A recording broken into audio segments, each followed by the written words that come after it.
Sorry, do sit down. Is Mr. Lord Jonathan Marks Casey.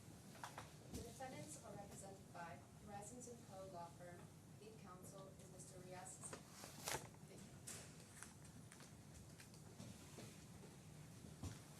Good morning. Right. Lord Marks, there's no need to wear a wig in this court if you feel more comfortable with or without it. I really don't mind it, Your Honour. I was simply told that we were going to be robed, and so We do, well. brought all the kit just in case. Well, well done. But we tend to follow the sort of hot climate position of not wearing wigs. So, that's fine. just some housekeeping matters then. First of all, sitting hours. I'm happy to start at least this week at 10 o'clock. We'll see how we get on in terms of getting through the evidence. And I propose to sit through until 4:30 each day, with the exception of tomorrow, where I have to rise 5 minutes early or so because I have a meeting. As I understand this transcription system, it's AI'd apparently, and so to have live transcribers, we don't need a break for the transcribers in the middle of the morning and afternoon sessions. But as a matter of comfort, probably at a convenient point, we might just rise for 5 or 10 minutes, mid-morning, mid-afternoon. Other than that, I think I'm quite set to go. Do you have any housekeeping matters? Your Honour, that's all very convenient. Your Honour, there are a number of applications and cross-applications both ways. My proposal is that I should start my opening immediately, that we should see whether any progress can be made in agreeing the applications and cross-applications, and that then they should be, I've got a very small application to amend the particulars of claim and the reply and defence to counterclaim. I was proposing to make that at the end of the opening, so that the issue will have been canvassed before we get there. I think Mr. Hussain has some observations. He's certainly made an application, or not an application, but he's asked us to agree to a number of extra documents going in over the weekend, and they're in 2 lever arch files, which he's kindly provided in hard copy. I'm bound to say I was otherwise engaged on preparing for what I'm going to say this morning, so I haven't read those documents.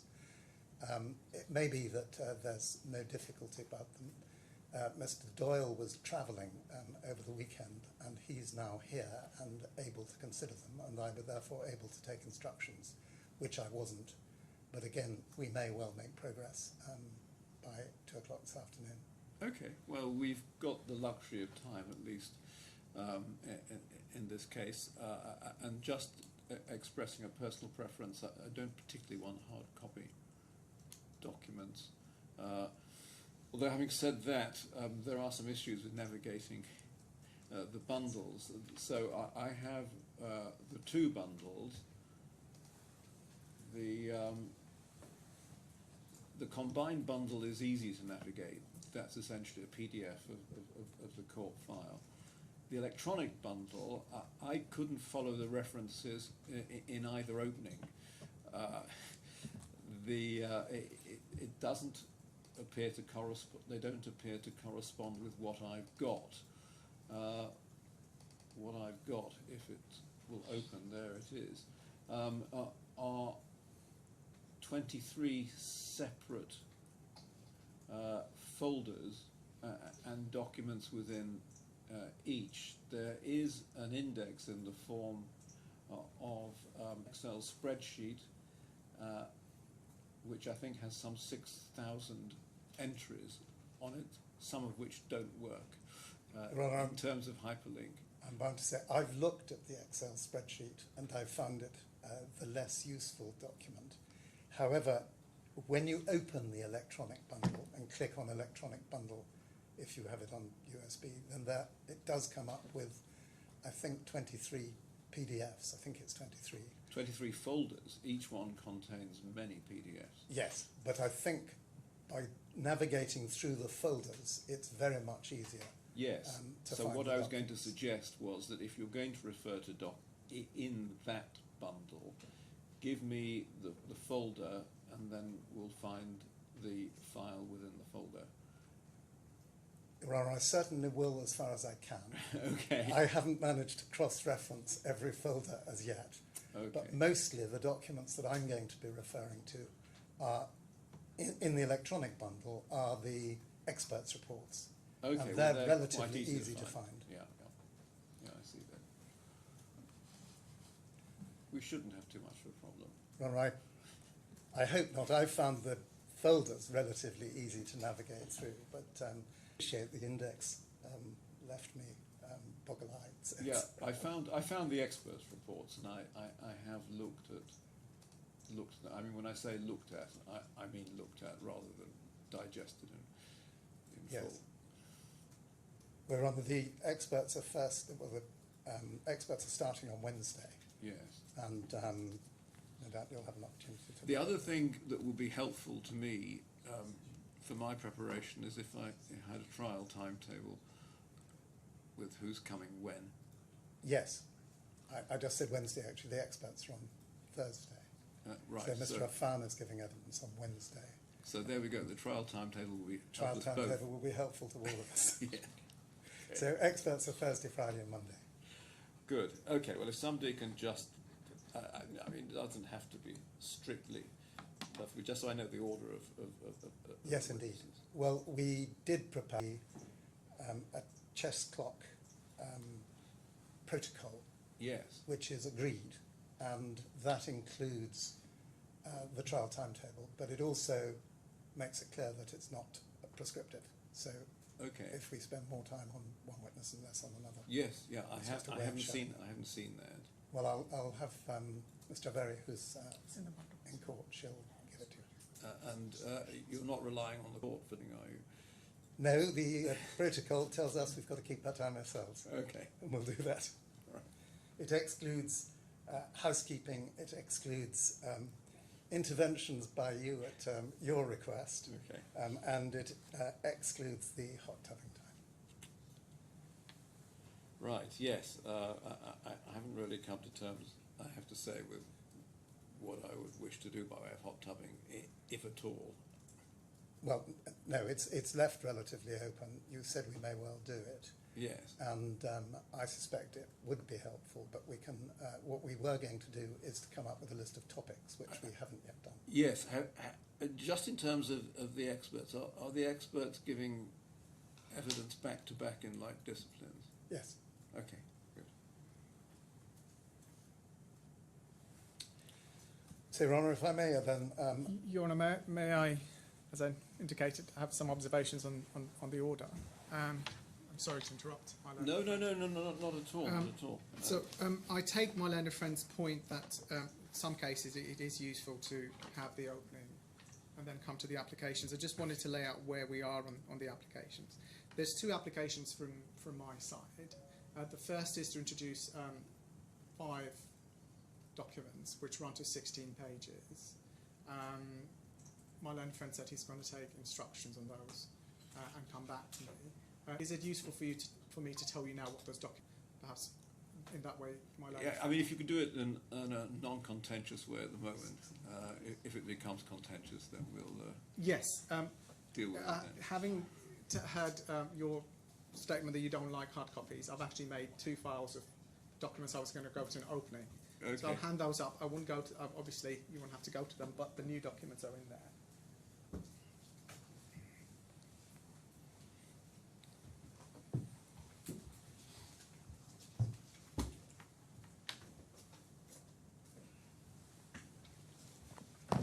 Okay, but are these documents that are already on the record? Except for the 4 ones that I wish to add, yes. These are all printed from the... Okay. From the only reason I don't like hard copies is it's impossible to work on them when one's travelling.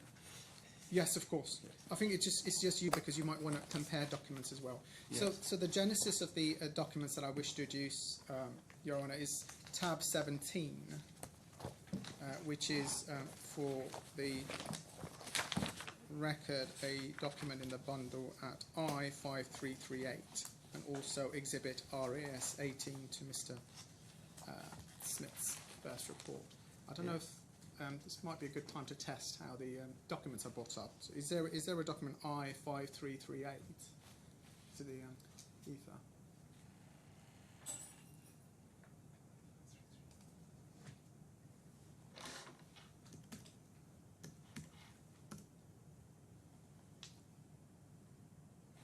Five three three eight, not treble three. Sorry, 5. Your Honour, it's probably easiest for you to look at 17 in that file I gave you. No, I need to learn how to navigate this. So, in using your filing system, you would go to the file marked. So we're in first. the electronic bundle and not the combined bundle. Yeah, within the electronic bundle. Okay, so that's so right. So We go to Mr. Atherton's first report, which is file 10. sorry, I thought we said file 5. Sorry. File 10, yes, okay. And then you go into, To the first report. yes, and you go to the exhibit. Sorry, not the report, the exhibits. Oh, so it's the exhibit, so that's a separate bundle. Okay, so back to the 10. Open that. So I'm just- Exhibits. Can I just request the document platform to let me know if they're able to find I5338? So I now have the exhibit to Yes. Mr. Smith's report open. Yes, and then we go to exhibit RAS 18, Your Honour. RS 18. 338. I have found it. And it is the same as appears at 17 in the hard copy. So, what you may or may not be aware of, Your Honour, is that the genesis. This is a document defendant, which essentially shows larger panels than we say we're going to come in. So it's a question of the genesis of this document is a live issue between the parties, and the 5 documents that I seek to deduce, Your Honour, relate to that genesis. So if you go to tab 14 of the file I gave you,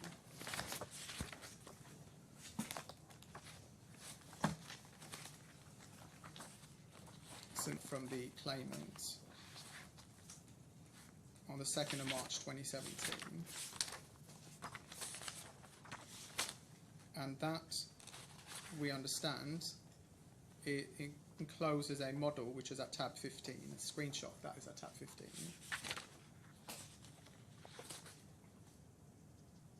So, Yes, I do. Your Honour. And then at tab 16 is simply the ACONEX details of that model. So ACONEX was the document management system that was used for the project.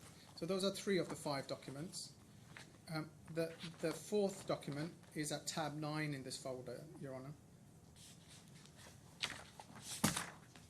It is a response to an RFI raised by the contractor in the main contract, and it's mentioned in one of the meetings that we both sides refer to. And then the final document, Your Honour, is, if we go back to the document screen, which is RAS 18, Yes. it's simply the email that encloses that. So those are the 5 documents that we wish to So produce. where's that?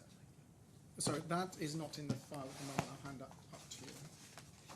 So that's not in the electronic bundle and not in the hard. It's one of the new documents that we wish to. Okay. It's simply a covering email. But I'll give you a bundle as and when the application is considered. Okay, thank you. So that's the sum total of the documents we wish to adduce. This, and my learned friend is going to take instructions on that. The second application we make is a request for documents. And if I can ask the document provider to bring up I5284. So where do I find that? So, Your Honour, we go back to the electronic bundle, and this time we're going to Ms. Calvo's first report, which is file 9. Okay. And then you go to the appendices, Yeah. and you go to Appendix B documents. And then you should see, if you scroll down, a document marked Bureau Happold Review Initial Submission.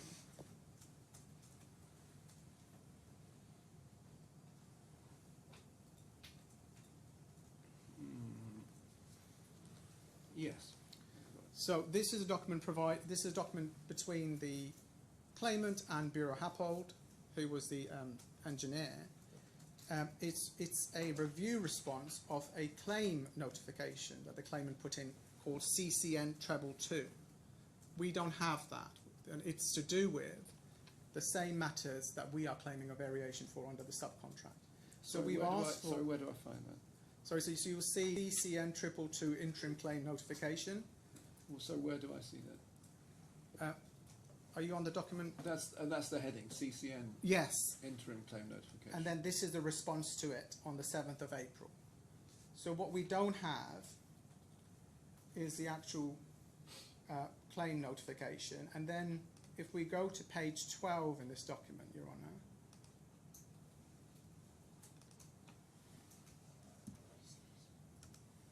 Yeah. the Bureau Happold has made a table of correspondence between the claimant and Bureau Happold on these matters, and we have none of these, and we don't have any the resolution of these. So we've asked for these documents because I'm not sure it's disputed that they would be relevant. The other thing I should add, Your Honour, which this application all the more important, is that yesterday, if I can hand up, Mr. Blake and I found an annual report by BAM, which we've sent to the other side. It's a publicly available document, and we have it online. So this is another document that's not. No, Your Honour, it's something that we found as a BAM publication by the Royal BAM Group. But if you look at, and obviously this was a 236-page document, I didn't want to flood the court with it. But if you look at the second page, which is internal page 29, Yes. if you look at the second column, in the 2022 annual report, at the last sentence of the first paragraph, it says the result in Ireland included the positive effects for its share of the claim settlement of Museum of the Future. You Sorry, see that? where, the result in I can see that. Yeah. And then if we look at the last sentence of that same page, it says adjusted EBITDA was supported by the settlement of the Museum of the Future. And then if we look at the next page, 132, there's a reference, if you look at the penultimate paragraph, it says this includes settlements on Open Edge in Division NL and Museum of the Future in BAM International. So what we understand is, and this is one of the things that I'll address in my opening, is that there has been a settlement. This is obviously relevant to my learned friend's application to amend his case to now relate it not to sums received from the employer, to that amendment. But what we say is this adds an urgency to getting the documents that we requested. Those are the two applications. Put in 16 pages of documents, which we say are discrete, and then a more fundamental application for document production. Okay, so what are we going to do about those? Well, I understand from my learned friend that he's taking instructions. Okay. So I think he's going to address them when he's been able to take those instructions. Okay, good. Well, hope matters can be resolved without having to take up too much court time. Well, I hope so.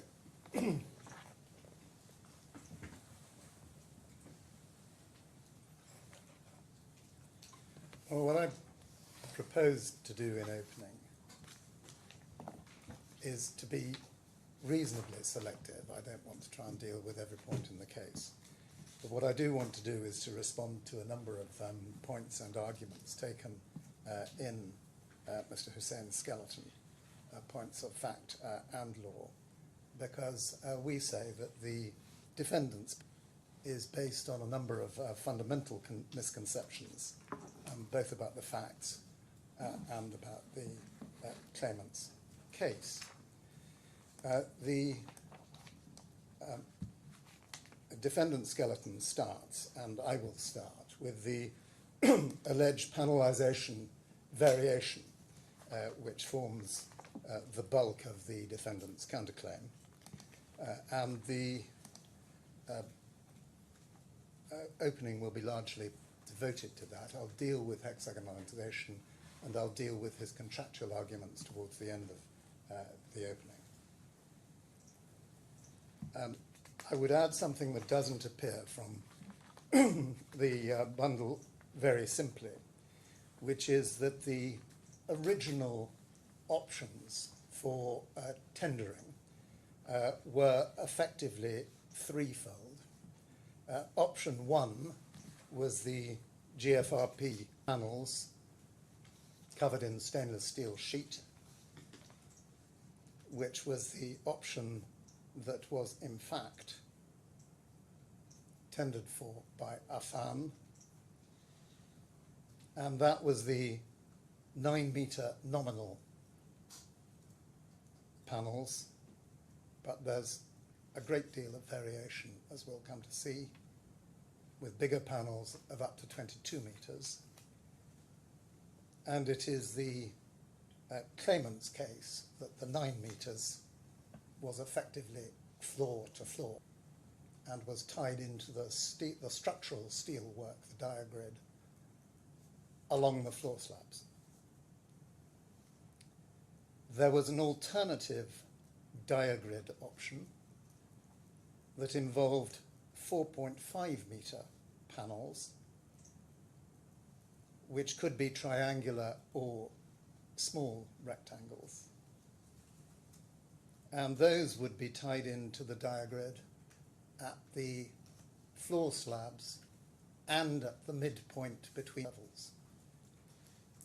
That's the halfway point. That didn't go very far because the extra steel that was required to create effectively a stronger diagrid at the halfway point rendered it uneconomical. And the third option, which was tendered for by a company called Wagner Biro, who are an Austrian company, was for a rain screen cladding, which involved effectively steel and glass. So how do you spell their name? Wagner as in the composer, Yes. and Biro as in the ersatz pen.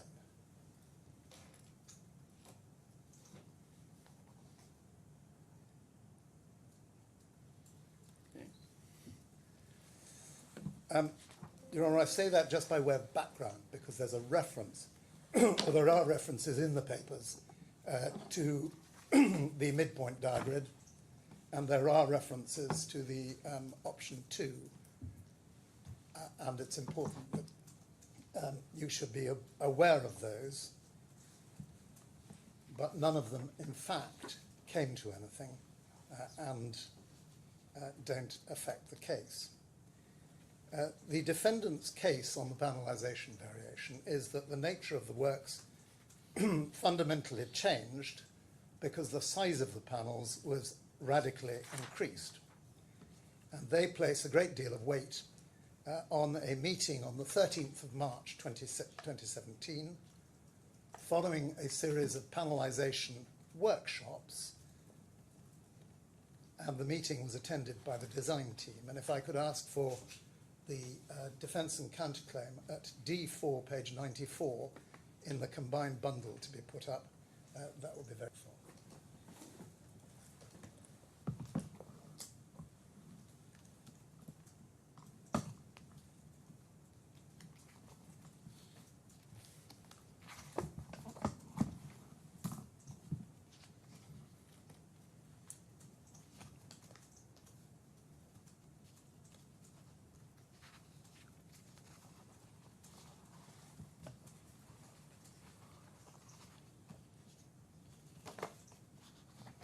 So I said,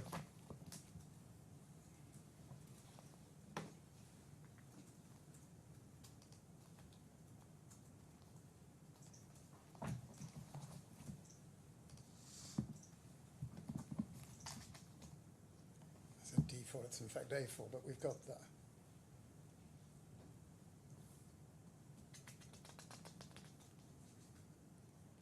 No, we haven't. I want paragraph 2.2 on the bundle page, the combined bundle page 94. There's 94 at the top of the red numbers, which I think. Yes, I have it within the bundle. I don't think it's showing up on the Teams screen yet. Is it? No. Oh, can I? At the moment, we've Can I got the take- electronic bundle, and what we want is the combined bundle. Yes. But it's actually A4.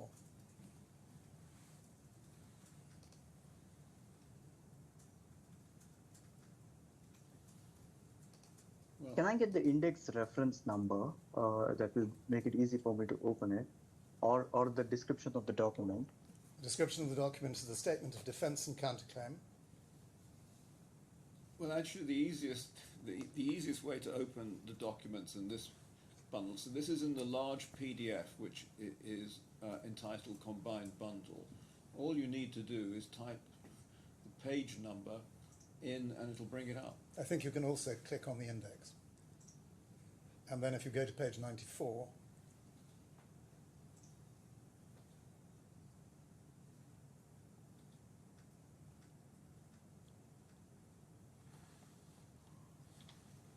So I take a minute, so give me a moment. But it's just quicker to put the page number in The the top. bundle. You go straight to it. top right-hand corner. No, in the PDF, if you type it into the PDF, if you Yes, type it yes, into exactly. the PDF.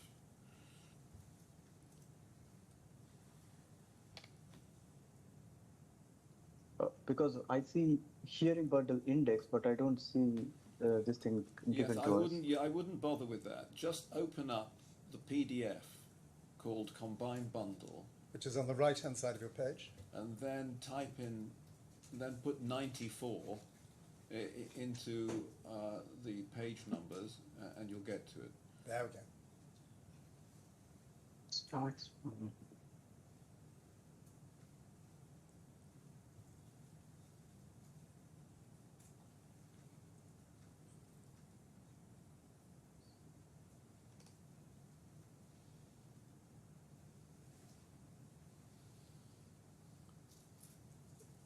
We want page 94 in the top right-hand corner.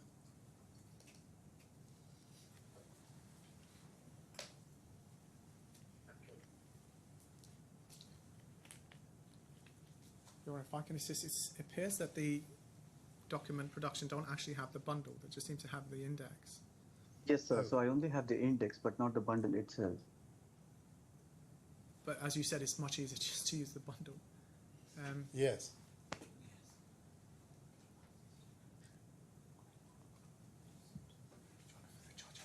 Well, look, I wouldn't worry. I can follow it. I think, without being unduly arrogant, that's the most important thing at the moment, isn't it? As you're opening the case, and you can. Well, sort absolutely. That's not arrogance, and perhaps we can discuss it at a break as to how they get the bundle. The point is just to read to you paragraph 2.2. It is submitted, and this is the fundamental point of their case, that the adoption and evolution of the killer preferred scheme represented a fundamental departure from the basis upon which the subcontract works had been tendered and the basis upon which the first defendant's commercial proposal had been accepted. The first defendant submits that these changes increase the complexity of the subcontract works in terms of inter alia, changes to the loading requirements of the building, changes required to achieve desired definition of the size of gaps between panels, an increase in the complexity of the manufacturing process, including an increase in wastage of materials, and also resulted in changes to matters such as the calligraphy, lighting, and tolerances. In turn, this resulted in an increase in the costs to be incurred in the completion of the subcontract works. My Lords, as the experts point out, and you will have seen, the counterclaim is expressly based on the proposition that 70% of the panels were over the size stipulated, which was a nominal size of 9 metres by 2.2 metres. Furthermore, they seem to be saying and Mr. Smith, the defendant's technical expert, says as much, that the 9 meters by 2.2 meters suggests a maximum size. Indeed, he says in the joint statement, we're there on the screen now. He says in the joint statement, I understand this to mean at the time that 9 meters was the largest panel envisaged. However, as I will attempt to demonstrate, that cannot be the position, and is a fundamental difference between the parties. In any event, Affan did not tender on the basis of the size of the panels. He tended to do the work of designing, fabricating, supplying, delivering, and installing the external facade of the museum. And it is not controversial, I think, that this was a contract, a subcontract, with full design responsibility in the subcontractor. And that is clear from the tender proposals themselves and from the letter of intent.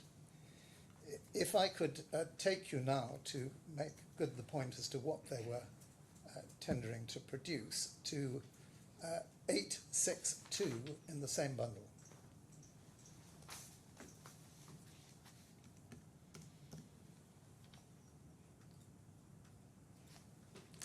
And that's not it either. This is the scope of work.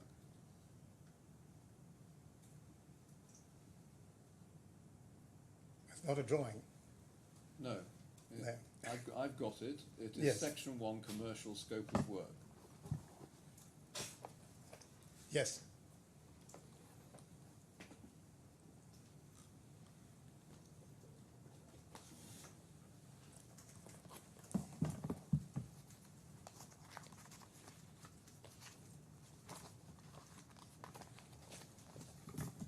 And you see at the top, advanced structural composite facade panels, double curved, nominal size, 9 meters by 2.2 meters. Yes. And if you can turn on to 869, which is the first page of the bill of quantities, may not be the first page anyway, the page of the bill of quantities. If you look at section H2, doors and windows, facade enclosure, GFRP 869, we were there, right at the top of the page. GFRP panels with stainless steel skin comprised of various cladding types, EWS01, EWS02A, EWS02B, EWS03, and EWS04. It doesn't matter about the definition of those cladding types. What matters is that there were different cladding types, and cladding types of panels of very different sizes. It's common ground that every panel is unique, and unique because of the calligraphy that was incorporated into the panels. And the calligraphy is incorporated into the mold that's used to make the panels. So there were to be 950 different molds. It was important that different sizes of panel were inherent in the torus shape and in its geometry. So some will be much longer than others, and there will be variations of width. And so it's the claimant's case that nominal does not mean maximum. It doesn't even mean average. It may mean that the size was a representative size chosen by Dr. Affan when presenting these proposals for convenience to describe a size that was typical. And it is common ground that the choice of size was for contractor preference. And Mr. Smith agrees with this. I don't ask you to turn it up, but it's in his second report at paragraph 7.2.3 on page 18 out of 31 pages. Now that came the contractor preference from the main contract. It did not mean that BAM chose the sizes.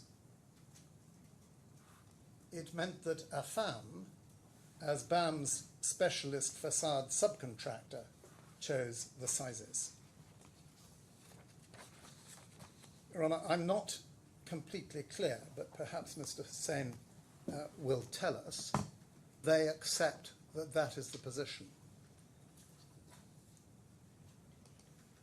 But it's paragraph 5.10 of their skeleton, again, simply for the transcript, which gives me that doubt. But I would ask that you now look at the AESG second report, which is in the electronic bundle, and it's called Second Report of Ms. Calvo, and it's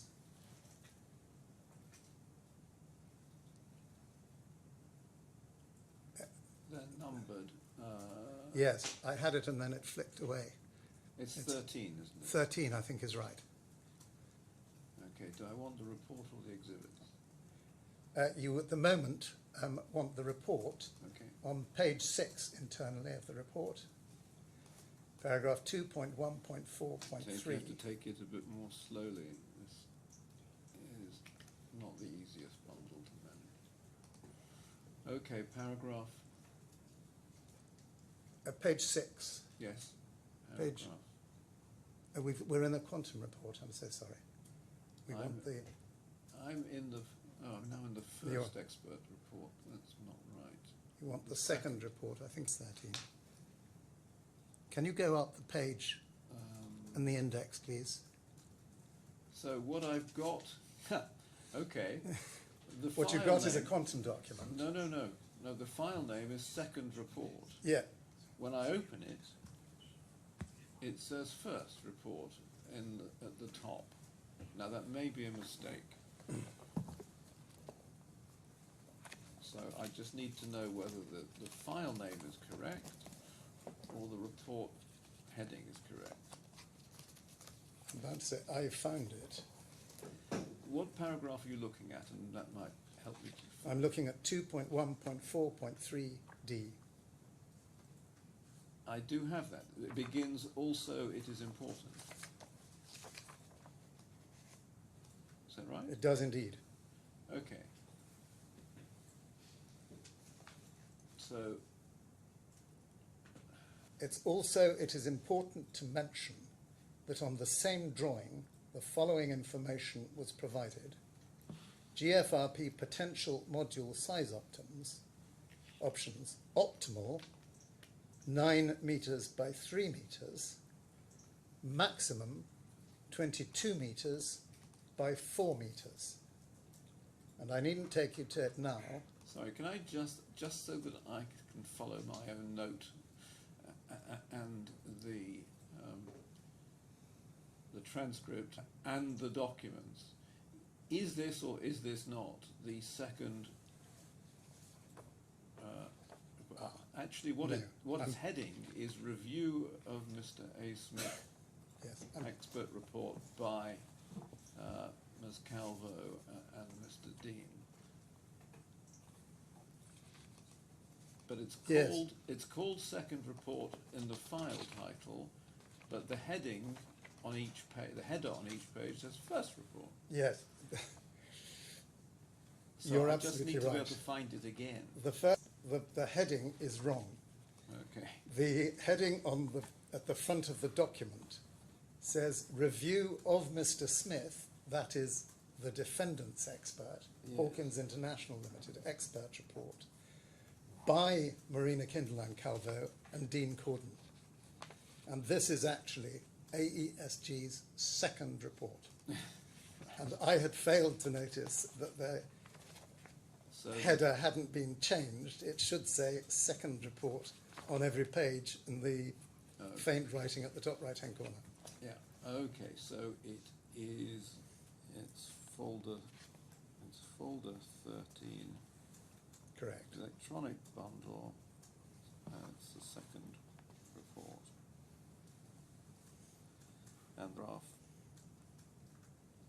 is, sorry, I've moved from that page. You just give me the paragraph number, 2 point... So it's 2.1.4.3.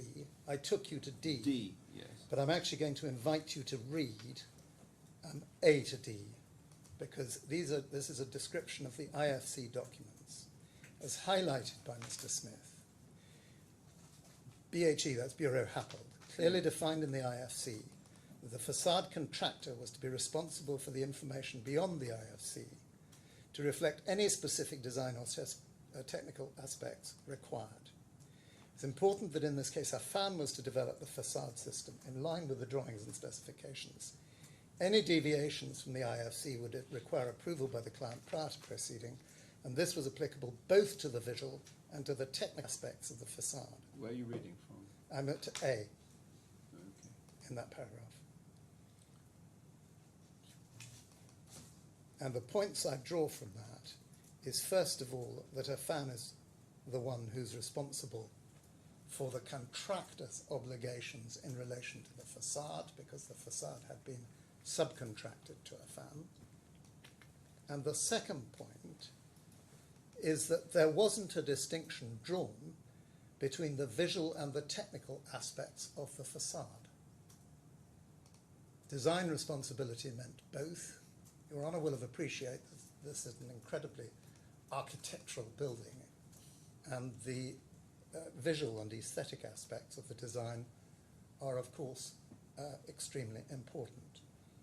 In the defendant's case, on a number of occasions, it is implied that it doesn't matter if it's an aesthetic difference that the engineer or the architect is making a suggestion or a comment about.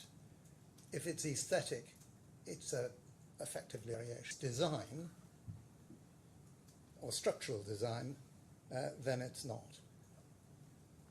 And we say that's wrong, and this is what Ms. Kinderland is saying here. Mr. Smith mentioned the following in his review of drawing 906, that's one of the IFC drawings, the relevant one, attempted to show an example panel arrangement for the facade where vertically the facade is shown broken into 25 modules.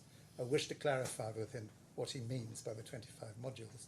And then we come to the specification, the information provided, potential module size options, optimal 9 by 3, maximum 2.2 by 4 meters. The IFC drawings, and this is important, were already available and formed the background to Affan's tender proposals. So if I can invite you, please, to, in the combined bundle, page 1077,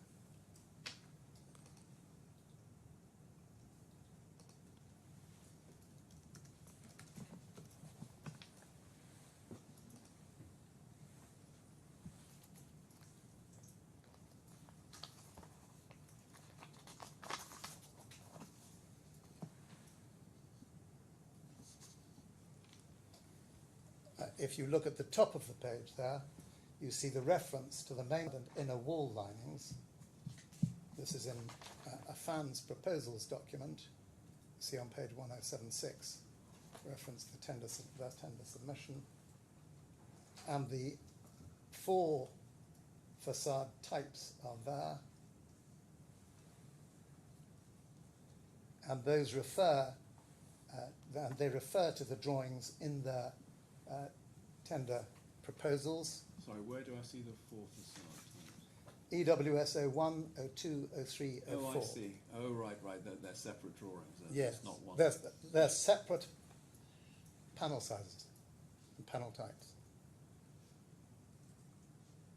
So EWS 1 to 4 are separate panel types. And if I can take you to the letter of intent, Sorry, before... which is in, Yes, bear with me 1 second.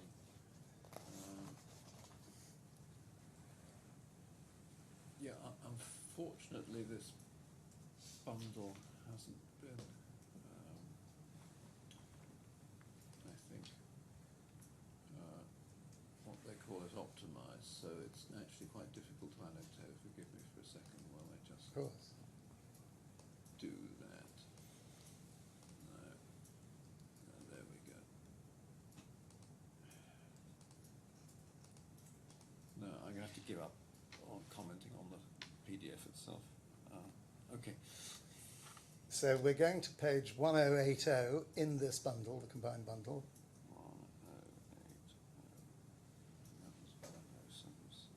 1080. Letter of intent.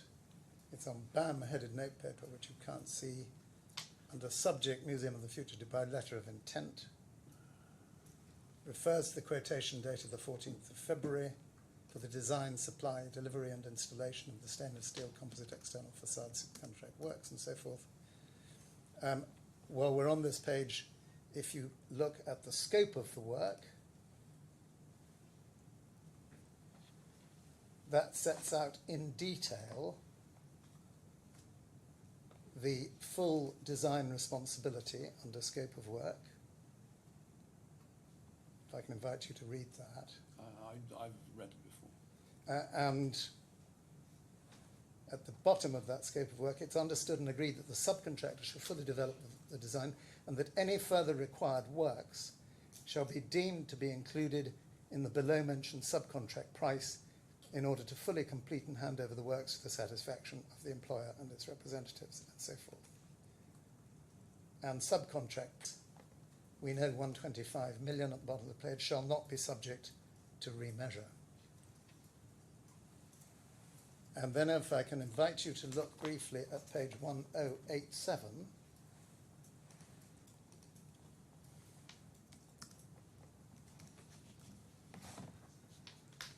This is the numbered document register. At 4.0, there's the index of tender documents. These were the IFC documents.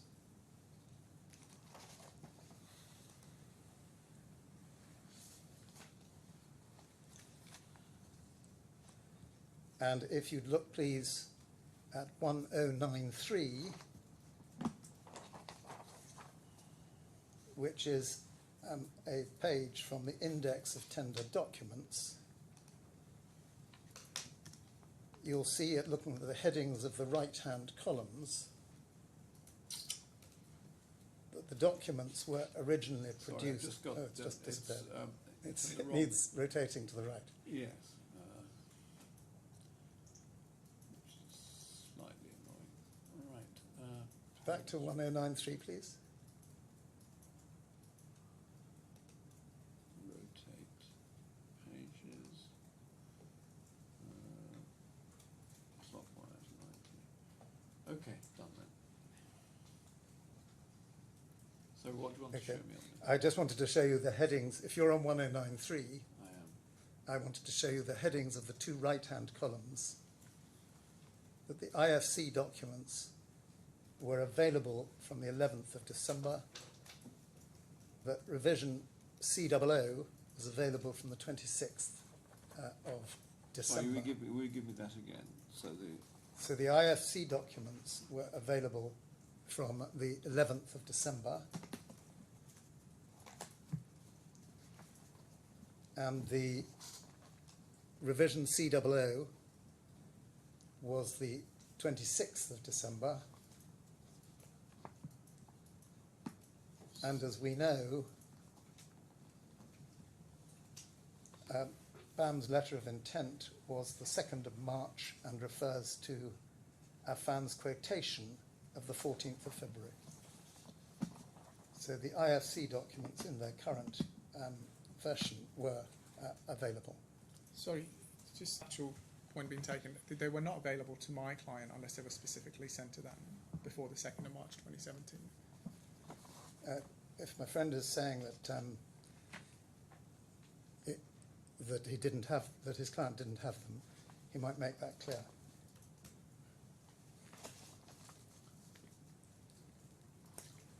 Unless something was specifically sent, these were documents exchanged between Bureau Happold and the claimant under the main Well, contract. look, at the end of the day, this is a very generic submission. We're going to have to drill down into the detail as to what documents were and were not available at the time, and no doubt that will be done in cross-examination. Yes.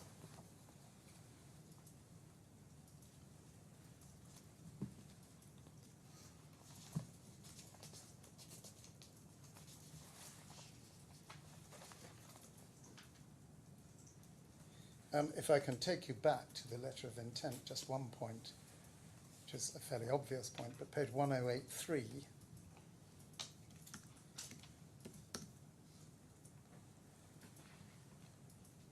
paragraph 16, the letter of intent. Notwithstanding the provisions of clause 15 above, this letter of intent shall be automatically superseded upon the contractor and subcontractor entering into and signing a formal subcontract agreement in respect of the project.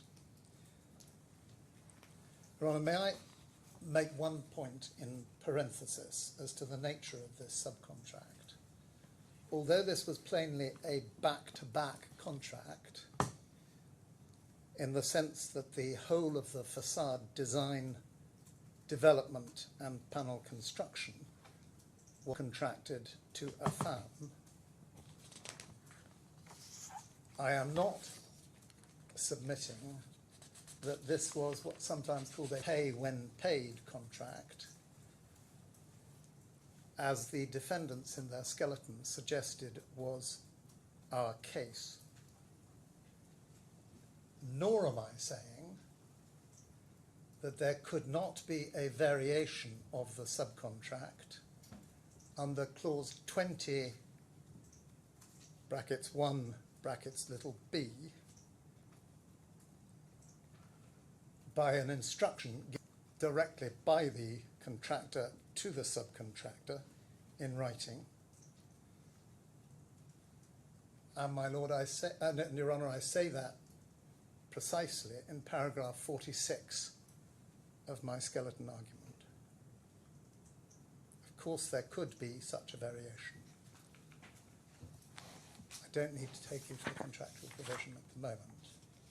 No, But I have read them. what I did say and do say, and what is said in paragraph 53 of my skeleton, but in respect of hexagonalization, is that when contracts are de facto back-to-back and a whole package, as here, has been subcontracted to a specialist, if, when the contractor submits a claim to the employer, even with a view that the subcontractors, when the subcontractor submits or intimates a claim that is to be made to the employer, and the contractor expresses a view that it is or may be justified, and then the employer comes back with a refusal of a variation instruction, as is the case here, then it would be extremely odd if the subcontractor were entitled to treat the expression of that view, friendly to him though it may be, as an instruction under clause 21b.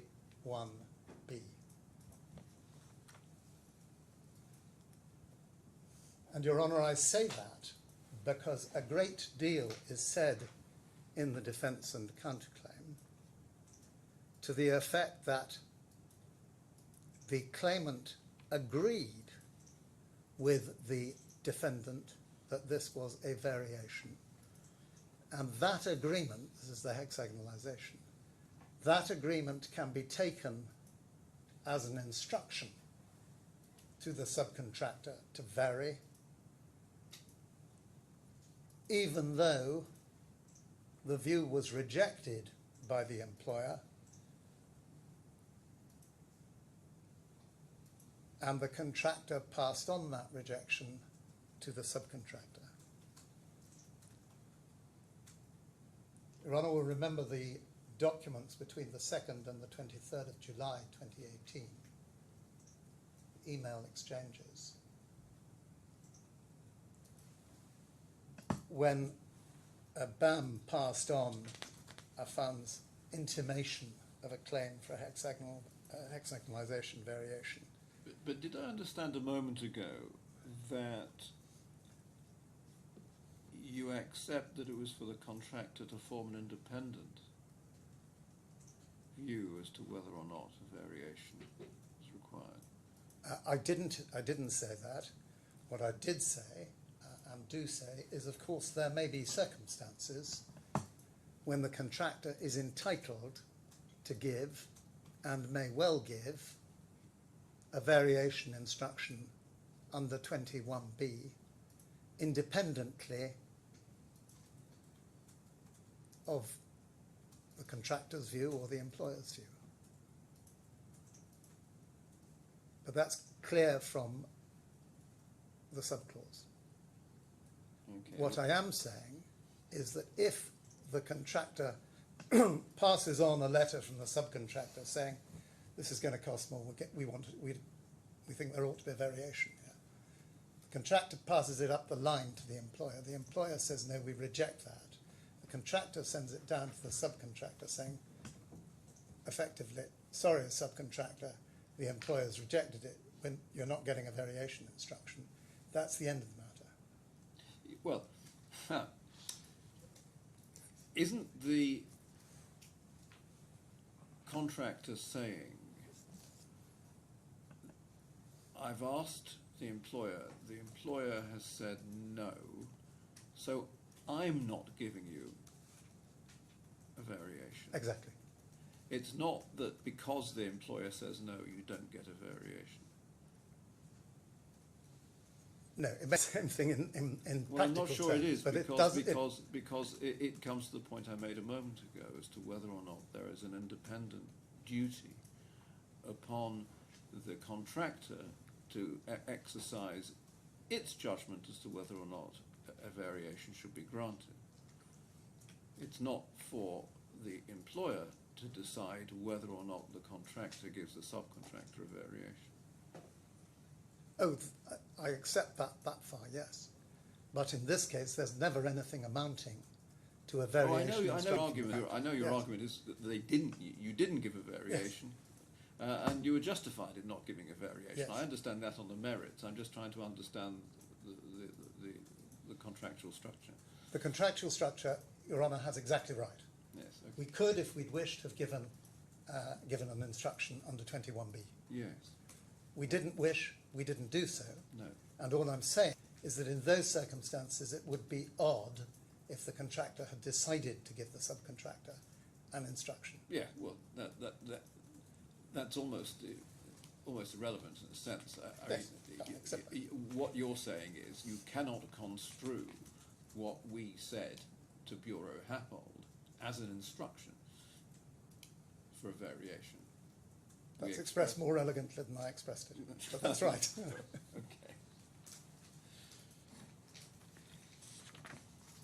Okay. Your Honour, can I now simply make this point, and it's not a jury point, but the letter of intent was dated the 2nd of March of 2017. That is only 11 days before the meeting of the 13th of March, which Affan maintains made all the difference. And we hope to demonstrate that Affan was working on dimensions which, even as a nominal side, were not even accurate. And the defendants have ignored the fact that the design was based upon a number of different sizes which together would provide panels to cover the facade. The joint statement of the technicals at Appendix A and Exhibit 1 are at the heart of this case, and it's worth looking at them now. They're in the electronic bundle, and I've taken a note of the document number here. It's document 18 in the electronic bundle. To the bottom, one up from the bottom of the screen we're looking at now.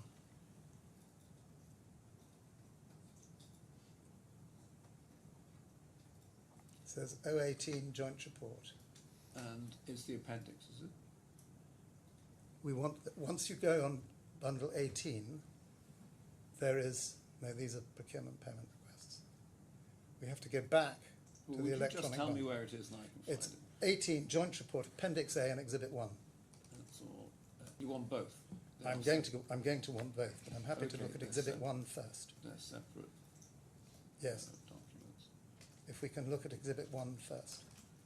Okay, I have exhibit 1. Yes, I have it.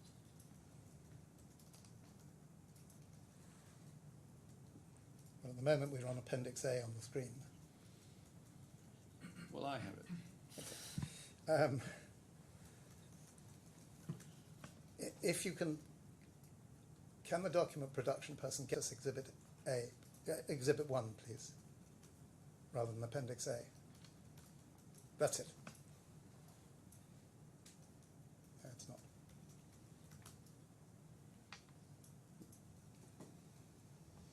That's not exhibit 1.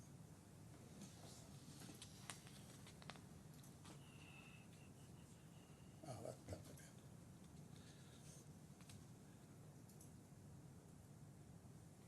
Now this is exhibit 1. It's a little difficult to see without the colour, but got the colour, we haven't got the colour. But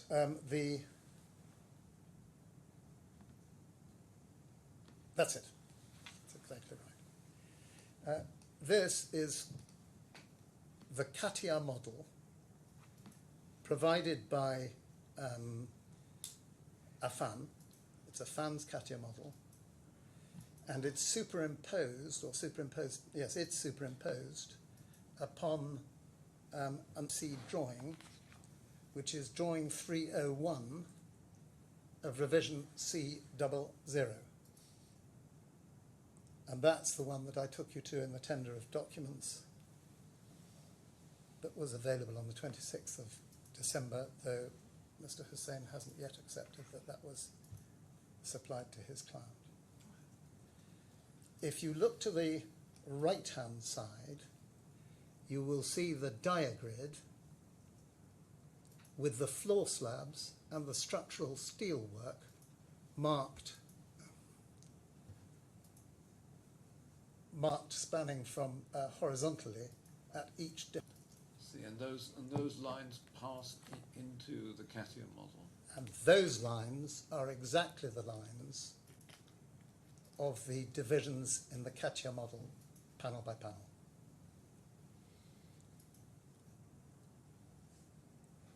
And it may sound a simple observation, but the panels need to be supported by and attached to the diagrid. And indeed, if the production person can move over to note 14 on the drawing on the right-hand side and expand it. Yes. It's right at the right-hand side. Steelwork, so once you've got to 14, stop. Steelwork and cladding contractors are to coordinate amongst themselves in accordance with the specifications and drawings. This includes design and detailing of all secondary and primary steelwork, interfaces, supporting cladding systems to the facade, and ensure adequate local transfer of loads from the facade into the diagrid steelwork. And having read that note, if we now move back to the whole drawing, but pausing there to look at the blue figures on the right-hand side and the green figures, we're going to need to go there. So you'll see there, in the red figures, we have the distances between the floor slabs. And they're a nominal. Well, And 4, 1, 2, 3, 4, 5. 5 floors are a nominal 9 meters. I think. It's something like that, but actually not so. And the other point is that the red figures are the vertical, top to bottom figures of those floors. Now, it's right that I should tell you that this is from an area of the torus where the panels are bigger. But if you go to the blue figures as to what the panels would need to be to go around the circumference, if I can put it, Sorry, when you use that say in blue accurate- figures, those are the ones round the circumference. round the circumference. Okay, So the there. bottom panel there has to be 19.564 metres. Oh gosh. I mean, I've blown this up, and the figures are actually green, if I've got the right. Well, you've ones. got green and blue. Oh, now I see the blue. Yes, Okay, I'm going for the blue figures, I can see those. which are the figures floor to floor. 17, 17, 17.56. 13.7, 9.9, 9.1, 10.9, 8.5. So and you so have, forth. so what you have, so those are figures of the curvature, Yes, even though the floors are 9 metres apart. and they're not all. So if you look at the Yes. floor at the top of our screen now, that's 5.1 metres apart. Yes, I see that. And they vary radically. Well, 4 of them are the same, aren't they? Ish, yes. But Ish. if you go, I mean, if we draw out, I don't want to draw away at the moment because I want to show you the green figures are what Mr. Smith said would happen if you went to the midpoint. And of course, if you went to the midpoint, you would have much smaller figures. 4.5, 5.5, 8.5 max, and so forth. They're incredibly difficult to read, even when They are, because the green was a rather unfortunate colour. But even when I've blown it up. Yeah. now, the midpoint, we say, was entirely irrelevant. That was your Because second it was- option, which was rejected. It was based on a rejected option, exactly, actually, the third option. Third was option, the- sorry, yes. forgive me. And there was never any possibility of going to the midpoint because the diagrid was not going to be built and was not built to take cladding panels at the midpoint. You see the diagram is confined to the floor slab levels.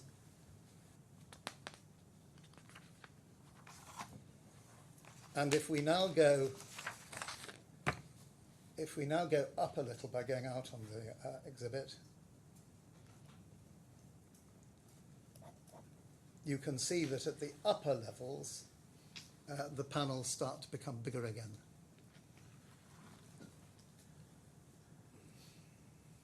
But Mr. Smith's green dimensions are entirely irrelevant, because were he right that you could say, oh, well, we can just go to the mid-levels, is wrong, then you would show panels that were effectively half as big, and you'd therefore need twice as many panels. So the green dimensions were put on the drawing by Mr. Smith. Is that Yes. right? And the blue dimensions by Miss Kinderland. Okay.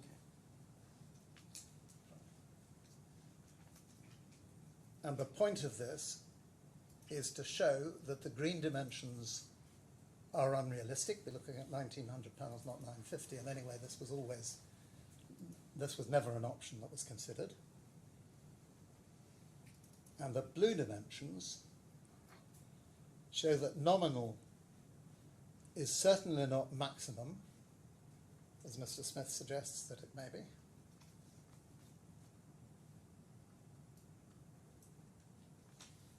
And it's no more than a representative figure that may be sensible to work on, because as I told you, this area of the torus is actually an area of slightly bigger panels.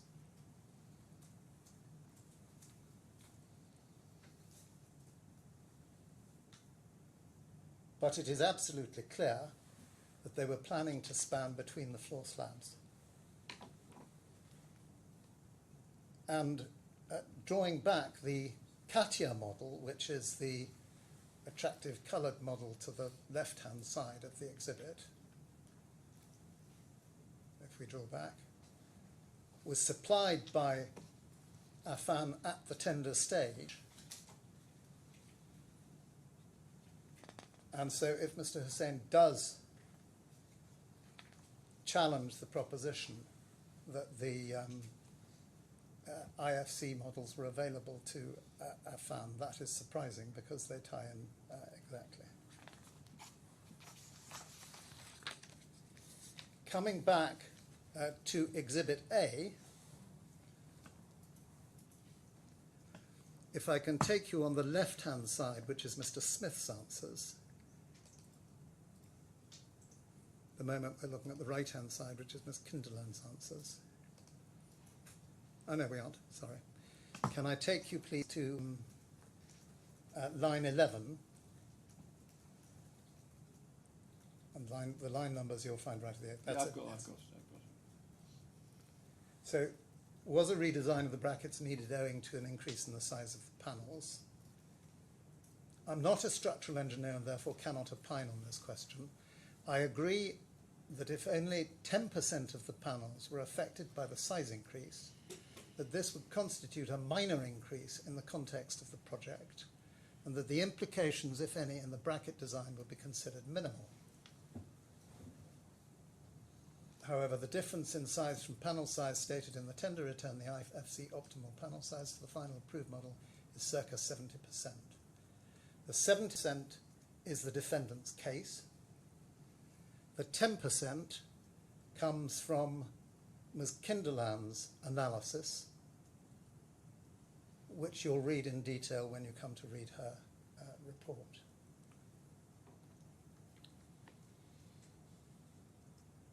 And a great deal of this case turns on who's right.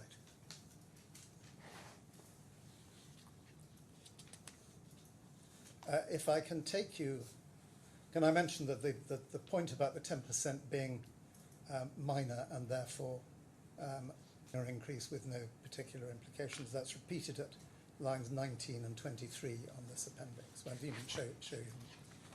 Could I take you now to the technical section of the defendant's proposal at pages 916 to 917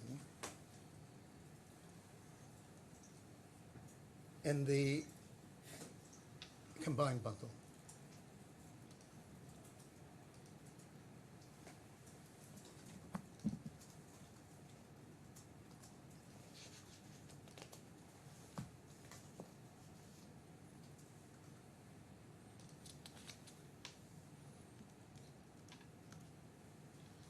Page 917. Can I see the number at the top?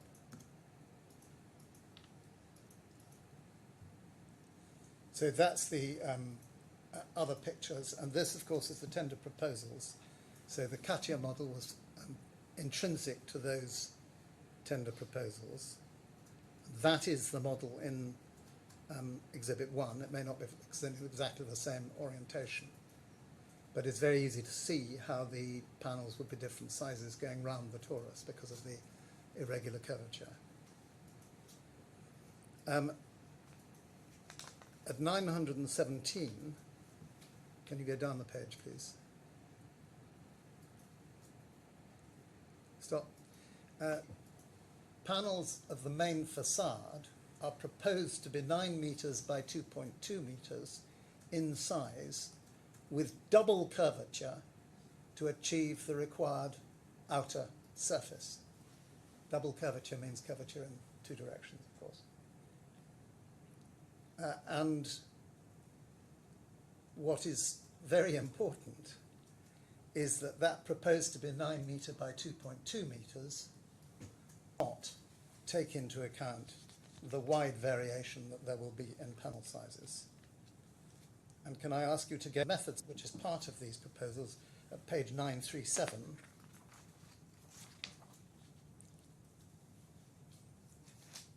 Down the page a bit. Stopping there.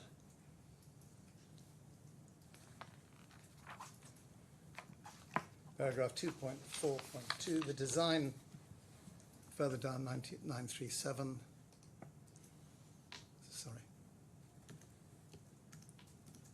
It reads, in the first 2 months, we will work on completing the 3D model in Katia for issue approval by the consultants. Once approved, we will then work on issuing the 2D shop drawing for approval. These will include full facade EWS 01 to 04. And then at 938, please, the very next page, fourth paragraph down. At present, we envisage approximately 700 panels, 9 by 2 by 2, 2.2, and due to the calligraphy, each panel is unique. 2 points to make on that, or 3 really. The 700 panels was entirely inaccurate, simply an error. It's quite clear that in fact 950 panels were required. Nobody is suggesting that the overall size of this building changed so that the panels were going to be a different overall area. Again, the 9 times 2.2 is a generalization and fails to take into account the nominal size, and that it is only a nominal size. And the third point is not a mistake. The third point is important, is due to the calligraphy, each panel is unique. And it's always been the case that each panel is unique, so there were going to be 950 molds for 950 panels. And then at the bottom of our screen, it should be made clear that we will not issue 700 number individual panels for approval, and therefore the correct and complete model for the calligraphy is an essential component for the design phase. That's a point Affan was making, that they needed to know the calligraphy in order to set up the manufacture of the models.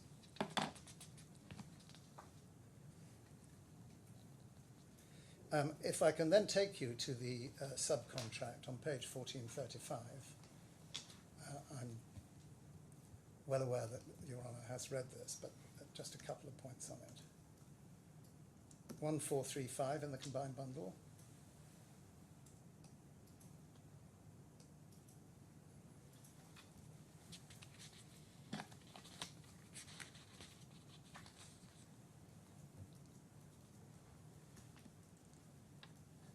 So 20.0, the subcontractor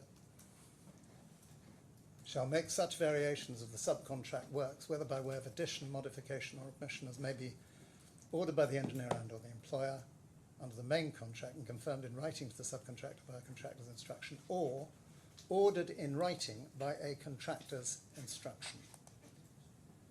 And the proposition that the works were varied in accordance with clause 21 does not get off the ground if the defendants cannot point to a subcontractor's instruction that orders them to make a variation. And importantly to that, if you go on down the page to 20.4, save as aforesaid, the subcontractor shall not make any alteration in or modification to the subcontract works. And one of the central points in our skeleton is there was no written instruction to vary. And we say in general terms, an instruction must convey a required contractor that the subcontractor must, not may, but must, alter or modify the works in some way. It is not enough that there is discussion and discussion of a possible change in the works is part of the ongoing development of plans of how to undertake works that are already within the scope of works, and that the development is part of the design development. It is, of course, for Your Honour to determine, looking at the history as a whole, whether there has been an instruction to vary in writing. It's not addressed, putting it bluntly, in Affan's skeleton argument. It's merely asserted. And that assertion comes from the defence and counterclaim, where there are frequently references to instructing, continuing to instruct, shouldn't have continued to instruct, that sort of thing. But nowhere is there a suggestion of what document constitutes the instruction, except for the minute of the meeting, minute 3, of the 13th of March 2017, we're partway through the design development period. The design development period effectively started at the beginning of, at the end of January, I think it was, 2017, and the approval of the design of the panelization was on the 29th of June.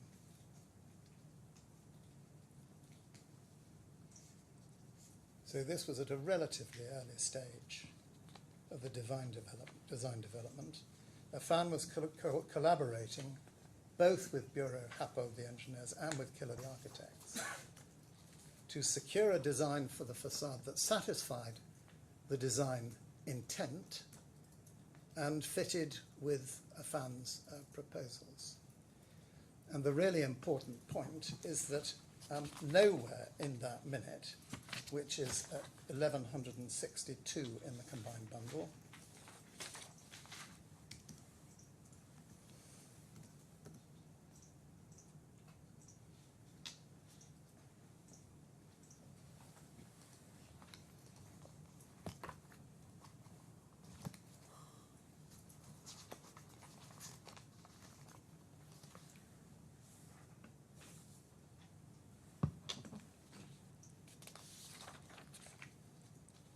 nowhere in that minute was any decision taken. The decision relied on is the one that starts at 3, panelization calligraphy. The response to RFI numbered states that the Rhino model is to be followed regarding the final calligraphy layout and extent of all glazing type, Vision IGU and single laminated spandrel. BAM presented that outcome of recent works on panelization. Agreement had been reached with Sean Killer on the location of larger panels up to 9 by 6 to rationalize the layout. Upon further review with Miras were the employer's representatives, however, these panels have been deemed too large. There are now 4 options for panelization, and they're named Killer Preferred Scheme, Cote Scheme, Diamond Scheme, and Heptagonal Scheme. BAM AFN are working to complete a pros and cons table for each option. See attached facade presentation. It was agreed that BAM would send the previous and latent panelization models along with rendered models, still using the old calligraphy, to accurately showing the vertical and horizontal gap sizes to BHE Miras for review to determine if vertical joints are readable. Once all parties are satisfied with the panelization, the process of sitting with the Katia model, which accurately reflects the revealed calligraphy, to make necessary tweaks will begin. I think it must have been sitting within the Katia model. And importantly, they're going to think about making necessary tweaks. And this is the meeting that's said to make the fundamental difference. If we can look at the panelization workshop reports, and it's common ground that Affan did not go to. So Affan attended this meeting through various staff. It doesn't say whom, we don't know. But we may find out in the course of the evidence. But the panelization workshops they didn't go to. And workshop number 4 begins at E7 at 1166 in this bundle. 1166.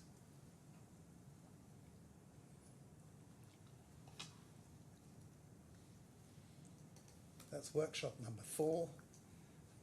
And if we go right down, please, to 1170.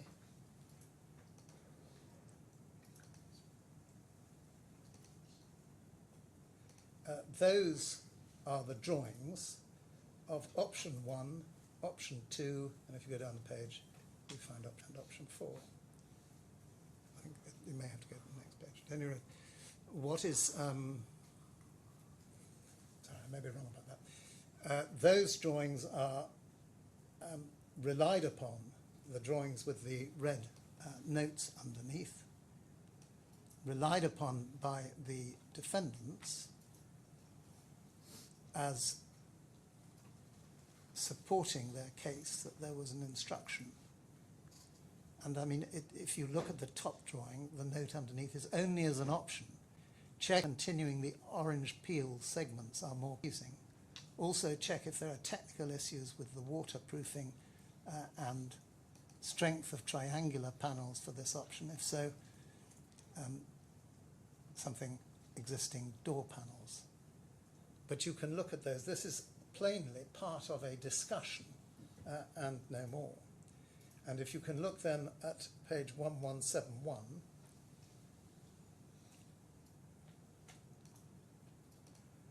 the important point to make about those drawings is there is no sense in those drawings that there is any discussion of changing sizes, of enlarging the sizes of 70% of the panels or anything of that sort. The extract at page 1171 is from SK, that's Sean Killer, who's the architect at Killer Design, or one of them. Clarification, 6 markups to Miras. And he says, regarding the horizontal joint lines, I do not know why they are not following the floor levels. And that's an important comment because, of course, the design upon which the tender proposals were based did follow the floor levels. And then he says, the internal complications of visual overlapping panels should be done within the spandrel panel and then any necessary glass reports and so forth. Horizontal joints at floor level. And the rest of the document makes it quite clear that this is a discussion of what might be done, and it's in collaboration with Affan. If we look at number 2, smaller length roof panels, I believe possible, reference to your comment below. However, I am assuming that Affan are trying to reduce horizontal roof joints for waterproofing the roof. If this is possible, then the panels need to be studied in terms of span, transport logistics, and getting under 5.5 metre bridges. So there's that suggests there may be a change in span, and they've got to get under 5.5 metre bridges if there's significant curve in the panel, assuming the panels will be transported on their side. So if they're transported on their side, the width has to be less than the 5.5 metres. If this is possible, that the long approximately 12 to 16 metres roof panels are viable, then the fewer joints on the roof is better. Width of lane 3.5 metres, so early morning delivery should be possible. That tells us there that 12 to 16 metre roof panels were expected. And you can see that from the Katia model and the blue measurement superimposed that Ms. Kinderland has drawn on. And indeed the maximum size, as she points out, was 22 metres. And we say it is quite clear that there is absolutely no decision taken here, no instruction, and nothing that amounts to anything approaching an instruction. If you look at 1174,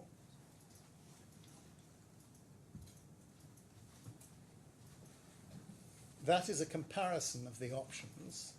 Option 1 is the one that was chosen, and you see that the arrangement of stainless steel good with 1500 millimetres. Number of panels 852, which is actually less than the 950 that was ultimately chosen. There are not very many less. Effects on program none, configuration of glazing in relation to panelization good, and so forth. And if you go down to any effects on program, none.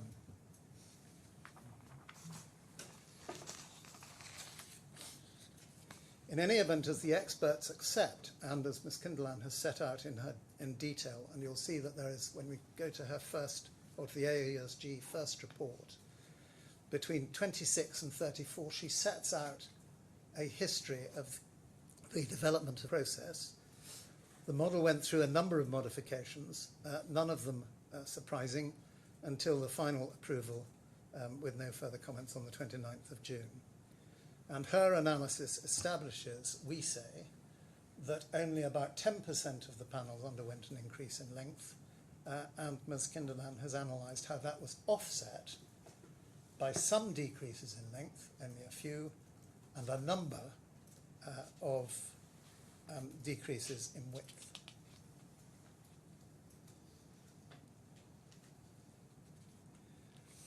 My Lord, Your Honour, I now turn to the next issue that I wish to flag up, which is dealt with in my skeleton. The defendants have various timing problem with their assertion that the contract was varied at the meeting, panelization meeting on the 13th of March. I think it was actually called a steel coordination meeting, but it's the result of these panelization workshops. The letter of intent was replaced by the subcontract on the date of the subcontract, the 8th of January 2018. And you've looked at the provision of the letter of intent, clause 16, that says the subcontract will supersede it. So what the defendants are doing is they are seeking to establish that the subcontract was varied before it was even made. They say, well, the subcontract was based on the tender proposals. But that simply doesn't get over the problem where the drawings were annexed to the subcontract, and there's no dispute about that. And the truth is that by the date of the subcontract, the 8th of January 2018, the design of the panelization had been agreed and approved some 7 months previously.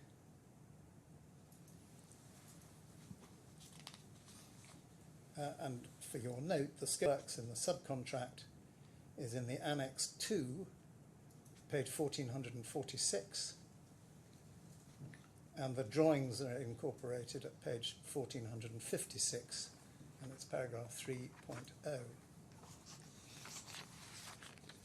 So the defendants entered into the subcontract at a contract price of 125 million dirhams. It's not clear from their pleading how they say they can now go back and say that the new subcontract was based upon the earlier and supplanted letter of intent, which forces them into the submission that the letter of intent in some way prevails over the accepted subcontract.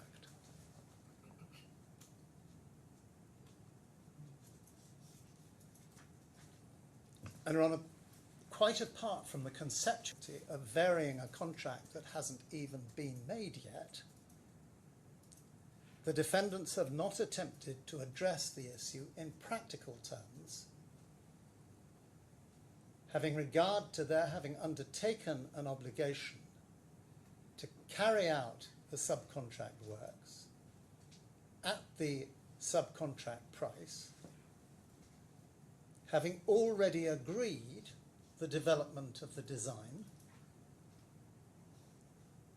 which under the subcontract, as under the letter of intent, was their responsibility anyway, without making any objection and without the expression of any caveat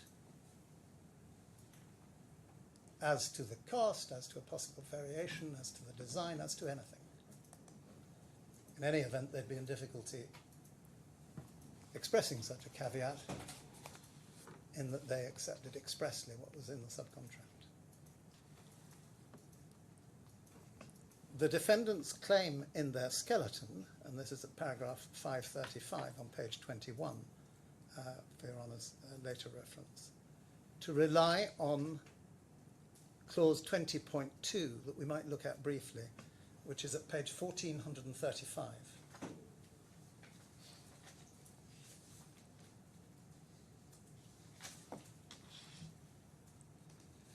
And that provides, it's gone. If the subcontractor cannot readily comply with an instruction for a subcontract variation for any reason, in particular for lack of his production capabilities, he shall immediately give notice with supporting particulars to the contractor, who shall cancel, confirm, or vary his instruction. The difficulty with that is that it simply doesn't work. It's simply inapplicable. There isn't an instruction with which they could say they couldn't comply. There is no concern whatever about any difficulty that they might have in complying, so that they couldn't readily comply with it. There is no notice immediately or at any time of any such difficulty.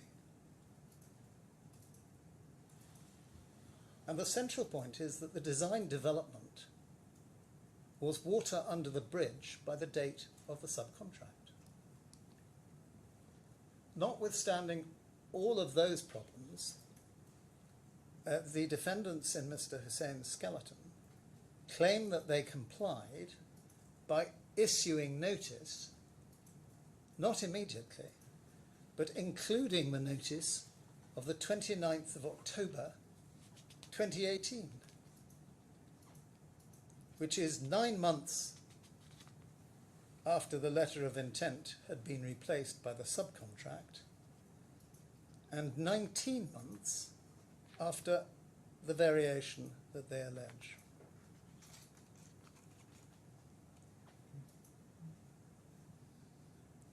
Your Honour, we'll come to the 29th of October 2018. Is a document, the first document, headed Costs Associated with Design Betterment and Panel Aesthetics, and I'll come to it in due course. But going back to the history, and I don't wish to speculate, but what did happen, and what you can infer from the documents, is that there came a stage when Affan realised that they were at risk of having underquoted, or at least of the subcontract turning out more expensive for them than they had hoped. And so a year after the workshop, 9 months after the approved model, in March 2018, again after the subcontract, they commissioned independent consultants, BWA, to consider a claim, though it looks as if the claim they were asked to consider claim for an extension of time. And if I can invite you to look at page 1462,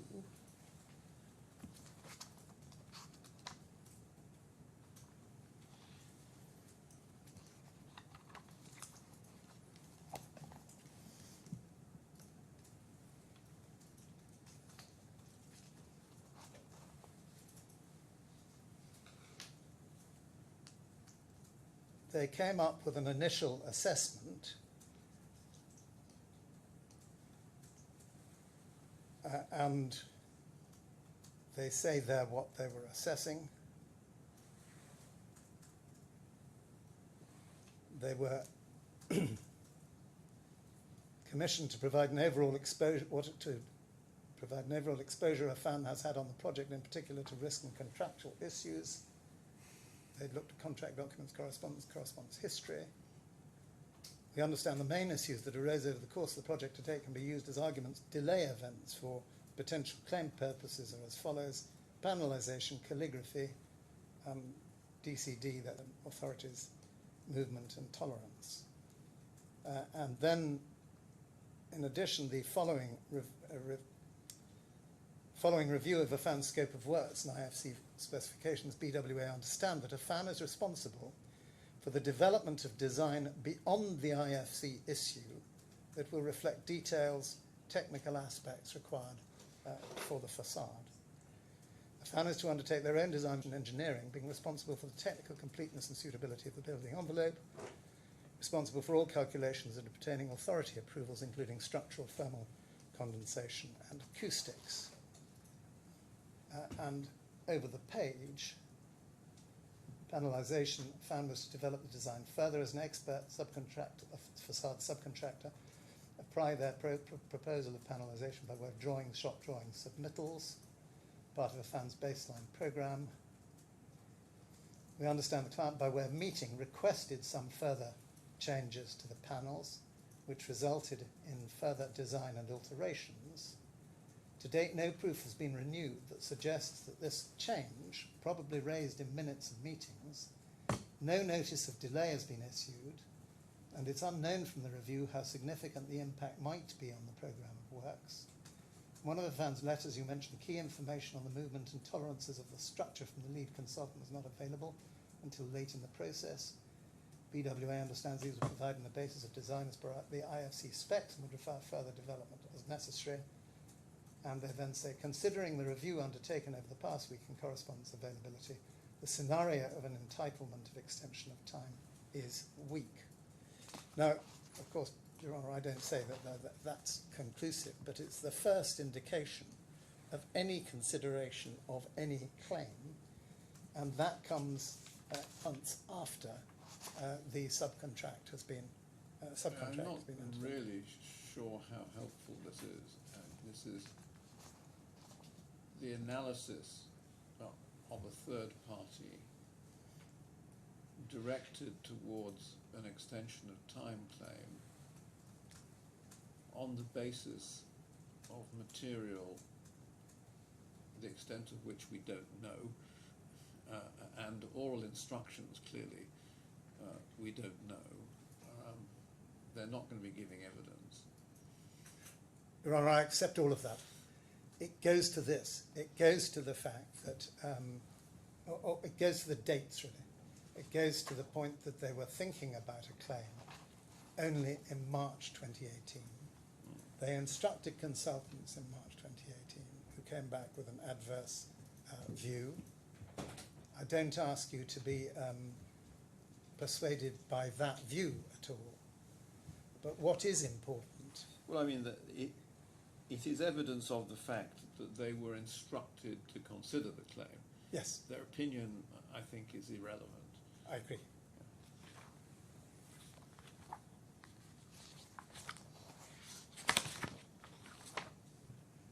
The context, though, is that it was then, not until the 29th of October, 8 months after the meeting of March 2017, that they say founded the variation. 15 months after the approved model, that they wrote a letter which is at page 1723,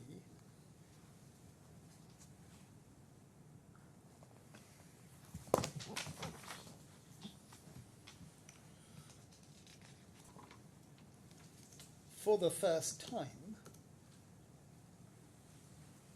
about costs associated with design betterment and panel aesthetics.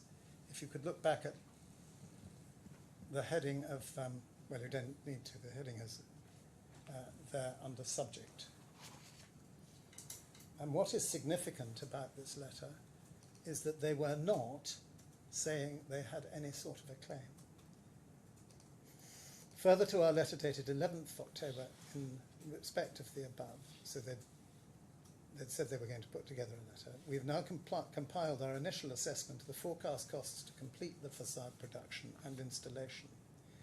This document is prepared based on the time and materials taken to complete the first 100 number panels. And we acknowledge it identifies a significant increase over and above the contract sum agreed. So no attempt to suggest that there was any basis for getting out of the contract sum. As to the next steps, we'd be very happy to review the numbers in detail with your commercial team to validate the increase to the forecast prior to eventual submission to the employer. As you're aware, production is ongoing, and with the influx of the new facilities with additional labour, we expect the panel outputs to increase dramatically over the next couple of months, as against the history that they'd been, well, there had been delays, putting it as neutrally as that. We therefore request your earliest response so that we can understand both the position of BAM and the employer going forward. And Your Honour, this was a detailed submission.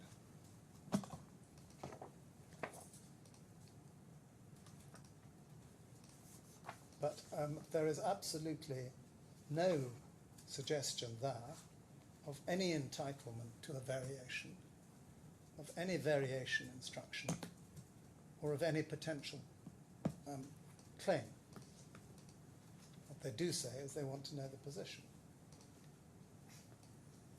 And from a commercial point of view, you can well understand that.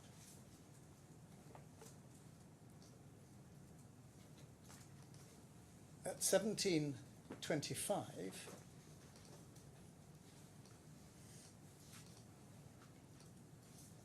there is a very odd further statement, because a great deal of work was obviously undertaken in relation to this submission.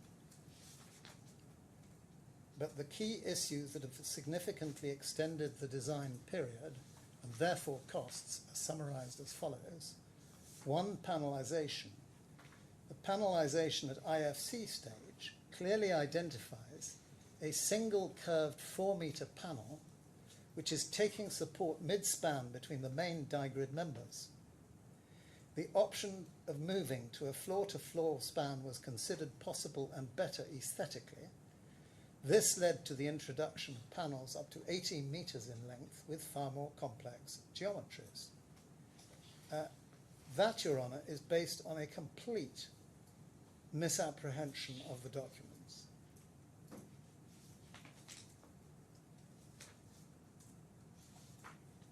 We, of course, know nothing about what instructions Mr. Affan had given to the consultants who prepared this.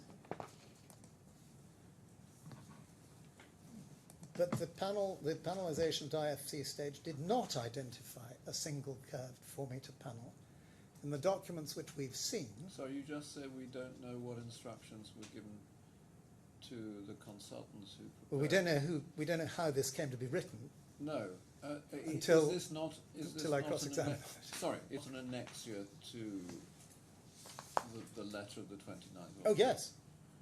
Okay. So, yes, it is. So that is an Affan letter. Yes. And so this may or may not have been prepared internally. Precisely. Yes. Okay. Yes, I think Your Honour is right. I suggested it was prepared by consultants. But we don't know that. We've got no evidence on that.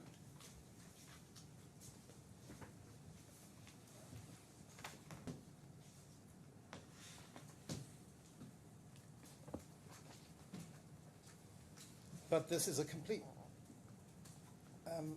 misrepresentation of the facts. That we do know, because the panelisation at IFC stage clearly identified a double curved panel with a 9-metre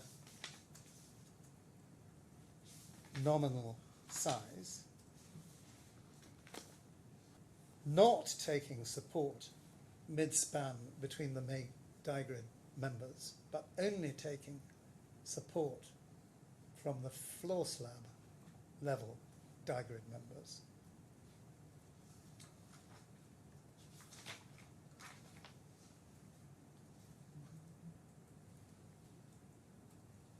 The mid-span plan was never even quoted for.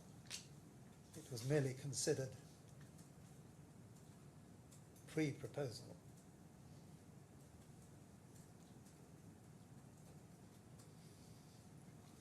The option of moving to a floor-to-floor span was considered possible and better aesthetically. That happened before ever Affan submitted tender proposals.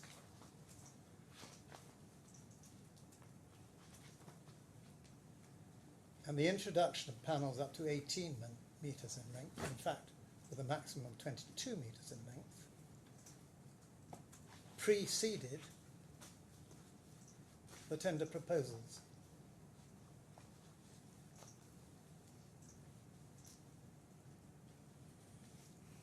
So the proposition set out in the next paragraph that the resulting process of developing the panelization became a more aesthetically challenged process in trying to identify how the lines between panels and between floors could be achieved. This ultimately had to be approved by N25. The initial solutions are created in 3D using 3D CATIA, but finally 1 to 100 scale models of panelization had to be made to fully appreciate the panel lines and directions. Panelization ultimately extended to a period before all stakeholders were able to accept the model. See, that completely misstates the position. The CATIA model was clearly shown in the tender proposals.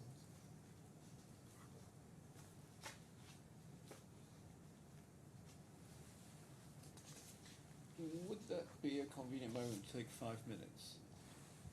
Would indeed. Yeah, as I have a slight technical issue with the transcript, which has nothing to do with anybody else but how my computer is set up, so I'll need some technical assistance from. We're on, that's fine. I'm very happy that it should be 10 minutes because I think I'm going to finish by lunchtime anyway. Okay, in that case, shall we resume at 12:05? Thank you very much. Yes, I may be a few minutes after lunch, but no.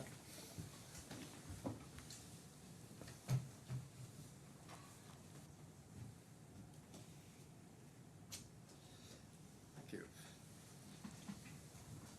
Two things. I think I've solved my technical issue, but I did rather blast forward this morning with the times of sitting. I've now seen your timetable, which finishes at 4 o'clock, and people may have set up meetings on the basis that we're sitting until 4. So I didn't mean to override that by saying we'll sit till 4:30. I'll sit to 4:30 if it's convenient, but if it interferes with other matters that people have set up, then I'm happy to stick to your timetable. Your Honour, speaking for myself, I think the 10 till 4 came from a chance remark at the PTR. Okay. I would be happy to sit till 4:30 if everybody else were, and the reason for that is we are inevitably taking time with housekeeping matters and Yes, of course. discussions that are outside the Yes, and time. I'm a bit loath to sit less than 5 hours a day, or Yes. fewer than 5 hours a day. Yeah. Well, I'd go with that unless anybody's got any objection. And I see none from my side. Okay, but you know, if people have set up meetings based on a 4 o'clock finish, do let me know. We can rise early on those Yes, particular days. thank you. Your Honour, you will remember that I drew your attention to a list of drawings that was attached to the tender proposals at page 1093 in the bundle. I needn't take you to that. But what I do need to take you at, in view of Mr. Hussain questioning whether the IFC drawing was with Affan at the date of the tender, if you could look, please, at page 1106 in the combined bundle, which needs rotating to the right, and follow it down to line 716. 716 is the drawing ending, the number ending 00301, and then OOSE, but the 00301 are what So are important. just bear with me while I rotate. Okay. Yes. And if you will take it from me, that is exactly the document that is on the right-hand side of Exhibit 1. Sorry, the rotation took me. What document? Down the left-hand side, the documents are numbered, and these are Yes. the tender documents. Yes. And we're looking at 716. 716. That drawing number is 00301, OOSE, and that is exactly the drawing that is on the right-hand side of Exhibit 1.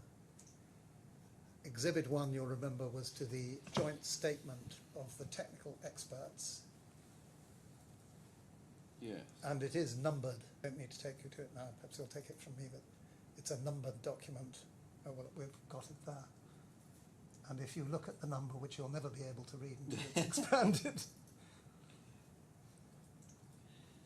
Okay. So it's on the right-hand side of Exhibit 1. Yeah. So you say that, so that was available. So that document is in the index of tender documents that accompanies Affan's proposals. You need to go right to the bottom of the right-hand side to see the number.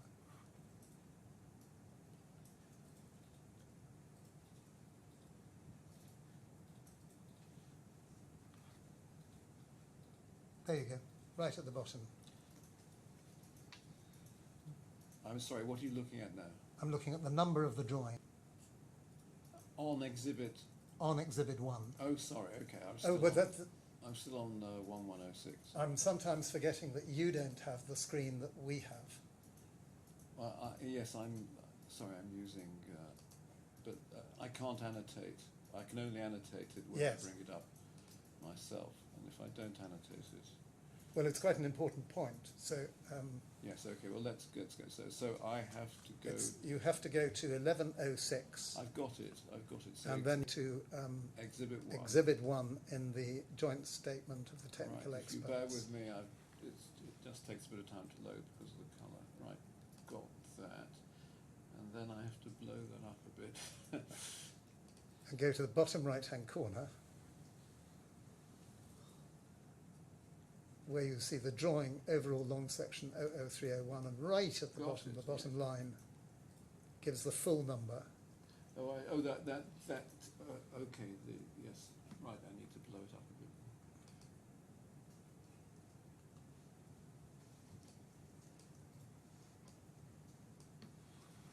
Got it, so overall long section 00301. Do I go to the box below that, or is that all? Only if you're a perfectionist. Okay, no, so that's all I need, is that? Yes, the point is that is the drawing in Exhibit 1, and it's in the tender documents. Okay, then I have your point.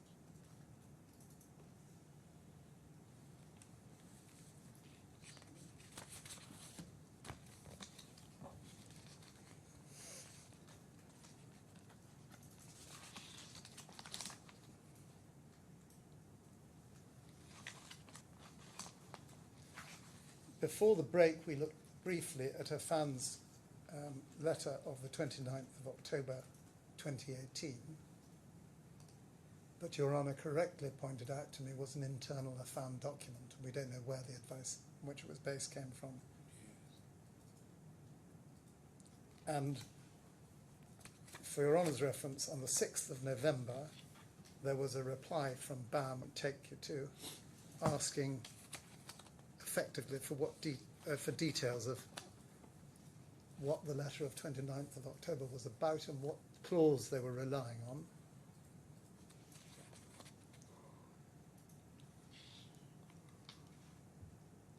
Affan then wrote a further letter towards the end of November, repeating more or less the submission,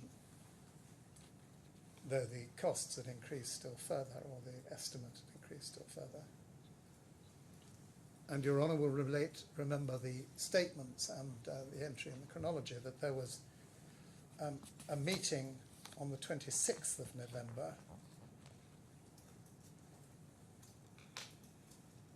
following a letter on the 25th of November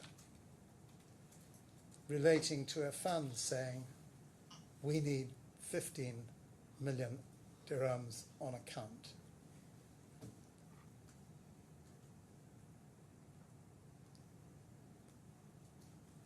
And Mr. Doyle deals with that meeting,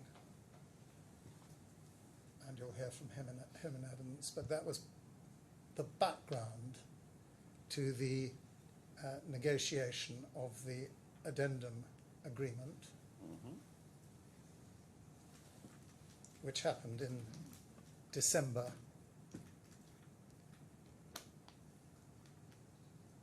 And so the meetings were, I think, between the 5th and the 17th of December.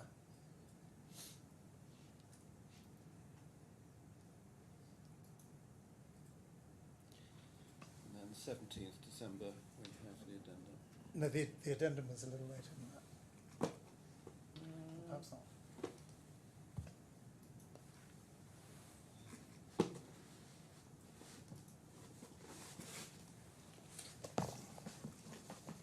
This agreement is made 17th December 2018.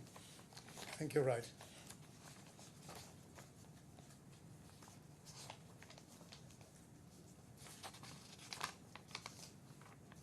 Yes. Well, that was the last meeting, and the addendum was then signed.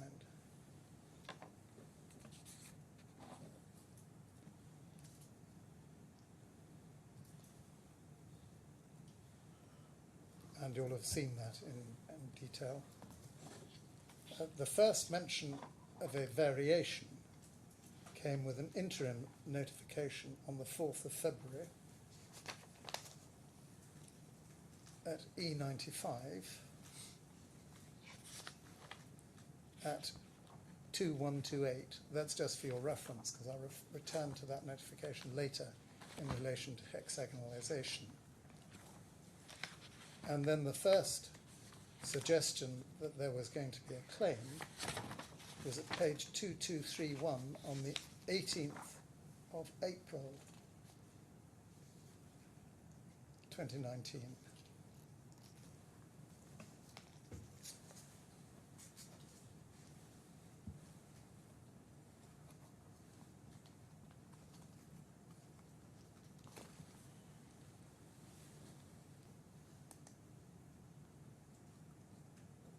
And that talks about, well, it's headed with the subject, submission of the subcontractor's variation for the cost associated with facade design changes, subcontractor's variation 02, and the covering letter, you'll see, says they submit our detailed cost associated with design changes of variation number 02, supported by the following listed documents.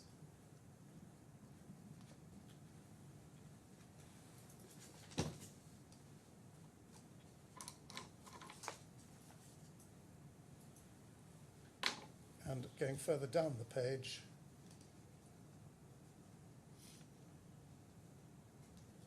what's said at the bottom is we expect to receive your earliest instruction and confirmation on the variation to support the progress of works.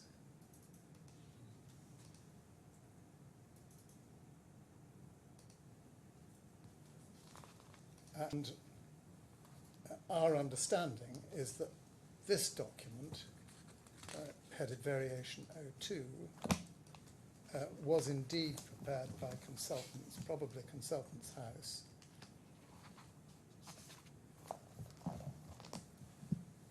And their instruction appears to come from, or have its genesis in B8 of the addendum, which is at page 1967. So just pausing there, why is this variation number 2? Because variation number 1 was the LED change of specification. Right. Got it. And we know that because they say in this submission that they're preparing variation number 1. And that's And accepted. those have been agreed. That's Yes. accepted as a variation. It is There's an indeed. issue of valuation. Yes.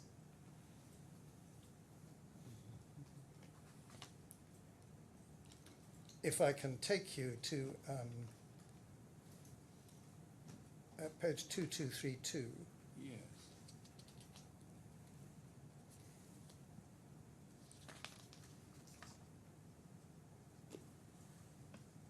So if you look at line 14, Yes. that says LED reference letter, Affan letter 00102, and to be verified in VO1. Yeah.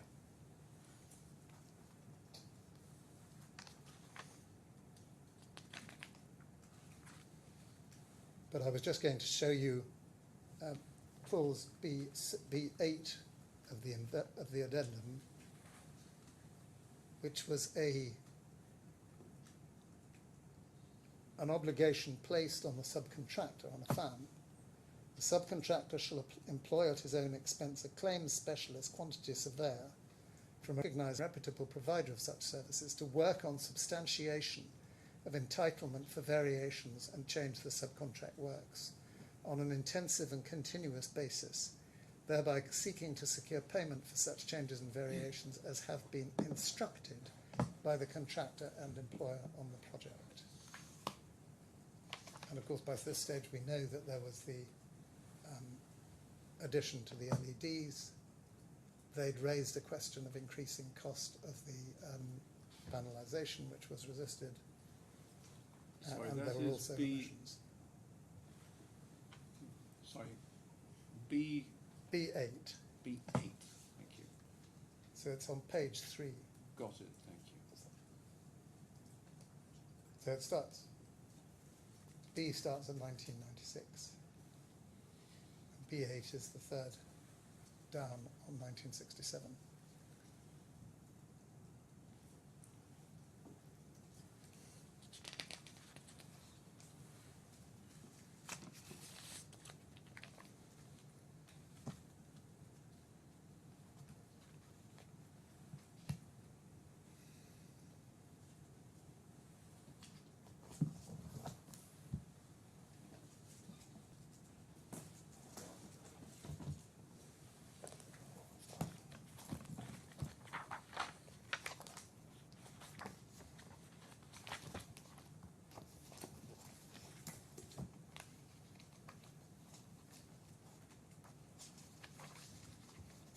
Just the transcript. Transcript says P rather than B.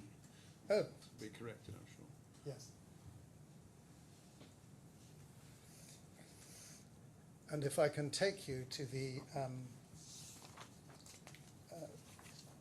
submission on the 18th of April, the letter, which we've seen as 2231, and then the variation presentation starts at 2233.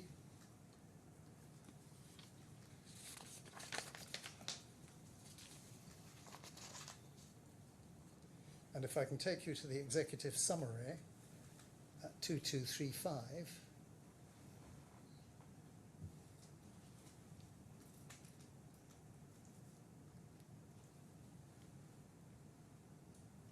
the subcontractor was awarded the project under subcontract reference. The facade consisted of 17,706 metres squared of panels as per the model given in the IFC drawings. So they're quite clear that the IFC drawings were with them there as well. The total number of panels in the model were estimated at 2442, which gives an average of 7.25 metres squared per panel. That's long. Panelization intent described in the facade contract documentation clearly defines the facade skin to achieve a single curve by means of faceted panels. Again, that is simply wrong.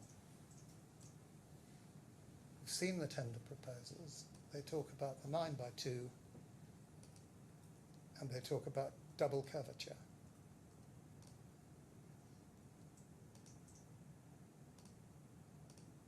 The subcontractor started with the design based on the IFC drawings and developed the first mock-up with faceted panels. Again, I don't understand where they got that from. The tender proposals were based on the IFC drawings and showed, as we've seen, double curved panels. The design subsequently instructed the contractor to pursue an alternative smooth surface. Such a smooth surface can therefore only be achieved by replacing the single curved panels in the IFC contract drawings with double curved panels which implicated different dimensions and shapes from the IFC panels. And that is simply make-believe. Double curved panels from the outset. Double curved panels were what would give the smooth surface.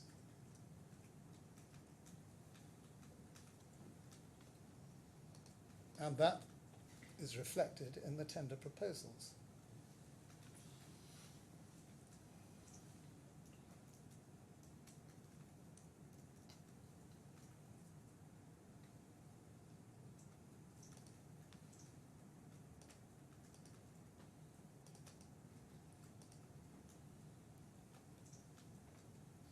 And then what's said is the subcontractor carried out several mock-ups and design meetings, and finally the design and shape of the panels was approved after presenting mock-up number 5.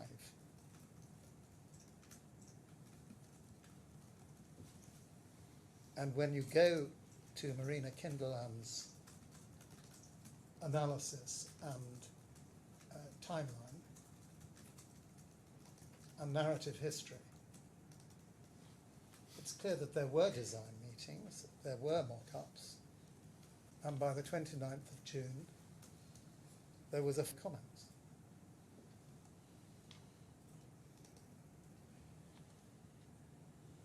But there is no substantial change in design between the first model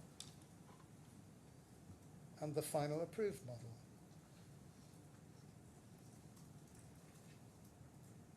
It is right that roughly 10% of the panels became larger, agreed by the experts to be of minor consequence only.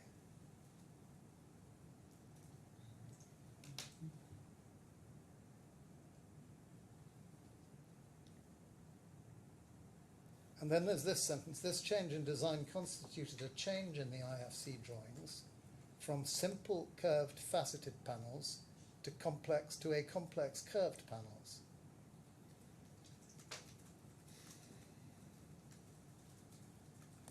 That is simply wrong. Double curvature was on the original proposal, and double curvature remained.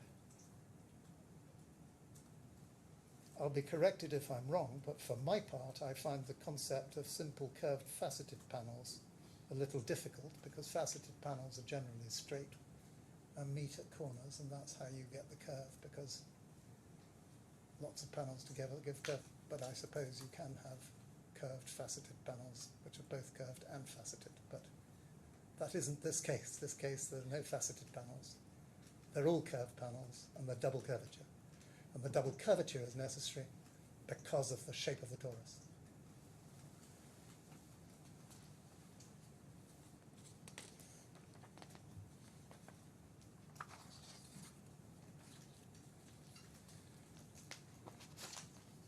Now, what is also important here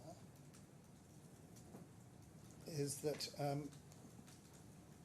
if you the list of variations for which they were claiming that there was a value on page 2236,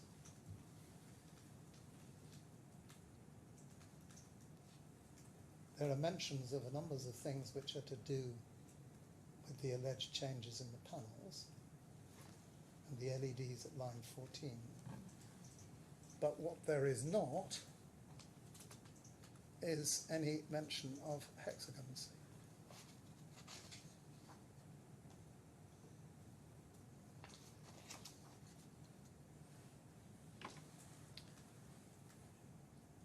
And it is to hexagons that I now turn.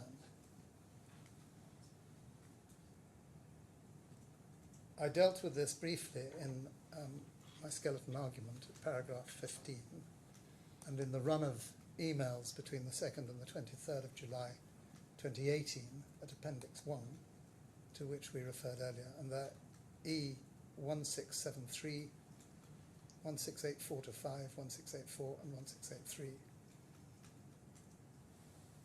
And we don't need to look them up now.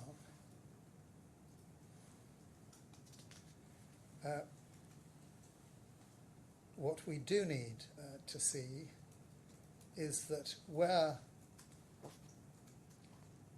BAM refer to a notice given to Bureau Happold under 21C of the main contract,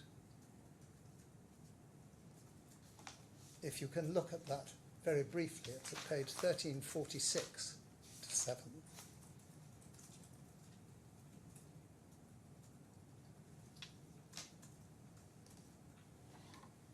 We've got 21A on the screen. If we could go down to 21C.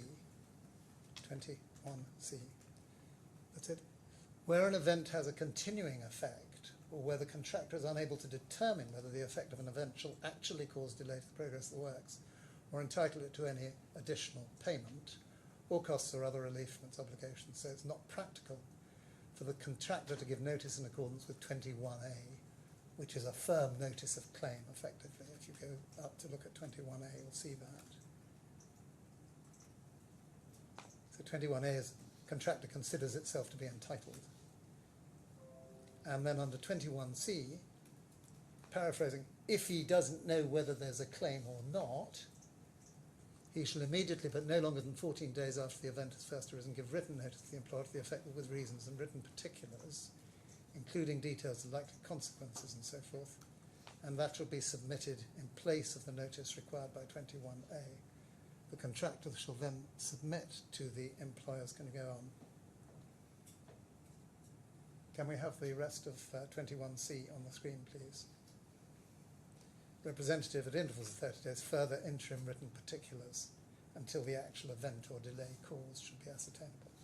So paraphrasing, this is, if he should give notice of the circumstances, warn of a claim, which he'd then follow up with further interim notices, and ultimately, if he was going to make a claim, there'd be a full claim notice under 21A.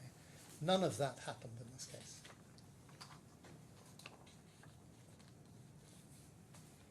My next point on those July emails, and you will have seen this because it's in the skeleton and Appendix 1. Sorry, just to make sure that I understand. These are provisions of the main. This is the main contract. Yes. So in the July emails, which I've exhibited to as Appendix 1 to the skeleton, Yes. BAM gives a notice under 21C.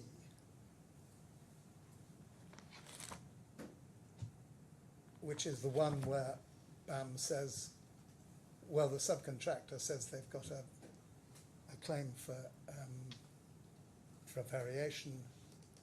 We take the view they may be right. Okay, I'm familiar with that. That so, one. And okay. he then says, treat this as a notice under 21C, Okay, that's the which is an I don't know notice, but I may have a claim. Yeah, yeah. Then I understand the relevance. Thank you.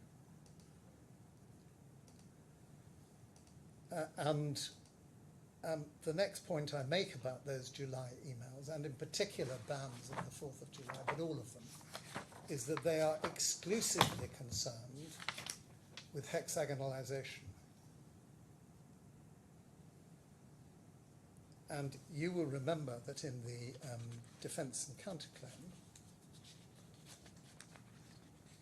the defendants say that covers panelization as well.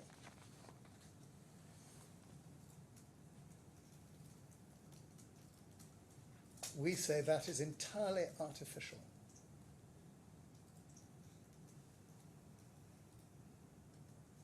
The panelization and the hexagonalization are separate issues and were treated separately. And the reality is that hexagonalization was introduced just as Bureau Happold said in their email of the 18th of July to assist Affan with difficulties of what's been called, perhaps inelegantly but accurately, drapability and bondability. By drapability, they're talking about the difficulties of getting a stainless steel sheet to bend over a curved surface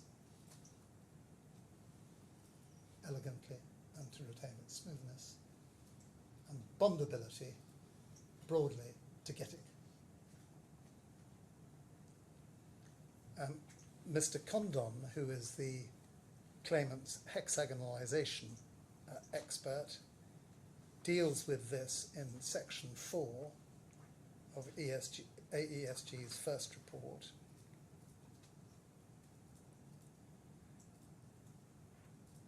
And if we could go to that in the electronic bundle on page 68 at 4.3.4, it probably headed Kinderlam and Condon first report. You have a paragraph, not a paragraph. 4.3.4.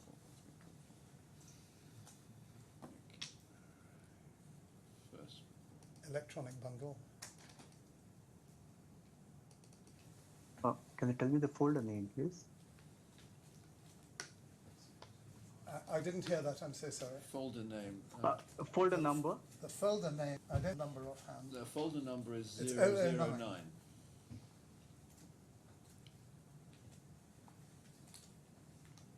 Page 60. Page 68. 434. I have it. Thank you. So we're at page 68, and it's 4.3.4. And Mr. Condon's analysis shows, by reference to the dots,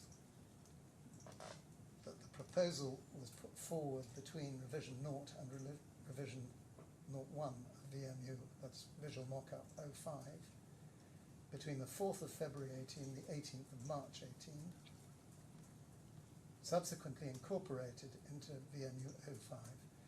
Important to point out that we're a year after the 2017 design changes, so the other panelization and hexagonalization are tied up together simply doesn't hold water. In particular, it was included in Affan's shop drawing submission 22nd of February 18. No documents during that period to identify that the scoring was instructed by the ERC. If I can interpose here that there is an extraordinary suggestion that the hexagons were individual hexagons cut separately and stuck together on the panels. And that is pleaded in the defence and counterclaim. There were a million of them, were there? Lots and lots. I think somewhere in the... Yes, I think there is. I think there were a million. At any rate, if I can take you to the defence and counterclaim, paragraph 12.2 and V, which are at page 71 and 76 in the combined bundle. So P, this revision in design intent. Sorry, I'm just switching documents. We'll have to...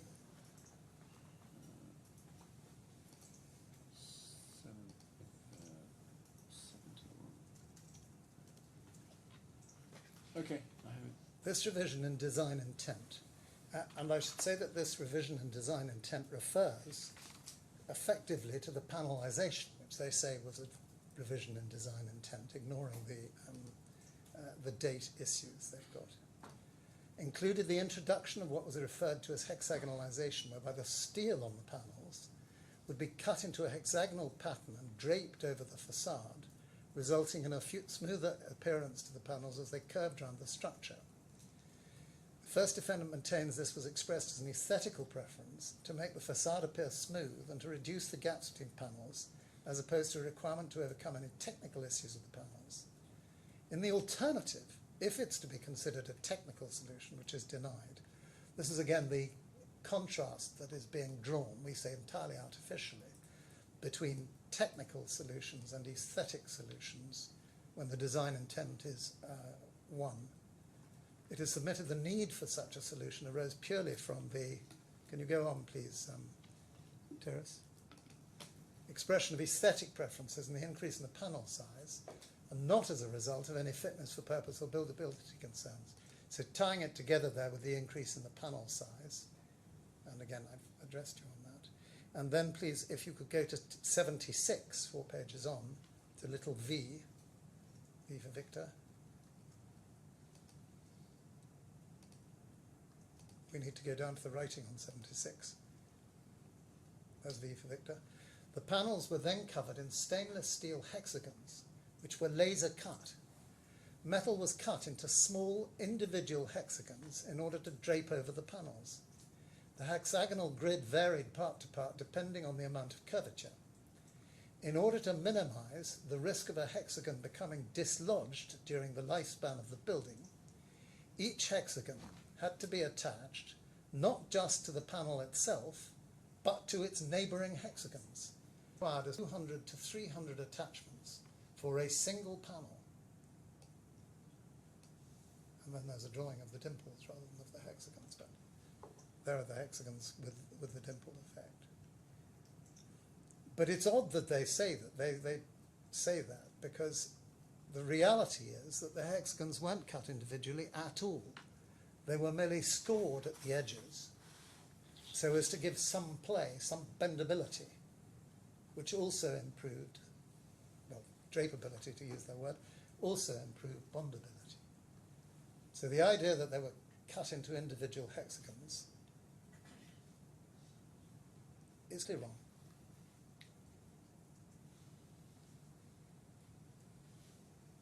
And again I make the point that this is painted in the defence and counterclaim as part of the killer preferred scheme.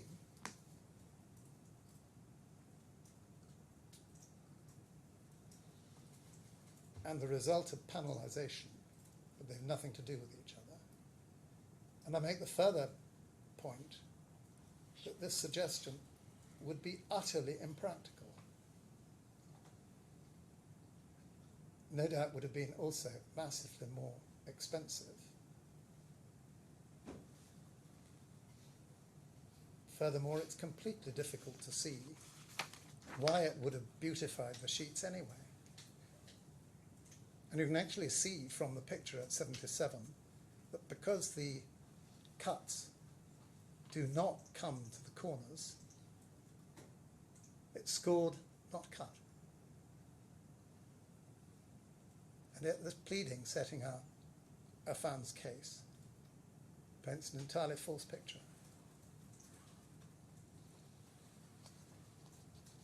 Coming back to the electronics bundle, with that, further into the project timeline, there are no documents during the period to identify the scoring was instructed by the ERC. However, further into the project timeline and in response to contractor CCN 222 interim claim notice submitted 29th of January 2019, the ERC response dated 7th of April has identified the source of the hexagon introduction being Affan. I refer to the extract below.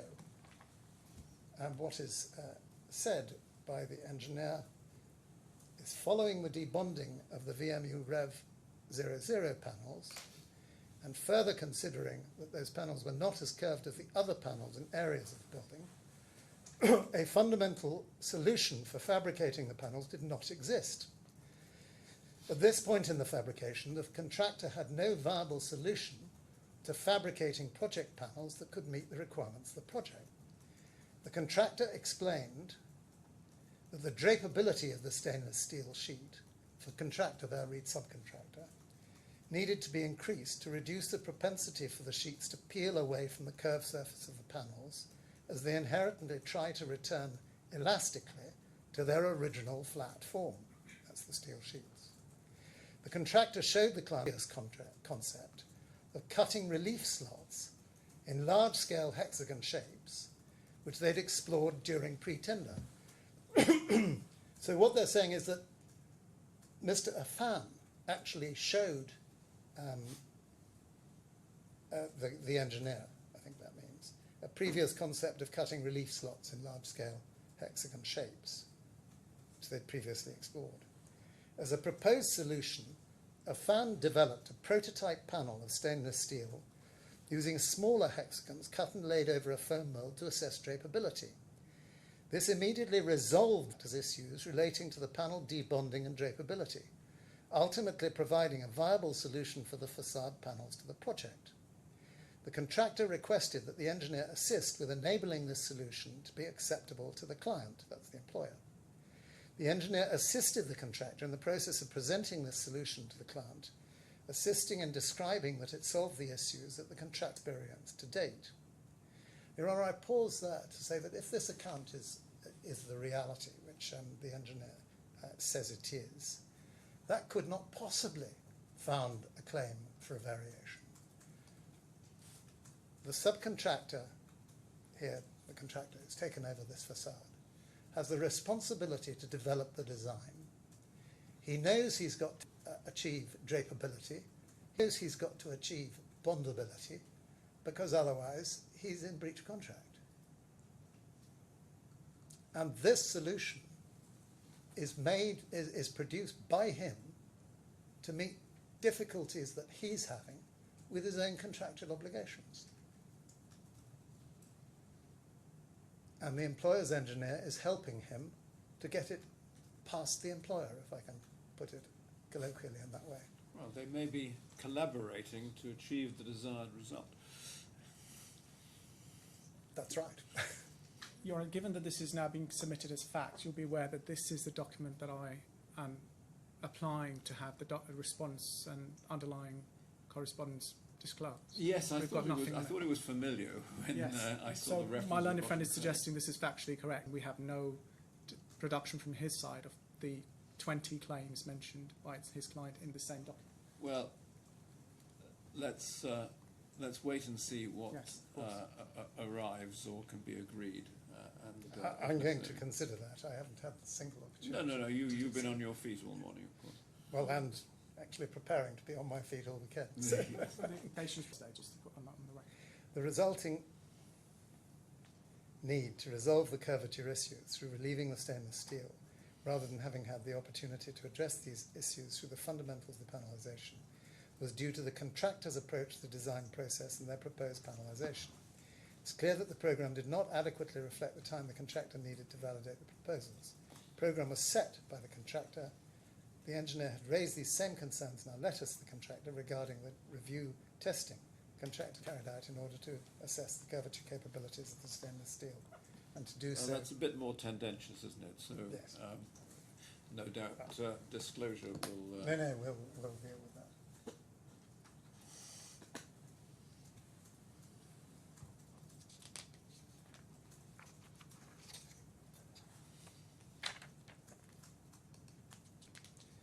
There was another issue about the orientation of the hexagons.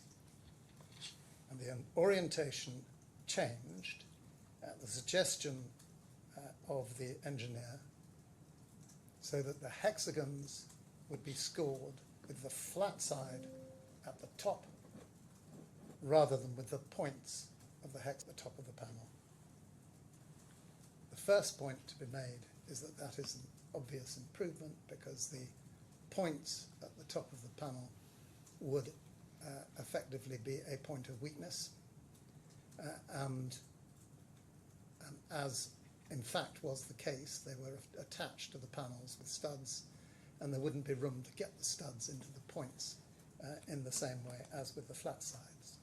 And the second point to be made is that that change from points at the top to flat tops made absolutely no difference to the cost in any event. And the only effect is that it would be the hexagons would be less prone, or the panels would be less prone to bonding difficulties of steel to the GRP.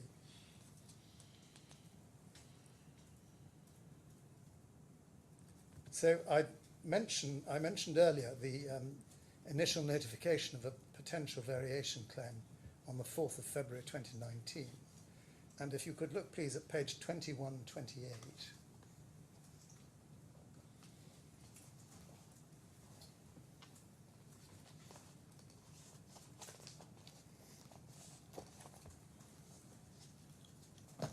I said I'd return to it in relation to the Higgs claims.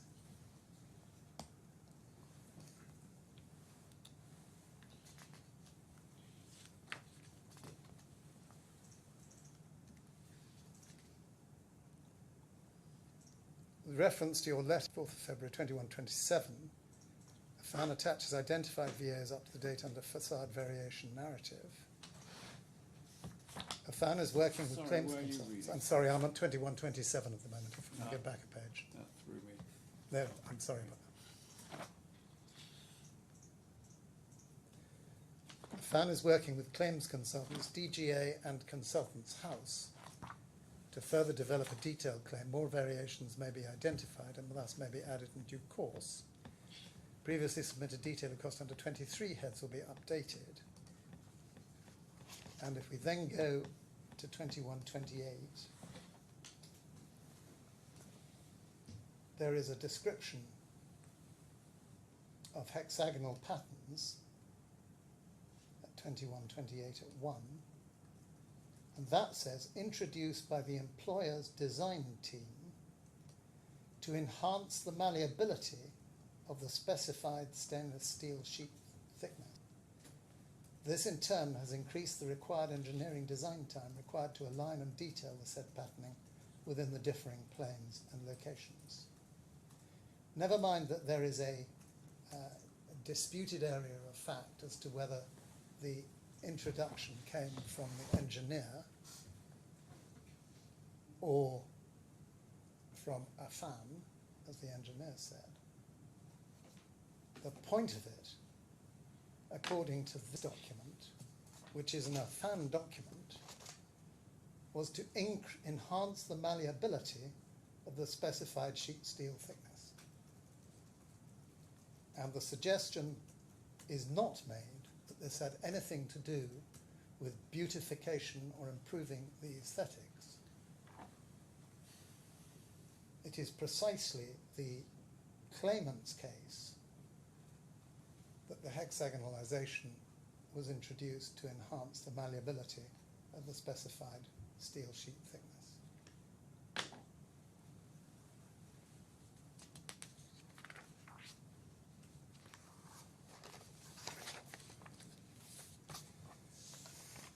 Now, this was the February,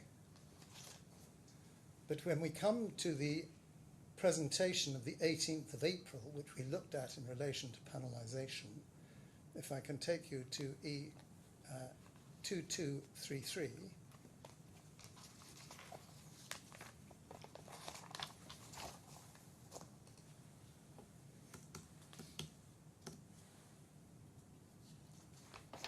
and I can probably take you to the index or the contents list on 2234. This is the VO2 presentation. There is no mention in that index of hexagonalization. There is no mention of hexagonalization on the summary value of variation number 2 compared to IFC drawings at 2236 or 2237. And it simply isn't at that stage pursued.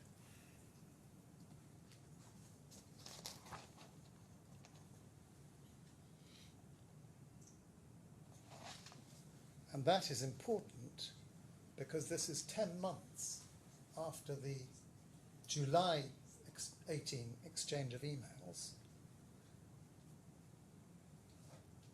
Sorry, 9 months.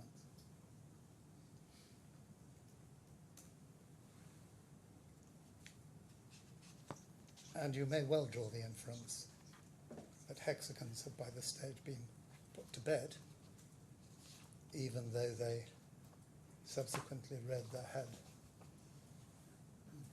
with this strange liaison with panelization in the defence and counterclaim.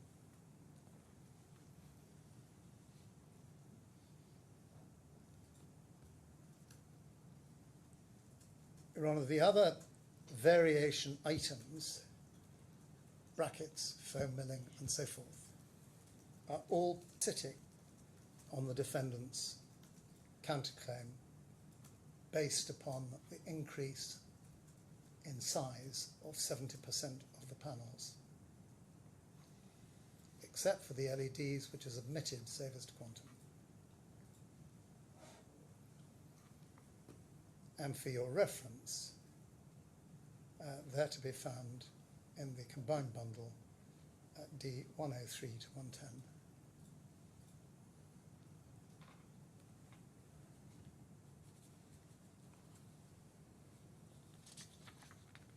Ronna, finally, in relation to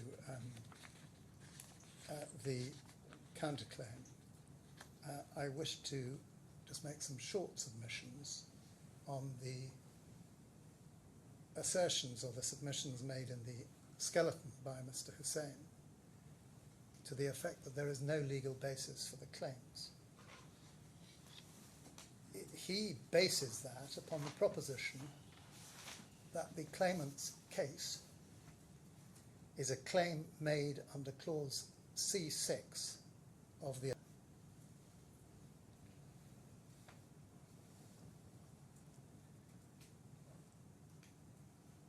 It is not such a claim, nor is it pleaded as such. It is pleaded foursquare as a claim for damages for breach of contract. The breaches are set out in a long letter of the 23rd of June 2019, and that is in the bundle appended to an email of the 11th of May 2020, so it appears out of order, at 2712 to 15.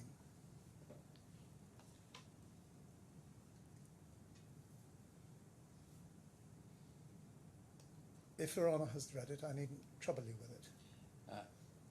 Unless you We want will. to go to detail, but I've certainly read it. We will come back to it, and what I will do is you will see at the beginning of that letter that there are a large number of letters referred to as history of breach of contract. And not every one of them, but large numbers of them refer to breaches of contract. And there is then a summary of the nature of the breaches relied upon. It may be that in a contract context, with a subcontractor-contractor employer relationship, the unauthorized stoppages and the breaches of in effectively hindering, blocking the works by closing off areas of the facilities which had been assigned to BAM are the most serious, but there are all breaches of contract. But I mean, what is said against you is that essentially you didn't operate the machinery of the subcontract. So I mean, Mr. Hussain will develop his own argument, but as I understand it from the pleadings and the letter and the skeleton, it is said there was machinery under the subcontract to terminate and for the main contractor to take over, but you didn't use that machinery. What he says in terms is that the only way to deal with it is by treating the breaches as a repudiation of contract. No, I know that I don't think that. Well, he'll make his own case. Yes. He's saying, I think with respect, that's a forensic Aunt Sally. I don't want to put it up on Aunt Sally. As I understand the submission, is the correct way to deal with it is under the machinery of the subcontract, and by not doing that, one is left in this area of repudiation, and it's asked rhetorically, how does that work under UAE law? But anyway, he'll make his own submission. But that so far is my understanding. Yes. What we say about is that the addendum gives BAM a considerable breadth of what are sometimes called step-in rights. So you do rely on the addendum? we rely on the addendum as the document that sets out the step-in rights, certainly. Okay. The only argument on the addendum, and it isn't an argument, I don't think, is the construction of clause C6. He says this is a claim brought under clause C6 to recover our entire loss. We say the construction of clause C6, and Mr. Doyle says it in his witness statement, allows us to recover BAM's outlay against future payments under the subcontract. In other words, we can get a set-off.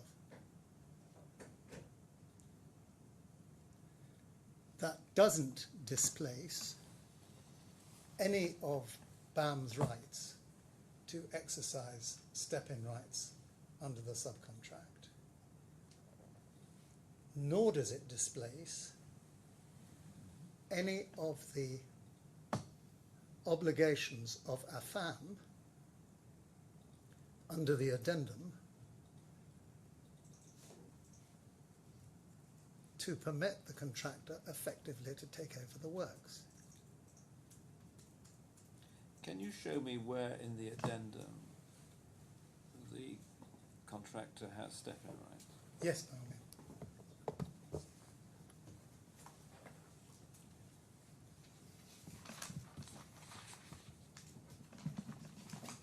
That's 1 minute past 1, so maybe that's the last point. Shall we? Can I just, while it's fresh in my mind, Yes, of course. if you'd be kind enough just to take me to the addendum, no need to develop it now, but just for my note and reading, where I find the step-in rights in the addendum.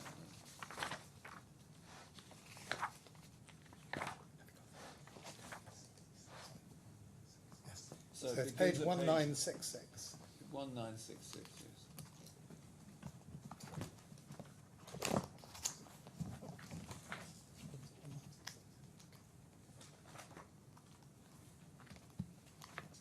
Yes, it starts at 1965, Yes. and the step-in rights are everything under B. Well, not everything, but it starts with 1.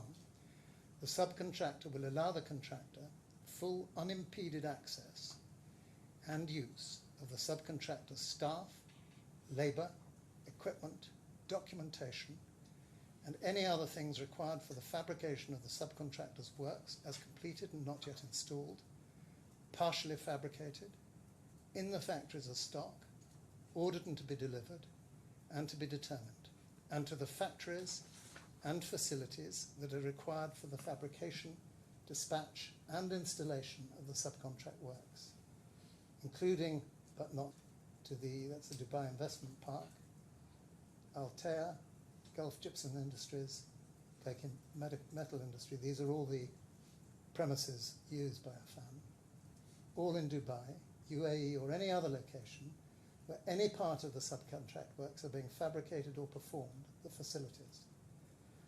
The definition of the site under the terms of the subcontract and or the main contract shall henceforth be extended to include the facilities as described herein.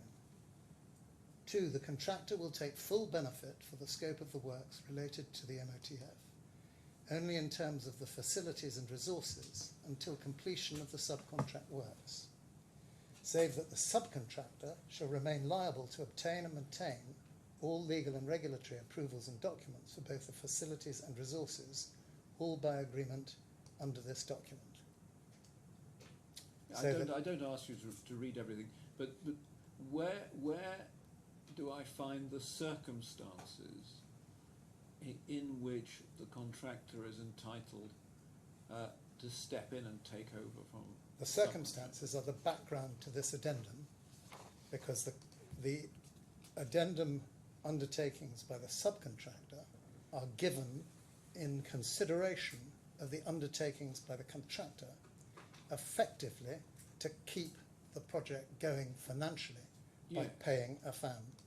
Yes, I mean, I'm looking for some step-in wording saying in the event X occurs, the contractor shall take over and complete the works. X is the signing of this addendum, which gives the contractor the right to exercise its right under these undertakings without further ado. Okay, well, this is no doubt an area of debate between you and Mr. Hussain. It may be, but what I would like to do is to take you to 5, which is control of the facilities, and 6, which is the subcontractor shall not be allowed, we say this is as of today, to blockade, embargo, disrupt or interfere in any way with the operation of the facilities or the resources, including acceptance that no legal remedy or injunction of any kind may be raised in this regard against the contractor in respect of the facilities or resources. Then 7, the management of the subcontractor shall remain fully available at 24 hours notice, and so forth. 8 said. Then 9, the subcontractor shall make us available key staff for all their alternates, experience in the relevant software, and so forth. And at the bottom, the subcontractor acknowledges and agrees that subcontract works must continue with all reasonable endeavours until the breach is resolved pursuant to this addendum. And what the contractor is going to do is pay the historical costs under C1, the letter of credit costs under C2, and we've looked at the basis on which that's paid. Yes, I mean, from my reading, if I can be quite frank, so you know where at least at this very early stage in the proceedings, I had understood what the addendum was addressing.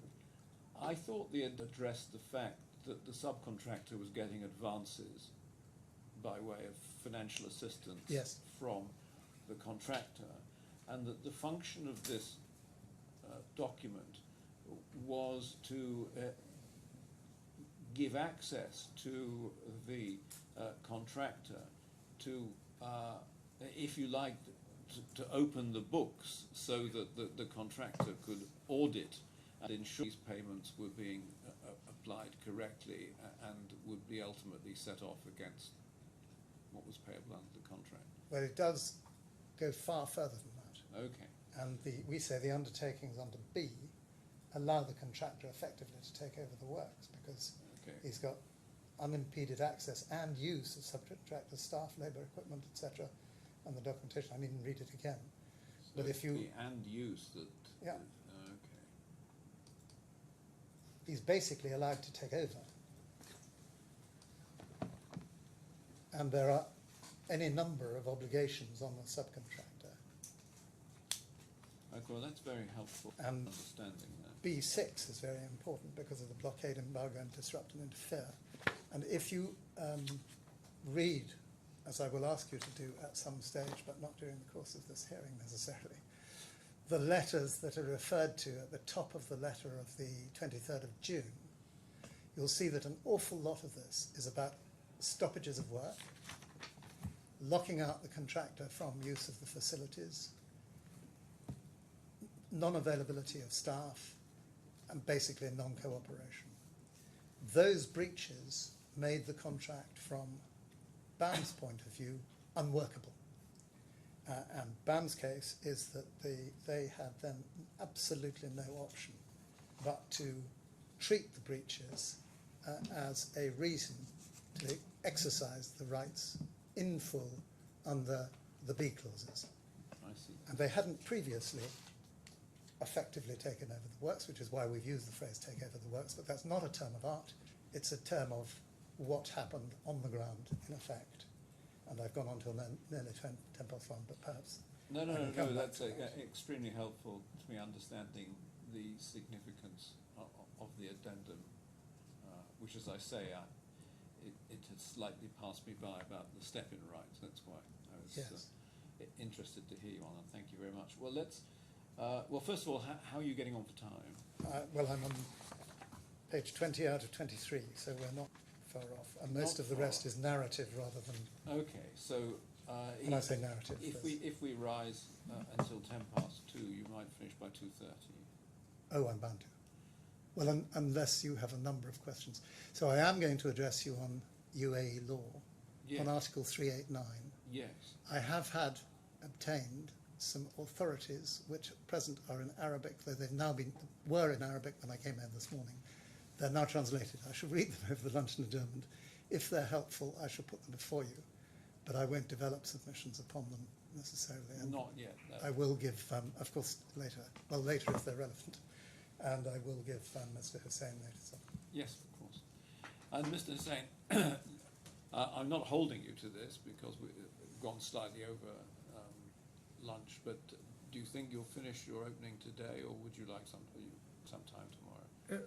I might not finish today, Your Honour, but I'll definitely finish Mr. Doyle by tomorrow, so I'll catch Okay. up. So either way. we're still on track then. Oh yes, I'm confident, certainly my side. That we Okay, should be. thank you very much indeed. In which case, no problem. Let us rise now until 2:10. Thanks. All rise.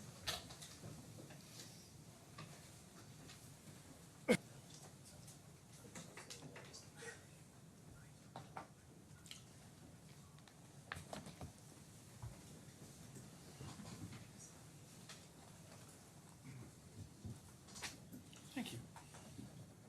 Ron, I took you to the addendum at your invitation Yes. to look at the B clauses before the adjournment. What I submitted and do submit is that the June the 23rd letter, appended to the letter of the 11th of May 2020, makes it very clear that BAM was exercising its step-in rights, which it calls taking over the works, pursuant to the addendum, and because it had no other option in the light of the extensive breaches of the addendum and the subcontract by Affan. If I could perhaps take you to that letter once again, it's Yes. at page 2712. Thank you, I have it.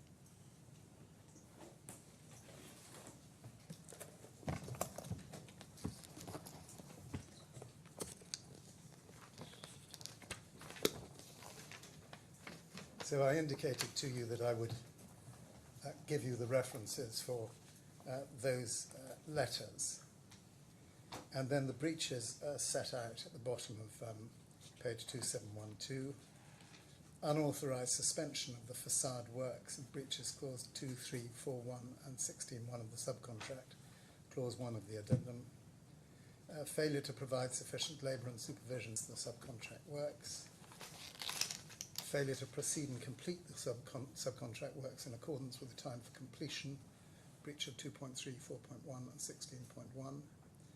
Failure to use the facilities and resources solely for the purpose of the project, breach of clause A6.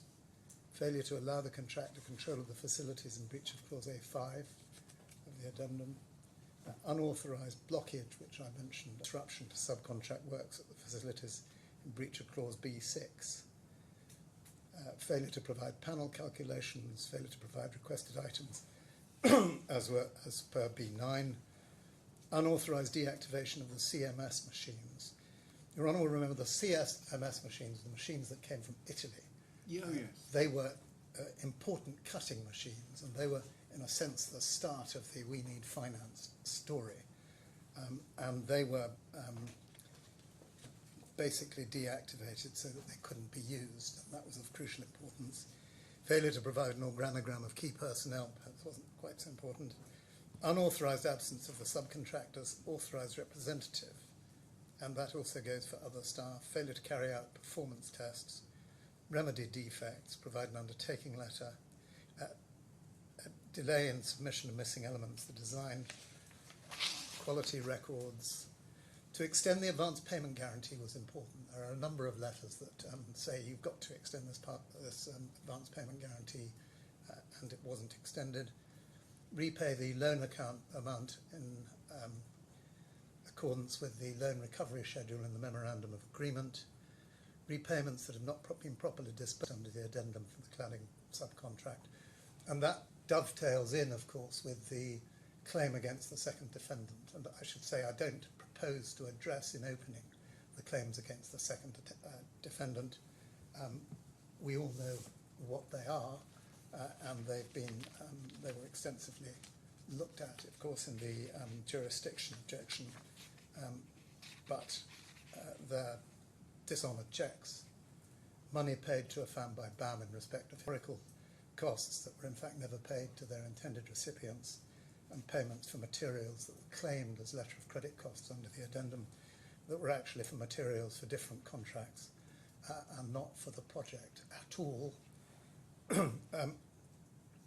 Your Honour will have seen that that's pleaded in fraud against the second defendant and for breach of the articles of the code, and one of the authorities that I am going to refer to enlarges the scope of a claim brought in fraud in terms of the damages that can be awarded, much as English law says fraud unravels all. But that's not essential, we say, to our claim. The point I'd make is that the defence does not engage specifically with these breaches at all. And we haven't been asked for particulars of them. We've set them out. There are all the letters in support. There are no letters in response to speak of as regards most of them. I don't want to generalise too far. But no issue has been taken with that the breaches are made out. And the stoppages and blockages are, of course, extremely important. The consequence was that BAM had to complete the works. It was able to take over it was able to exercise the facilities that it had under the addendum, and it had no option but to do so.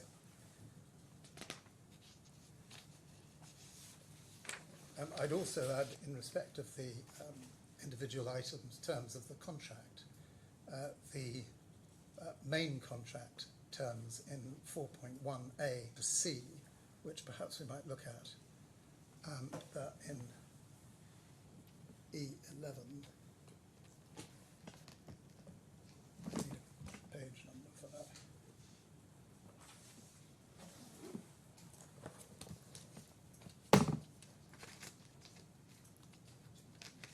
So 1, 2, 3, 3.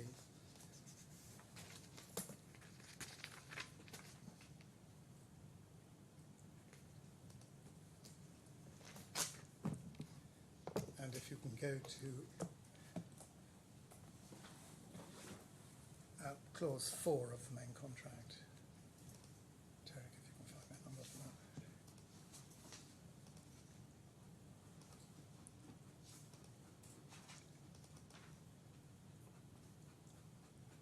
It's 4.1.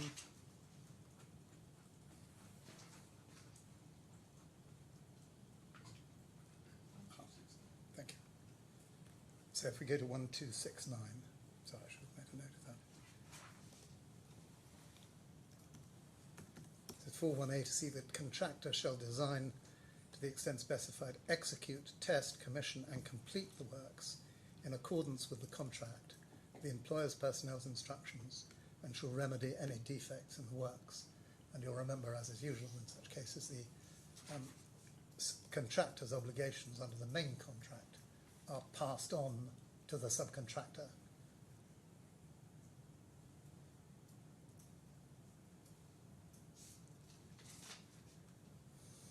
Then at B, the contractor shall provide the plant and contractor's information specified in the contract, and all contractor's personnel, goods, consumables, and other things and services, whether of a temporary or permanent nature, required in and for the design, execution, completion of, and remedying of defects in the works. And at C, the contractor shall undertake all works which are necessary to satisfy the specifications and the drawings. All can be implied from the contract, and all other works which, although not expressly mentioned in the contract, are necessary for the stability and or for the completion and or safe and proper operation of the works. And it's my submission that that is a very wide clause, and the words stability and safe and proper operation of the works are very important, and for the completion of the works. It makes it quite clear that the main contract stands four square behind the allegations of breach that we make in relation to the conduct by the letters that are summarised in the letter of the 23rd of June.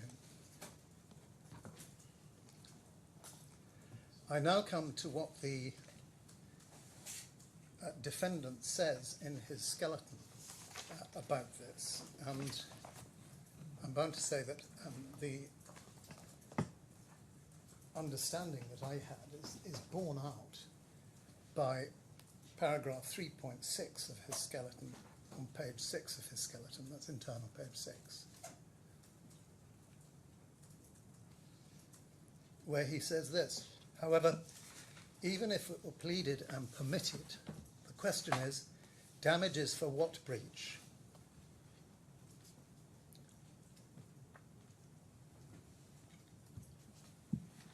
It's 4311, I'm told. And on what legal basis?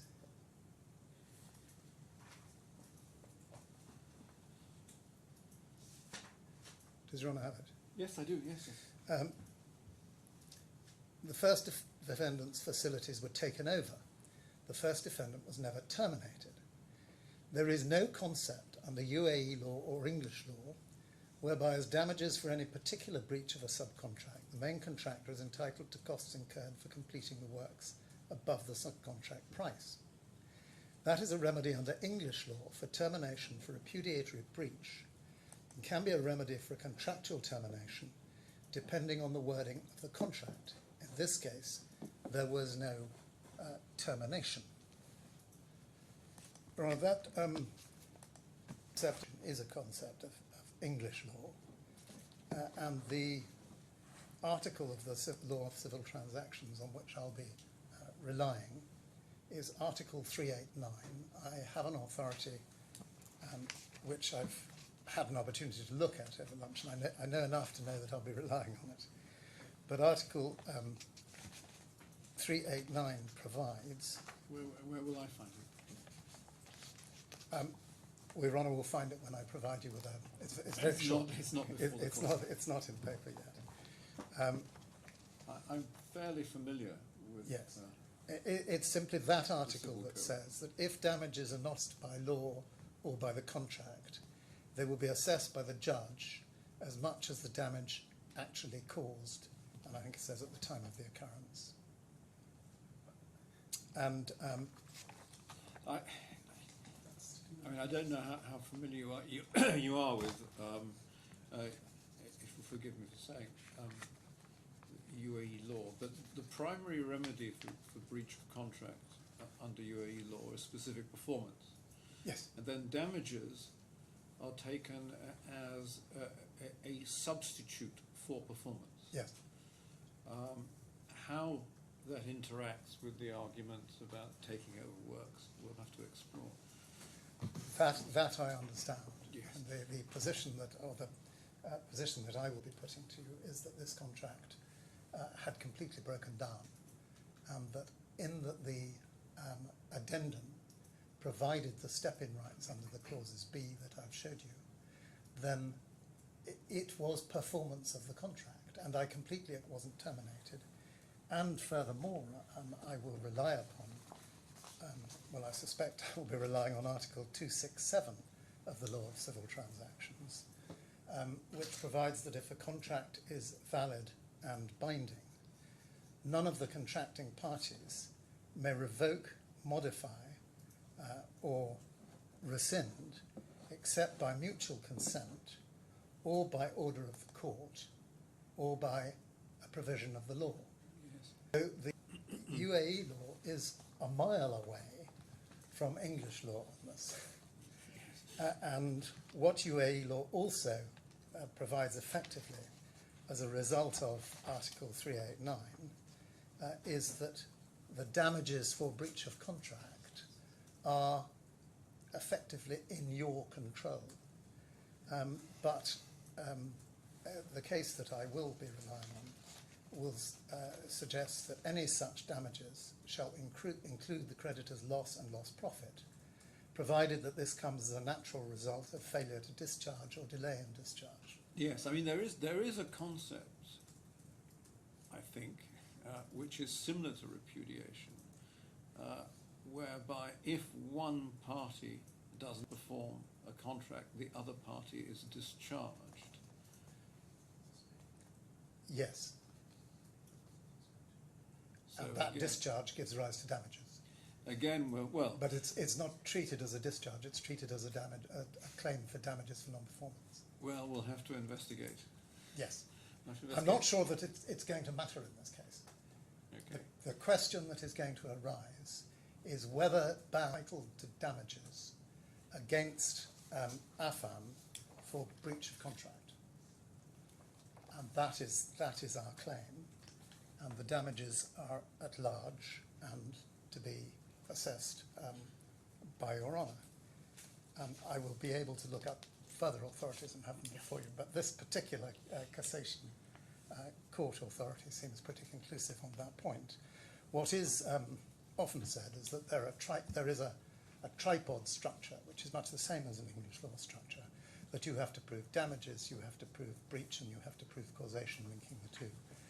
And that we say we can establish, and it will for you determine whether Mr. Doyle is right that he had to exercise the rights, and the rights gave, or the exercise of the rights and continuing the project and finishing the project gave rise to a loss. Now you may have little difficulty with that because the experts are by and large agreed, the quantum experts, and I don't need to go into the detail of that at the moment, you'll be hearing from them today week, as to what the cost of completing was. And Your Honour will have seen that since there is a standard variation application, an application for, in respect of the damages or the loss caused by the variation, or the extra cost caused by the variation, Affan accepts that the cost of completing is considerable, and it is therefore foreseeable, and the experts find eventuated, that the cost of completing meant that the subcontract price was very substantially overrun. And one of the questions you will have to decide is how far it was overrun and to what extent the defendant liable to meet the cost of that overrun. Now, we have set out the cost of the overrun and the experts have opined on it. That doesn't mean that you're necessarily bound by it, though it must be the prima facie evidence of the loss, unless it is interrogated in such a way that suggests that the causation isn't there for all the overrun. But that's the broad way in which we put the case. The point made by Mr. Hussain on C6, and he suggests that the particulars of claim set out a claim under C6, and I merely invite you to read the particulars of claim to see that that's not the case. What is the case is that BAM says the costs of the overrun were in accordance with C6, but what Mr. Doyle accurately says at paragraph 27C, which is at page 618,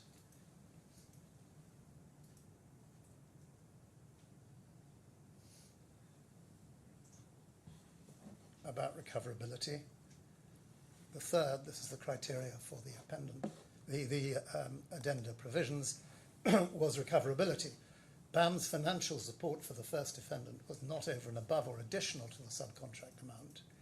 It was a temporary arrangement to ensure the continuity of the subcontract works and was to be fully recoverable against future payments of the subcontract amount. Discussed at length in our meetings and accepted by the second defendant personally. And if you look at C6, that is exactly the way that it reads.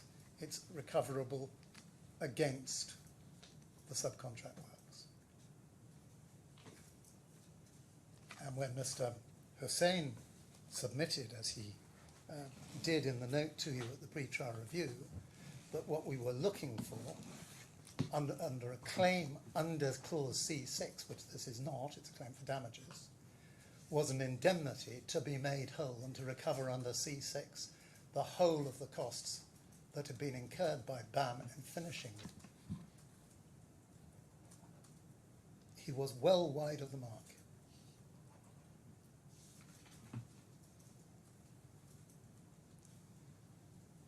What we have to prove is the step-in rights under the addendum,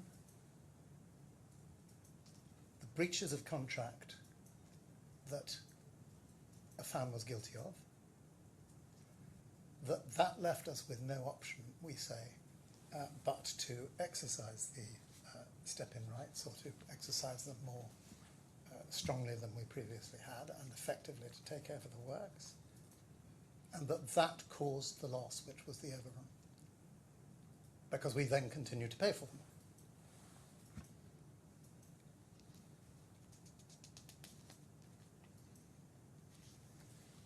The only significance of C6 in a contractual sense is that that would substantially reduce the counterclaim for the value of any variations if the defendants did establish such a, contrary to our primary case. And this is set out in paragraph 77 of our skeleton argument.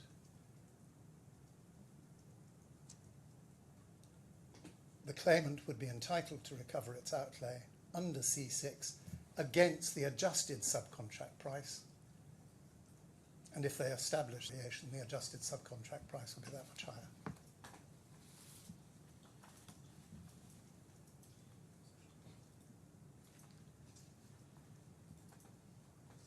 Now, although we had sequential service of skeleton arguments, Affan's skeleton argument has not addressed that point.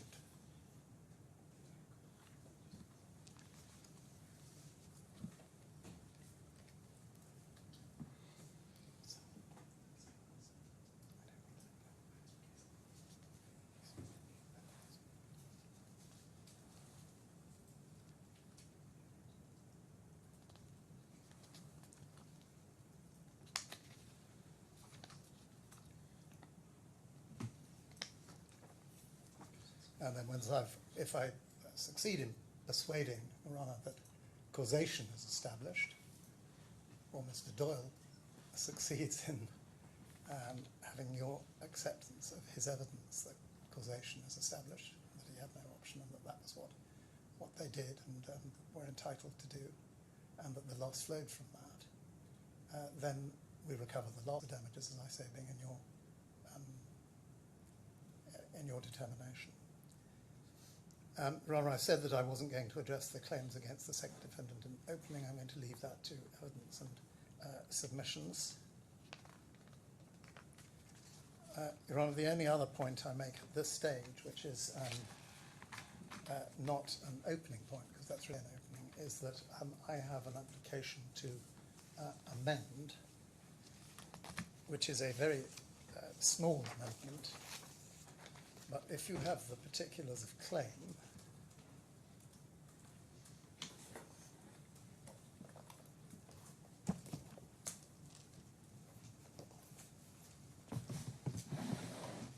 paragraph 88.3 is at page 33.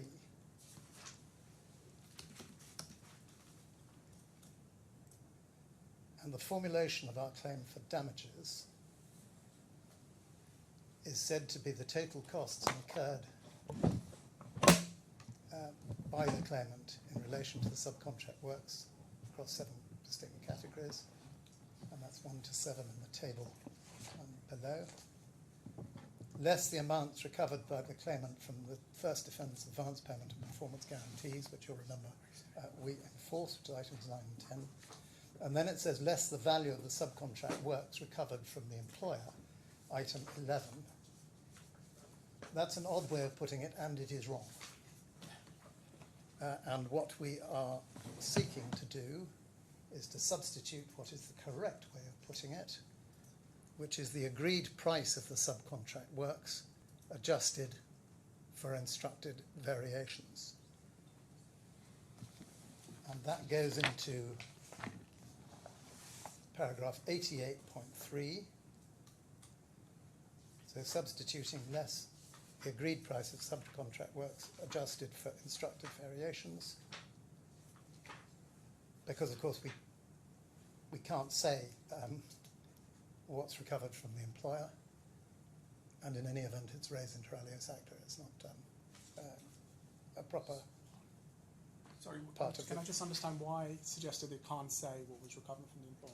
It's not that I can't say, it's that it's not an appropriate point to put in paragraph 88.3, because what we're trying to say is, as between BAM and Affan, what we're entitled to, the extra cost of completing the subcontract works over and above the amount that we would have had to pay BAM in any event, less what he's already been paid. In other words, to be put in the position that we would have enjoyed had Affan performed its contract. And when we come to look at UAE law on this, the loss of performance is a recoverable head of damage in UAE law as well as in English law. So it's a question of loss of bargain, that's all. And the bargain we had, the bargain between Affan and BAM, whereby Affan will do the works for BAM at the subcontract price, 125 million, adjusted for variations that were instructed.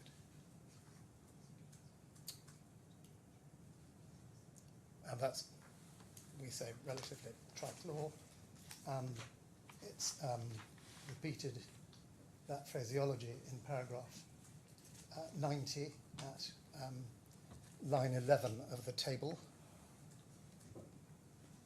And for completeness, it's also set out in the same or similar table under paragraph 58. Sorry, just pausing there.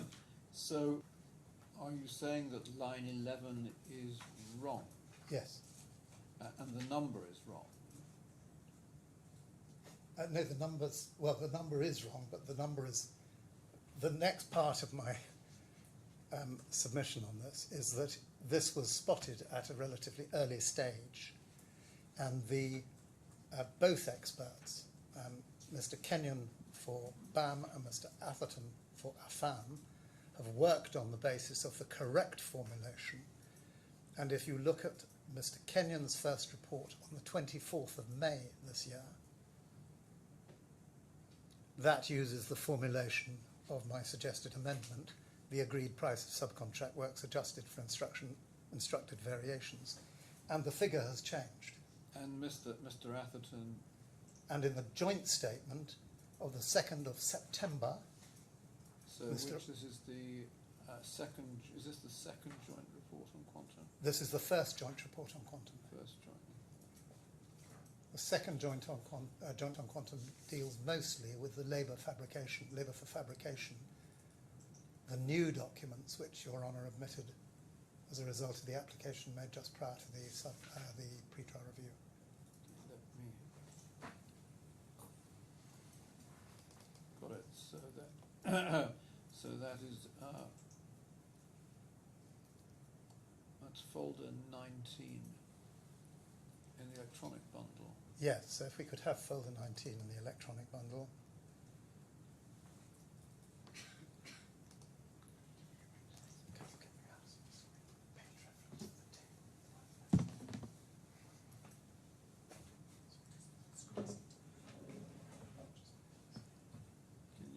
I'm going to find the table in a moment, and Mr. McCallum is going to tell me the page number. That's a bit further on than that. It's a bit further on than that. There we go. If you go down to line 11 in this table that's just come up on the screen. That doesn't help me. Where What page is it? He's going to need to slow down slightly, just past it. Can you go to the top of the page so I can get a page number? No, I can't get a page number. Well, the page numbers are at the bottom of the right hand. It's internal page 13, I'm told. Yes, it's at the bottom right-hand corner. And if you look at line 11, the joint experts have, actually they're in the same, it's the same figure exactly. No, it's not. So less the agreed price of subcontract works adjusted for instructed variations. So that's the wording I now seek to insert. The amount claimed is the amount claimed as set out on page 34 of the command. Let me just look at this item. So.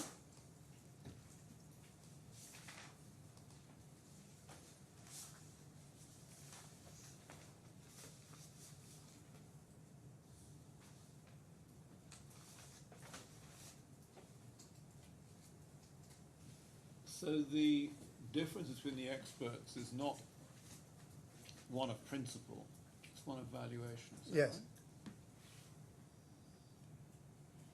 It's about sandblasting.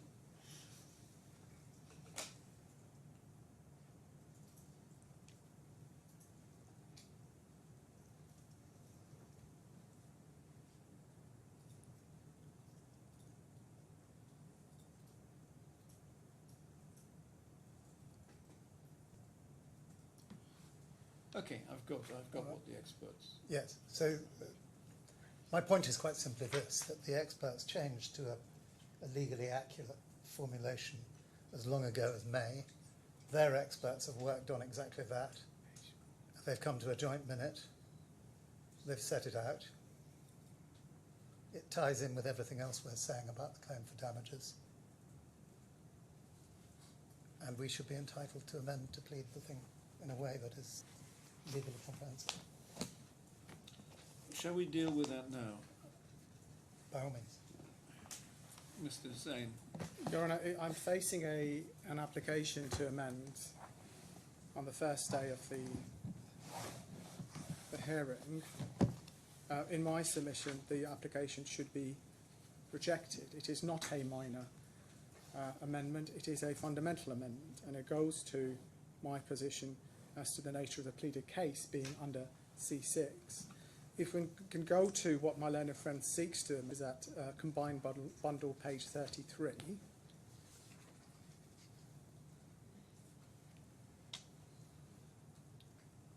You'll see paragraph 88.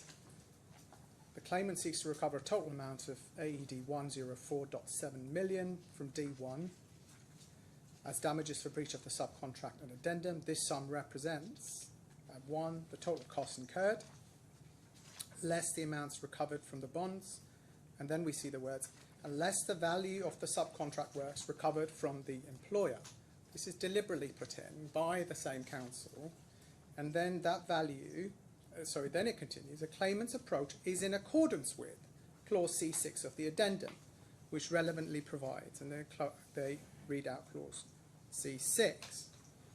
Now it's suggested that these sums are not recoverable under C6, which is a correct concession.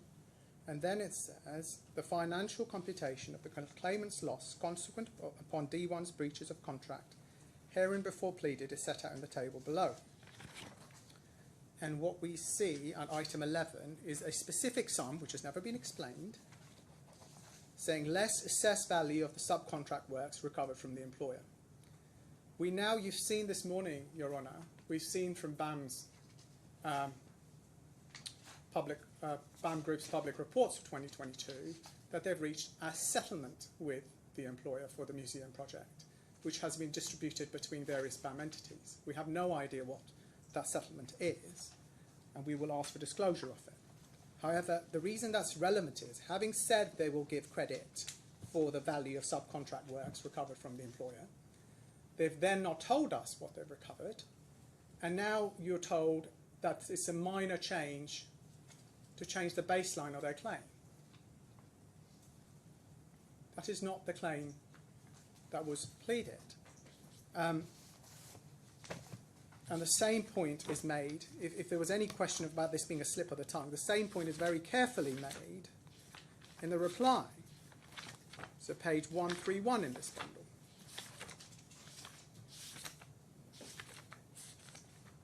So if you go to page 131, you see paragraph 58, you see an updated table, and at item 11 over the page, you see the same assessed value of the subcontract works recovered from the employer. BAM is, we say that the claim is legally flawed because it's a quasi-termination claim and it's based on a wrongful reading of C6. The second point now seems to be accepted. But the way the claim is put can no longer be pursued because they haven't revealed what sums that they have recovered from the employer. This is not a minor change. The idea that the experts who are dealing with figures as figures somehow even had in their mind the legal theory behind the case is absurd, in my submission, and it is not a grounds for this fundamental amendment. And it is not a ground that is made out to you, not even been taken to the DIFC rules, which obviously require you to think carefully about late amendments. What this is lining up for is a quasi-termination case, which we say will fail anyway, but at the moment it is seeking to cover a fundamental evidential in the pleaded case. The claimant has chosen not to reveal what it has recovered from the employer, and is seeking to sidestep that. Can I assist you further on that, Your Honourable? Well, look, I mean, the issue with an amendment, and indeed a late amendment, is whether it's taken you by surprise, whether it's something you can't deal with. You may think that they're fundamentally flawed in the way that they have put the case, and you argue that they're trying to save themselves now. The question, of course, is which is the right way to put the case? Well, I say that there is no case where you get, as damages for breach of contract, the alleged cost of carrying out the works, because they don't flow from any other breaches. Okay. So it doesn't make it right in my submission, and that's something that is a fundamental issue between us. But what this attempted amendment is seeking to do in my submission, and will have the effect of doing, is seeking to displace a fundamental evidential failing. Because at the moment, if you had to do with a pleaded case, you would say they haven't shown me. This court would have to say they haven't told us what they've recovered. No, under I the see subcontract. that. And that strengthens your position more generally, doesn't it, by saying that they've changed their case in order to try and save it. But what I have to cover is whether to shut out the arguments entirely. This is something you can deal with. This is something you can make an argument based upon, and indeed you would say that it strengthens your position, that they've had to make a late change to their case. Well, if we look at it in terms of the prejudice of the amendment, Yes. obviously the prejudice is that it will absent the amendment, in my submission, the case is hopeless, because simply the computation as they have pleaded it cannot be done. Yes, but So how does my learned friend suggest that prejudice can be overcome? well, I think what he said, and he'll respond in a moment, is well, in fact, the correct computation's been on the table since May. It hasn't. This is hardly a surprise. Well, with respect to that argument, Your Honour, it hasn't. The experts are looking at figures as figures. The suggestion that my expert was looking at the legal theory behind a damages claim or the meaning of C6 is No, I wouldn't. not real. I agree with you. I wouldn't accept the experts have that function. The question for me is, do I shut out this argument entirely when you seem rather capable of, on your case, praying it in aid? Well, I'm in your hands, Your Honour. The only point I would make is if that were done, I wouldn't want that to then shut out my application for full disclosure of the settlement agreement. Because what I'm fearing Well, is... you would have an argument, your contrary argument, which I also see, is that this is a damages claim. And if it's a damages claim, it's open to you, isn't it, to argue that they have suffered little or no loss because they've actually been made whole by the employer when we look at what the employer... Or alternatively, that the fact that the employer paid additional money means that there was a change. Yes, well, you may, yeah, exactly. You may also be able to So frame I'm in your honour's hands. Well, it seems to me, without prejudging your application for further document production, that those documents would to me to be material, but we'll hear Lord Marks on that in due course. Even if I allow the amendment, which frankly I'm minded to do. I'm in your hands, Your Honour. Obviously, you have to do a balance. Thank you. Lord Marks, I don't think I need to hear you on the amendment. You can have permission to amend. Would you file an amended document and get it onto the court record, please? Your Honour, certainly, and thank you very much. You've heard what I've said about disclosure. That's a prima facie view. I've not heard your opposition to Mr. Hussein's Well, I haven't application. said that is any yet. Yes, The position is this. There will be, if he keeps it as wide as he has. Let me tell you a little about this. Yesterday, we received 2 notes that came from the 22 accounts of BAM, and I think it's BAM or BAM's parent company, at any rate, a BAM group company. Those documents are public documents, and they've been available since, I suppose, 23. We were told that Mr. Hussein wished to rely upon those 2 documents. Before lunch today, we were given a letter, or sent a letter at some stage during the morning or during the lunch adjournment, that said they wanted all documents to do with the settlement. The settlement, of course, does sound a bit wide. is a settlement of all the discussions and negotiations and disagreements and between some may BAM be and the legally employer. privileged as well, I guess. They may be privileged. They are bound to be irrelevant, the vast majority of them, and it's the whole MOTF contract. That's But I what we've think been asked for. what I mean, again, speaking purely provisionally, what seems to me at the very least to be arguably relevant is what you received in respect of what, if there is... In respect of the in respect of the subcontract, Yes. with which we're concerned, Yes. that I can completely understand. What I do have is a logistical difficulty because Mr. Doyle flew out over the weekend, Okay. and I think he had a difficulty in finding the right flight anyway. But he's here now, but he is going to be in court all tomorrow being cross-examined. He will not have an opportunity to get BAM after court to chase the limited class of documents that we think are disclosable. Well, I'm not going to micromanage matters. It's between you or your solicitors and Mr. Hussein's Yes. solicitors to sort things out. I agree. And if it does require an order from me, Yes. it will be forthcoming. I don't invite micromanagement. What I do invite is for the defendants to frame their disclosure application as narrowly as they Well, reasonably can. they've heard you now. And we will do everything we can to comply with what is reasonable. No. It may mean that Mr. Doyle has to come back later in the week to ask questions on that, because he won't be able to do it tomorrow. Well, let's just see where you get to between you, and if you need any intervention from me, I shall be delighted to And provide. we'll ask. Your Honour, I'm very grateful. Thank you. Does that mean, Lord Marks, you've finished your opening? It does. Yes. In which case, I'll invite Mr. Hussein to make his. Your Honour, can I hand up a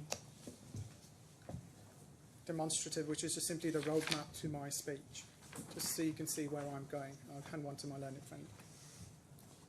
Thank you.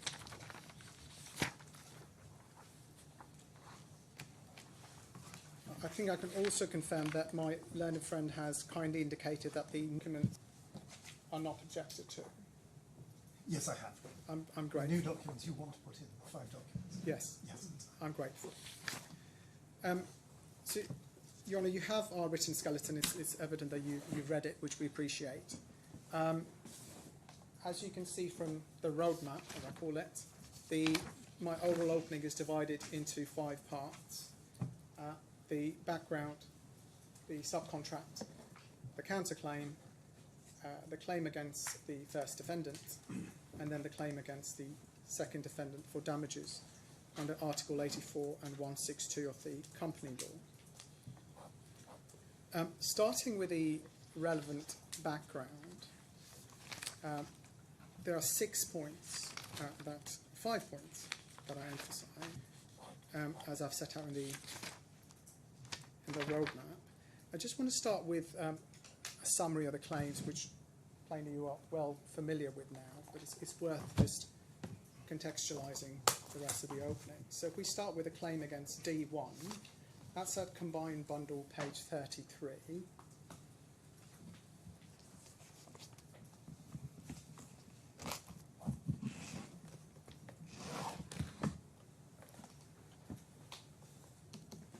And that is a claim for the total costs incurred by the claimant in relation to the subcontract works, less the sums called in the bonds and now as amended, less the subcontract price. And I will come to how the claim was pleaded in accordance with Clause 6 of the addendum. We then look at the Clause D2, the easiest summary of that, because the claim is circumscribed by what was permitted to be brought in this jurisdiction, is at page 5 of the combined bundle, which is the amended claim form.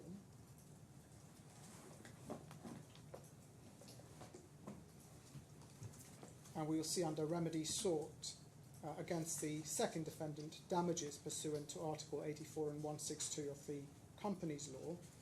That's 2 important points. First, that it is a claim under the Companies Law. There is no freestanding claim in fraud as under English law. And it is a claim for damages. So there has to be proof that any breach of the company law caused a particular damage. And then for a summary of the counterclaim, Your Honour, if we go to 115 of the combined bundle.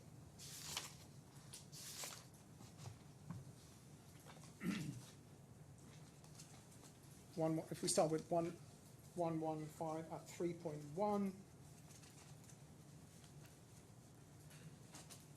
particular counterclaim, the original subcontract amount was 125 million.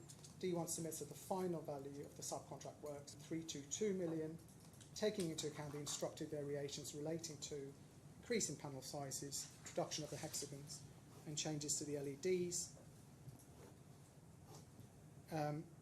And there's also a counterclaim for the return of the bonds. So that's a summary of the claims and counterclaims. The second point of background that is important, Your Honour, particularly to the counterclaim, is the identity and status of the employer and the importance of this project, specifically as facade aesthetic, to that employer. So if we start with the main contract of 1232,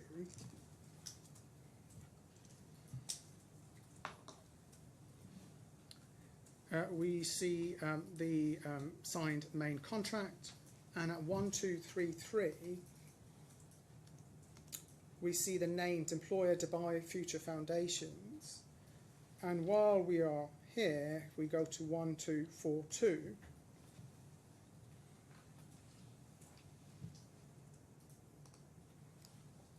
I beg your pardon. Next page. 1243. We see the first recital background. The employer is in the process of developing the Museum of the Future project. The project is an integral part of the future vision of Dubai. So that emphasises how important this project was. And then if we can look, Your Honour, at the files are handed up. This is the document that's not in the bundle. It's tab 1 of the file, just to give an idea of who we're talking about when we're talking about the employer. Dubai Future Foundations. Future Foundation. Are you there, Your Honour? What, tab 1 of the bundle? Yes, it's a printout from the website of Dubai Future Foundation. So we see the Board of Trustees, which is a veritable powerhouse of the Emirates, including His Highness, His Excellency Sheikh Hamdan, the Crown Prince of Dubai, and amongst others, the Minister of Cabinet Affairs, the Minister of Economy, the CEO of DIVA, and so on. And then if we go to the third page in this tab, Your Honour, we see the emphasis on how the Dubai Future Foundation is a central vehicle to deliver the Emirate of Dubai's ambitions. It says the foundation is a reflection of the city it was born in, starting with humble beginnings, yet driven with ambitious goals.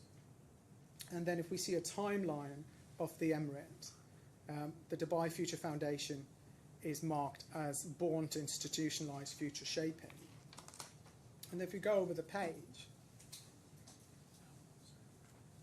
we see on the website, you'll see an entry for the Museum of the Future. Do you see that, Your Honour? Mm-hmm. And that is marked as our flagship project. The Museum of the Future serves as a beacon of innovation and inspiration, showcasing the limitless possibilities of the future. And the facade of this building, in my submission, is even more important than its interiors. You will have noticed, no doubt, Your Honour, the pride of place it takes, perched on the Sheikh Zayed Road. It's impossible to miss coming from or going to the airport. And this frames what, in fact, happened. This extremely powerful and respected body demanded an aesthetic for the project that was its flagship project. So if we go to tab 2 in the bundle, Your Honour, which is I5330, will be brought up, we see an extract from the detailed design report that was issued with a tender. I'll just wait for the transcriber to catch up. I5330. It's exhibit RAS 10.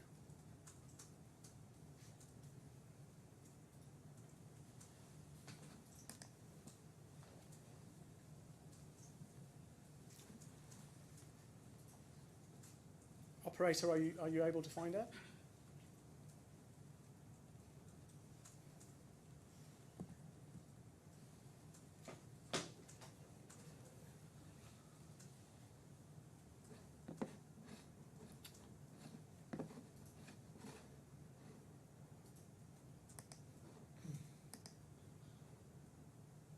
RAS 10.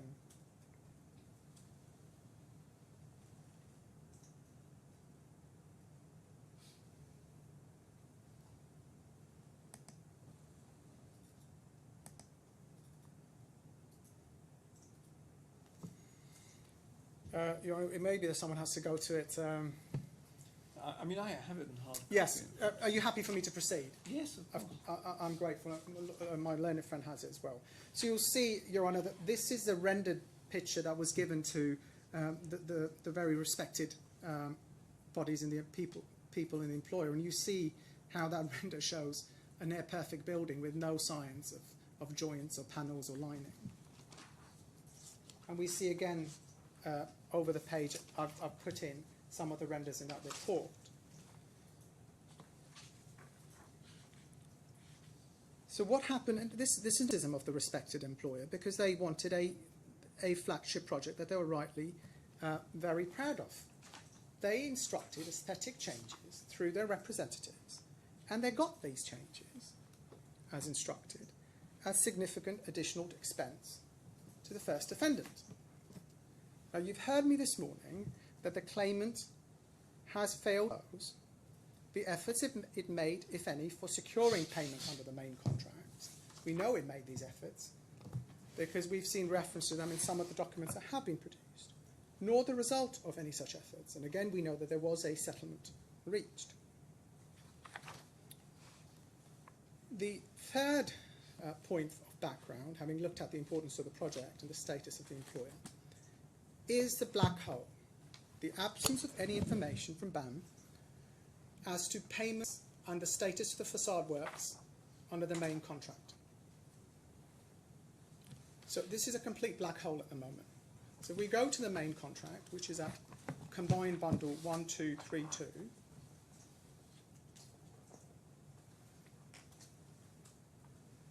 And page 1243,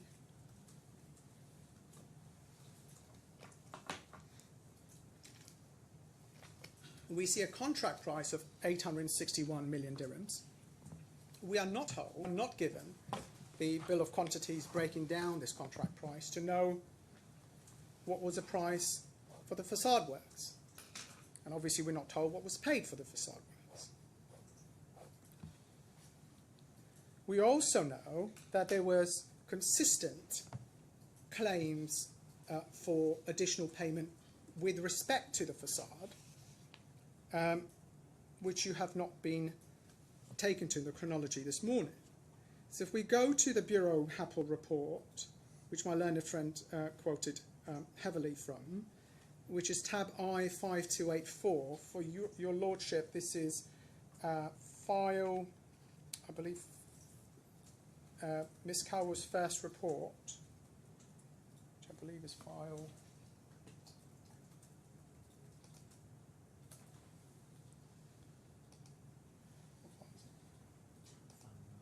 file 9. Sorry, operators, I5284. That's the right document, yes. File 9. So you go to file 9, Your Honour, and then we go to the appendices, and then you go to the documents, and in that list there will be Bureau Happold. I'll let you find it, Your Honour.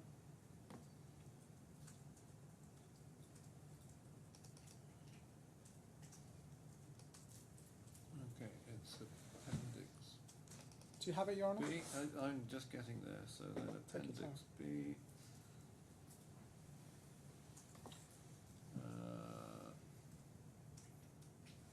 Bureau Happold review. That's it. Yeah. Yeah. So if we start with the headline, and I took your Honour to this in the morning, Yes. it's a review response of a document, an interim claim notification, CCN, treble 2, submitted by BAM. That has not been produced or mentioned in any detail. We then go to page 7.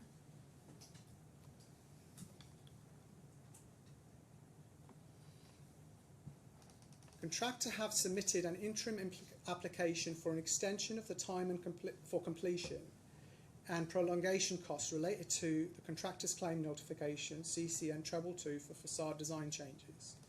The contractor is seeking extension of time and cost and profit as follows: 390 days extension of time, claim value 110 million. And then if we go to page 8, Before then, we've got basis of claim, claim causes and effects of alleged changes. Is there any change here that relates to your client's work? so again, I'm at a bit of a loss because I don't have the actual document that was submitted by BAM. But if you go, for example, to page 4, I guess we've got period 3 says resultant fabrication delays and additional costs associated with these design changes to the facade panels.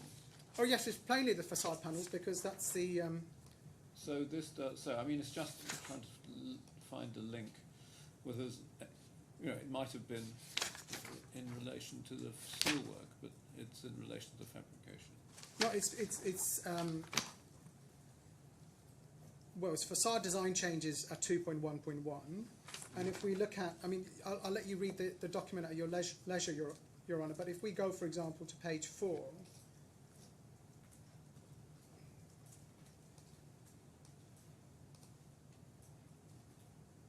We see item 8.1, panelization. Then over the page, item 8.1.17, LEDs. 8.2.2, hexagonal joints. So clearly there has been a claim for each of the items my client is pursuing in these proceedings. We just don't have the documents on how that claim was pursued and what the conclusion of that was. So let's have a look at page 19 then. So where are you, Your Honour? You took me to the reference in the index to panelization, so let's just have a look at the text, shall we? Period 1.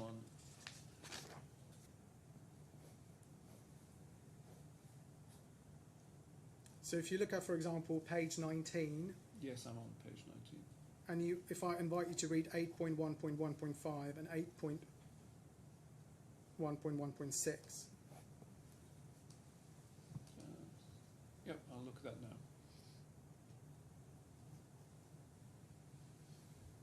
And 8.1.1.3.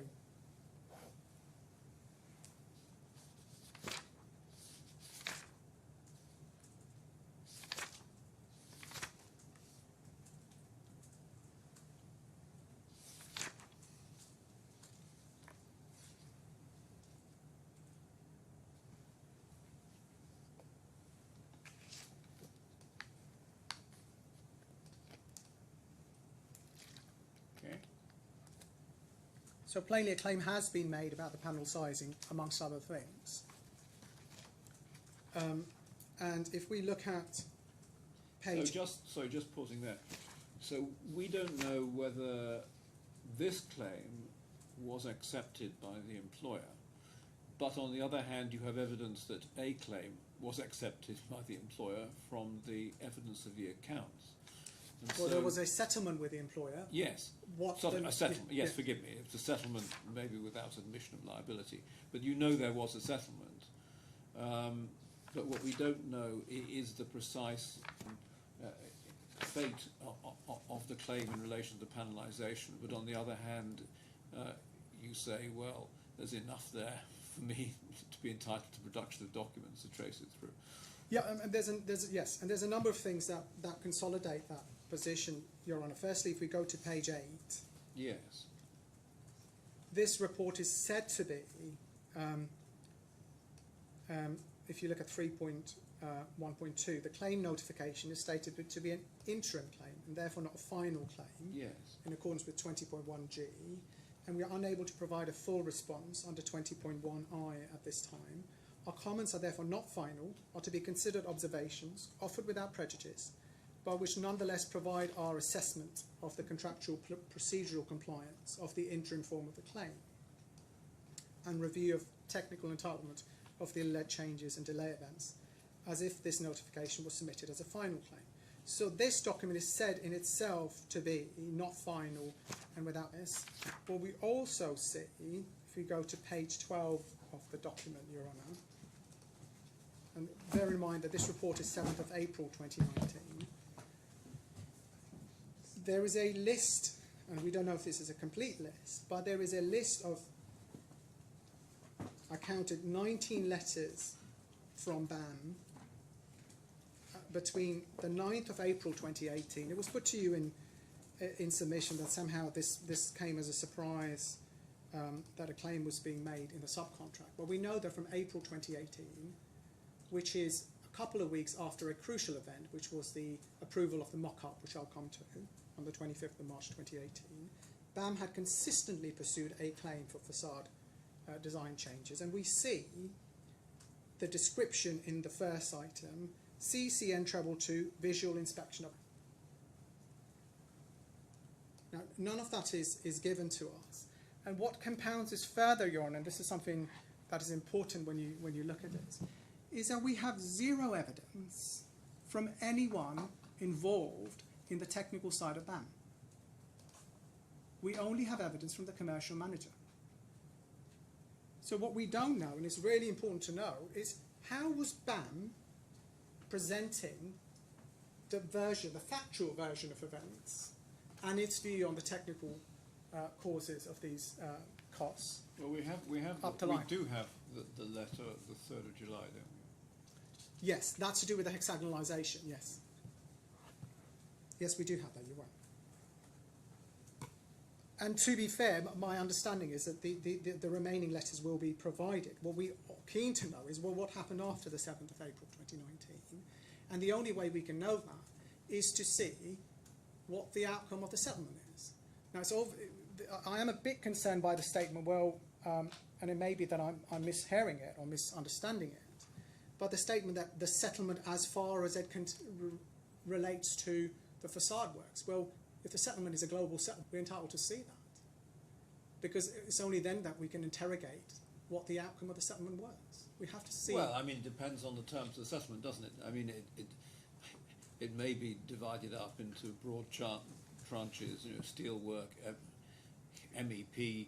I mean, if you're obviously not interested in any settlement in relation to MEP or steel work. I don't want to speculate, but what I don't want is a situation where it's suggested, well, we can't find any words in here referring to facade, and therefore we're not giving you anything. Because Well, no, it's the other way around, isn't it? I mean, if it is totally global, then you must see the whole thing. I should have thought. If, however, it is broken down between elements, then it's possible to be a little more discriminating. So we see that there had been multiple submissions, even by April 2019. And then what we also see, Your Honour, is if we go back to the subcontract at page 1305 of the combined bundle 1305, there's a delay damages clause. And then at 1536, which is the appendix to the main contract, I beg your pardon. Bear with me. Yes.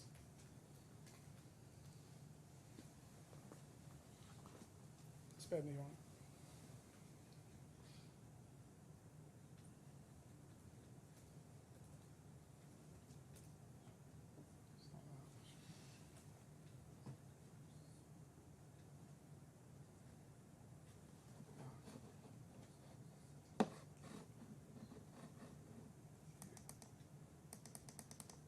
Sorry, Your Honour, I've got absolutely incorrect. You've got a bad reference, It's hamsters. 1444. Yeah.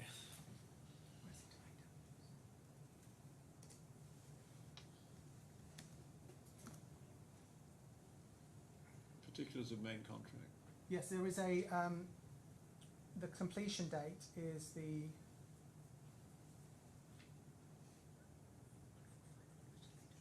Is the 4th of June 2019, Yes, got that. and we see the delay damages at 1451. I'm grateful to Mr. Blakeway. Apologies, Your Honour.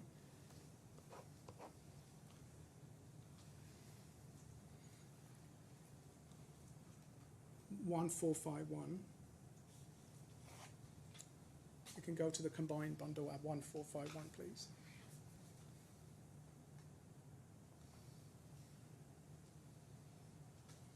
It's the bottom of the page. If you can scroll down, we see delay damages, maximum amount 10% of the.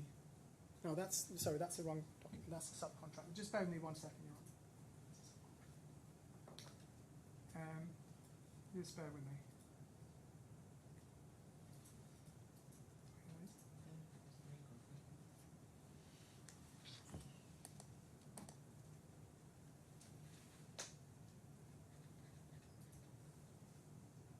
I'll have to give you, Your Honour, the correct references in a moment. But the point I'm making is that clearly there was significant overrun. But if we go to the taking over certificate, which we have been given, which is at 2820, this is a taking over certificate under the main contract.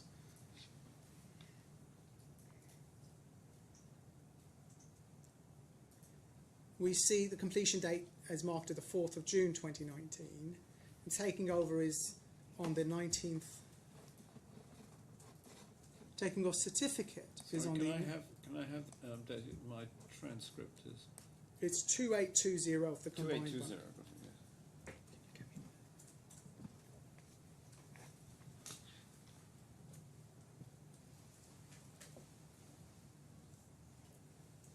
yes. Are you there, Your Honour? Yes, yes, yes. So the completion date is the 4th of June 2019, and the actual date of taking over is the 19th of September 2021. We have not been told that there have been any delay damages levied. So again, a safe understanding would be that a very significant extension of time, or some settlement thereof, was reached.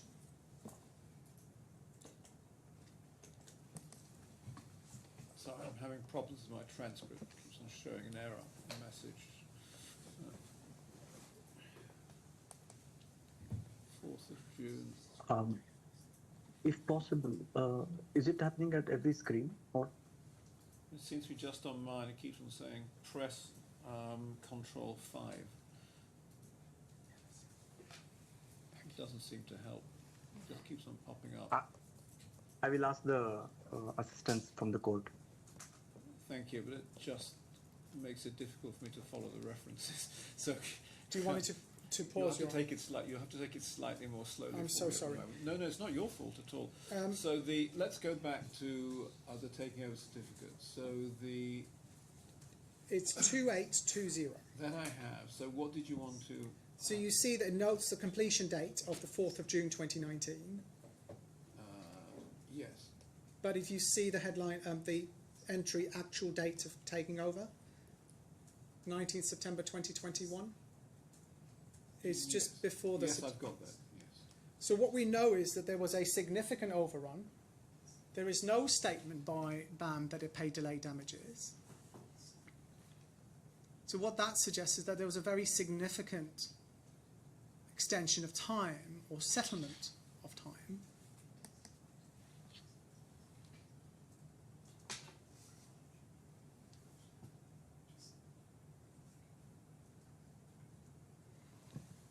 And that's relevant, obviously, because firstly, it could suggest, we don't have the documents, that was in light of the design changes. But it's also relevant in a second way that the D1's claim, sorry, the claimant's claim against the first defendant for breach, for damages as breach of, for damages for breach of contract. My learned friend emphasises the suspensions and the failures to progress, but there doesn't seem to have been any liability to the employer for delay, as far as we're aware. And then finally, on this part of the background, the black hole of what's happening up the line, you have the report, the 2022 report of a settlement, which I wouldn't repeat to you, Your Honour. Although I might be stating the obvious, the fact that we don't know what happened up the line is plainly relevant, is firstly relevant to the claim against the first defendant, because it is relevant both to whether or not there was a variation and also the claim for damages. And it is relevant to the counterclaim for three reasons. Firstly, if the employer accepted to pay more for the facade works, then we need to see why and how much more. And it did pay more because of the claims in the subcontract. That's the first point. Secondly, evidentially it is relevant to see how BAM was framing the factual events and the technical reality of the instruction, of any instruction to carry out additional works up the line. When down the line, it asked this court to find there was no instruction. And thirdly, if we go to the subcontract at Combined Bundle 1440, we have clause 28. If we scroll down, please. Clause 28.3 talks about notice of claims, and then at 28.4 it says, subject to the subcontractors complying with clause 28.3, go to the page. Next page, please. The contractor A shall take all reasonable steps to secure from the employer such contractual benefits, if any, as may be claimable in accordance with the main contract. and the subcontractor shall in sufficient time afford the contractor all information and assistance that may be requisite to enable the contractor to claim such benefits. On receiving any such contractual benefits, the employer, which include the extension of time and or the payment being the subject of the subcontractor's claim, the contractor, I assume that should be shall, the contractor notify the subcontractor accordingly and shall in turn grant to the subcontractor such proportion thereof as may in all the circumstances be fair and reasonable. So plainly, under the express terms of the contract, it is relevant what, if any, additional time, payment or settlement has been achieved.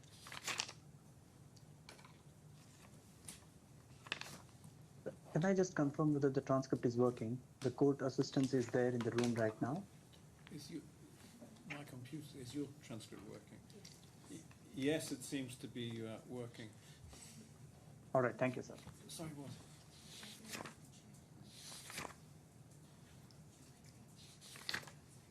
Checked it. So here, that's to do with the server settings, closing out this machine. So we'll sort that out. It keeps on stopping. No, it's all right. I'll change my machine tomorrow. Okay. Sorry about that. Not at all, Your Honour. The fourth point of background, which in my submission illustrates the unreality of the claimant suggesting there was no variation, is that each party agrees that the facade works cost well in excess of the subcontract sum, even when the claimant took over. So if we go to the quantum second joint report, which I believe is that file, and for the operator is I6063.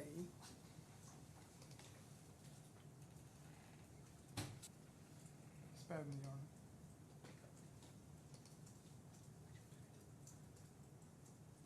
Second joint quantum, is it? Yes, it's a file 22 of the electronic bond. Yeah.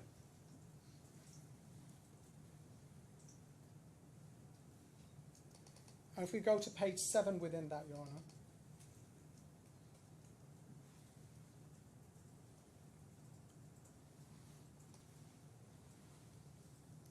you see item C, Your Honour, subtotal subcontract works. Yes. That is,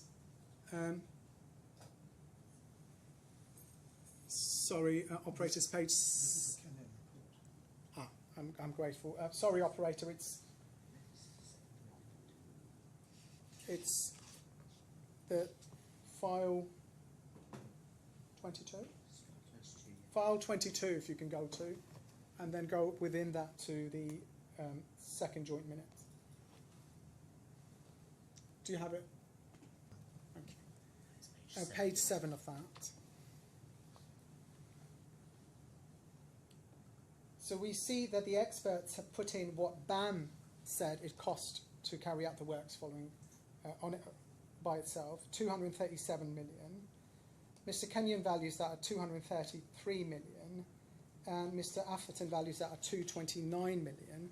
This is on top of what the experts agree was paid to the first defendant, which is at page 9.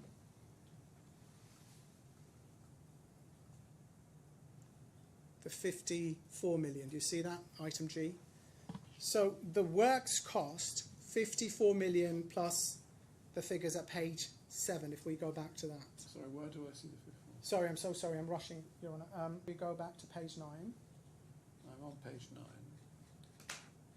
And you'll see it's column You said Column G. G. Sorry?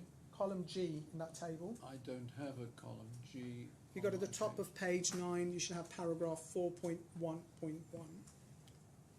That's my page 8. Oh, I'm so sorry. That's all right. And I have the 54. So the 54 is paid, agreed as paid to BAM, and then on top of that, you go to page 7, there's between the figures vary, but they're not far off, roughly 230. So everyone is agreed that the works cost 287 million. And if we go to the response to the document production request, which is at combined bundle 386,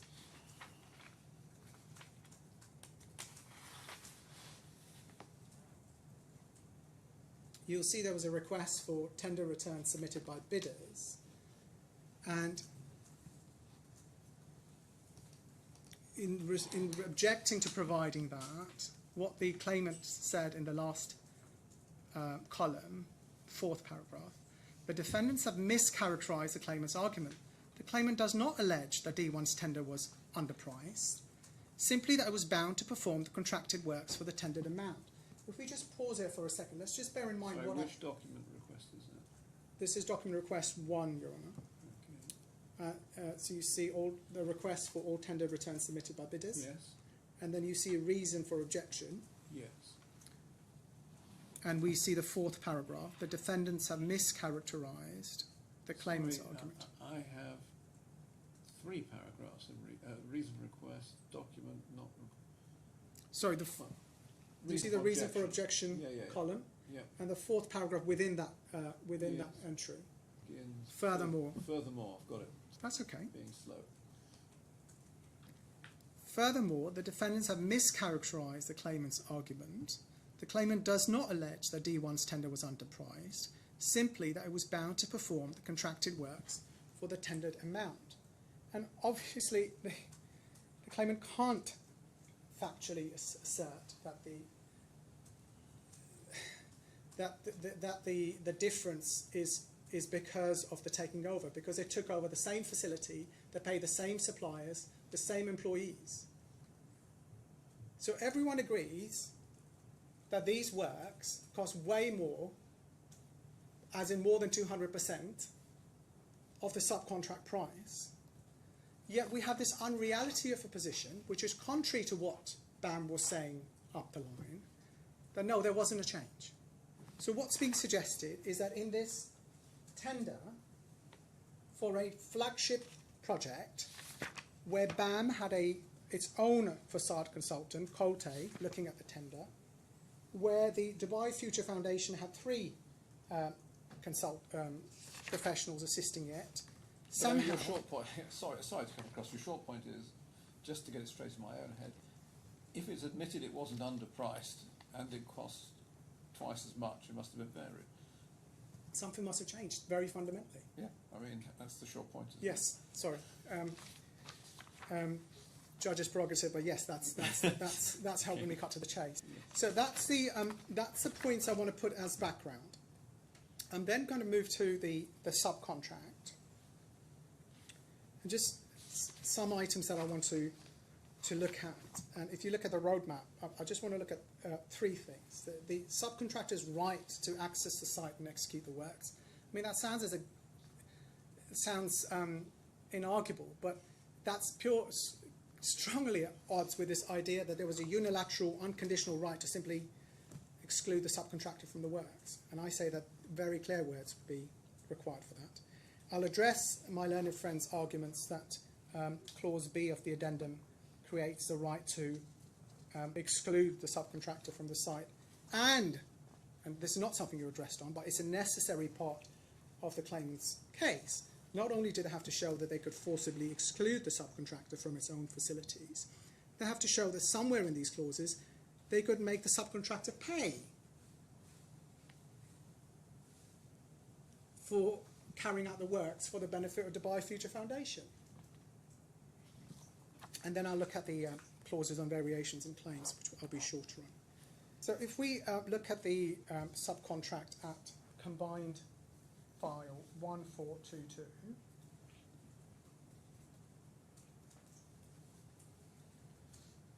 we have the subcontract, and just important to orient ourselves, we go to 1451.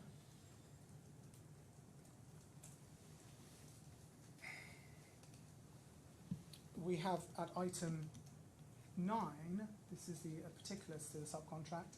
It's important to bear in mind that the subcontract commencement date, as is common in many construction contracts, is the 23rd of February 2017. It's an acknowledgement of the fact that the works are well underway. If we then go to page 1429,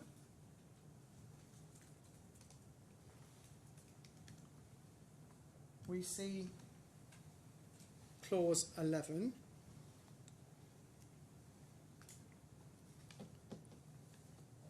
Contractor shall from time to time make available to the contractor such part or parts of the site and such means of access thereto within the site as shall be necessary to enable the subcontractor to execute the subcontract works in accordance with the subcontract.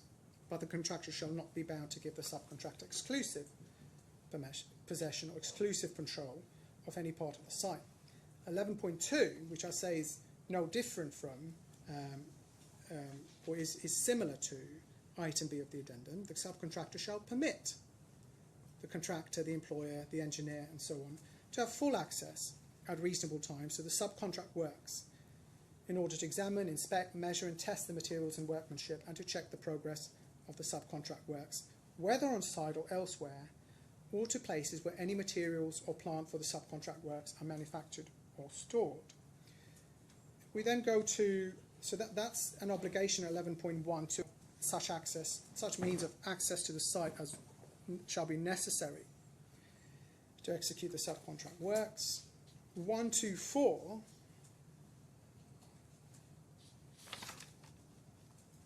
1424, I'm so sorry, operator. 1424, Your Honour, of the combined document. We have the definition of site. Site means a construction site of the contractor, as defined in the main contract, unless the contractor instructs otherwise.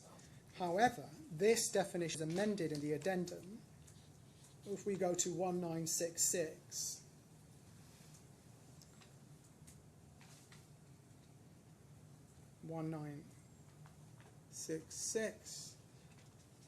B1, the last sentence, the definition of the site,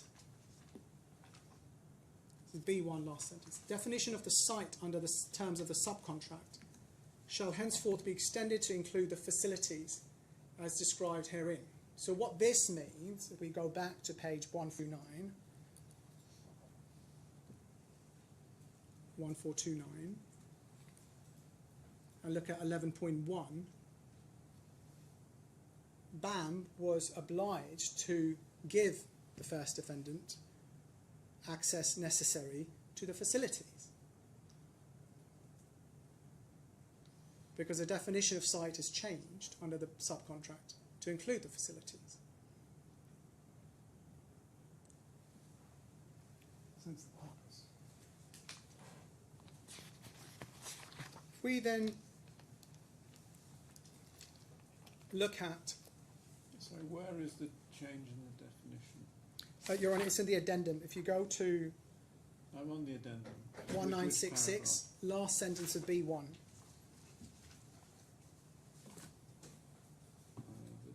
I've got it. You have it, Your Honour? Yes, I do.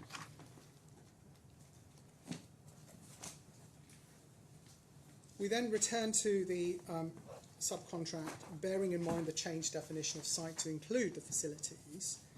Page 14, 1430, the combined bundle.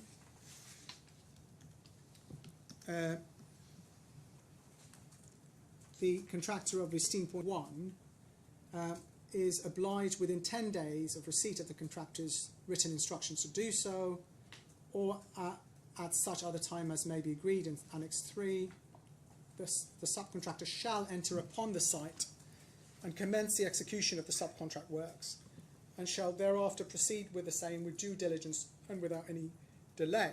And the counterparty to that obligation, obviously, is that it should be allowed to enter and access the site as reasonably necessary. And then clause 16.2, the bottom of that page, talks about an entitlement subject to clause 28 to an extension of the subcontract time for completion. And over the page at 62C, one of the grounds is any delay or prevention caused by the contractor, and plainly in my submission, a exclusion from site would be an act of prevention. Then clause 17, which is at page 1431, if we scroll down,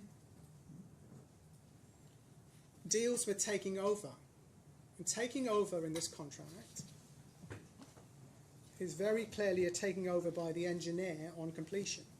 You see 17.1, the subcontract works, the engineer or the employer, I'm sorry, the subcontract work shall be taken over by the engineer and or the employer as an integral part of the main works or their sections in accordance with the respective procedures defined in the main contract. It is not used, and as you rightly noted, Your Honour, that the word taking over doesn't appear in the addendum. This is the only nature of a taking over considered in the subcontract or the addendum. Page 1438.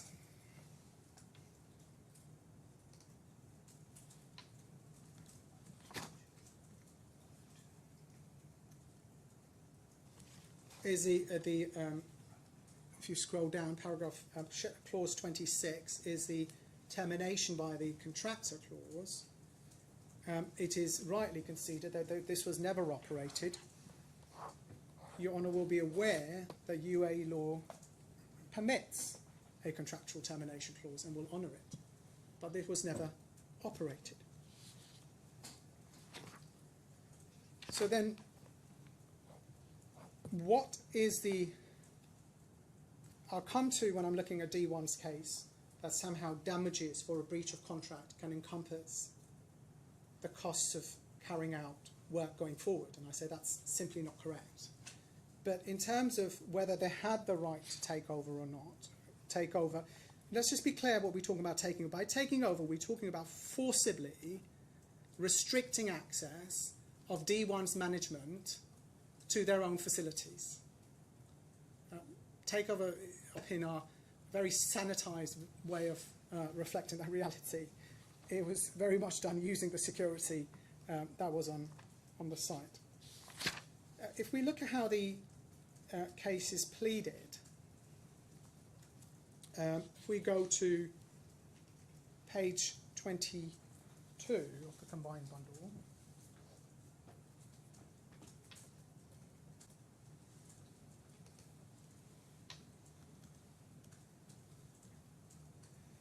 says a claimant's takeover of the subcontract works was undertaken in accordance with the express terms of the addendum, including specifically, and it lists B1, B2, B5, and C7 of the addendum.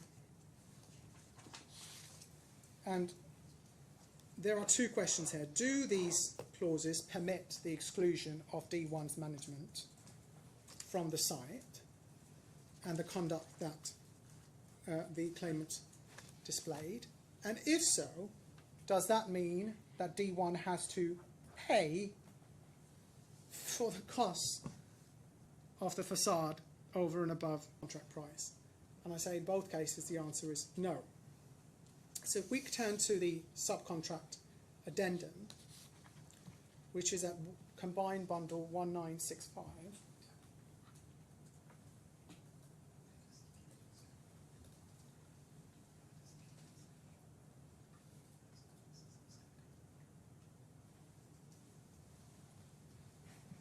so A1, the subcontract shall continue to be in full force and effect. See that, Your Honour? Yes. And it's not suggested that the subcontract termination clause or the obligation to allow access to the site was somehow displaced. And then we see importantly at A7. Could you go on with A1?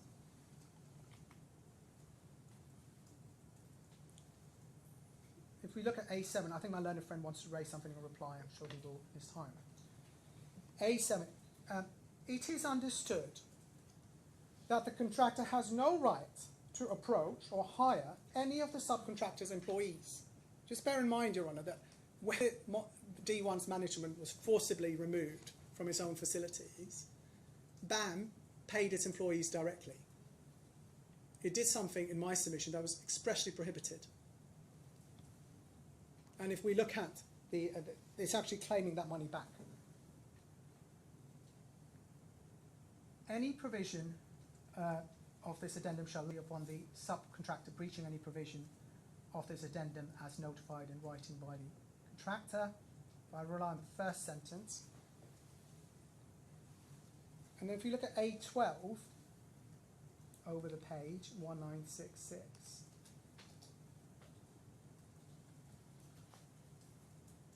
it says, if the subcontractor breaches any provision of this addendum, then the contractor's undertakings in section C below shall cease to apply with immediate. Likewise, if the contractor breaches any of his undertakings, the subcontractor's obligations shall cease to apply. Now, we may wonder who has drafted this agreement, but what it makes clear is that if there's any breach by BAM, then my client is discharged from all its obligations under the addendum. We say that the obligations posited don't arise, but clearly there was a breach by BAM because it expressly employed, or purported to employ, the first defendant's staff. We then see the clauses that my learned friend says.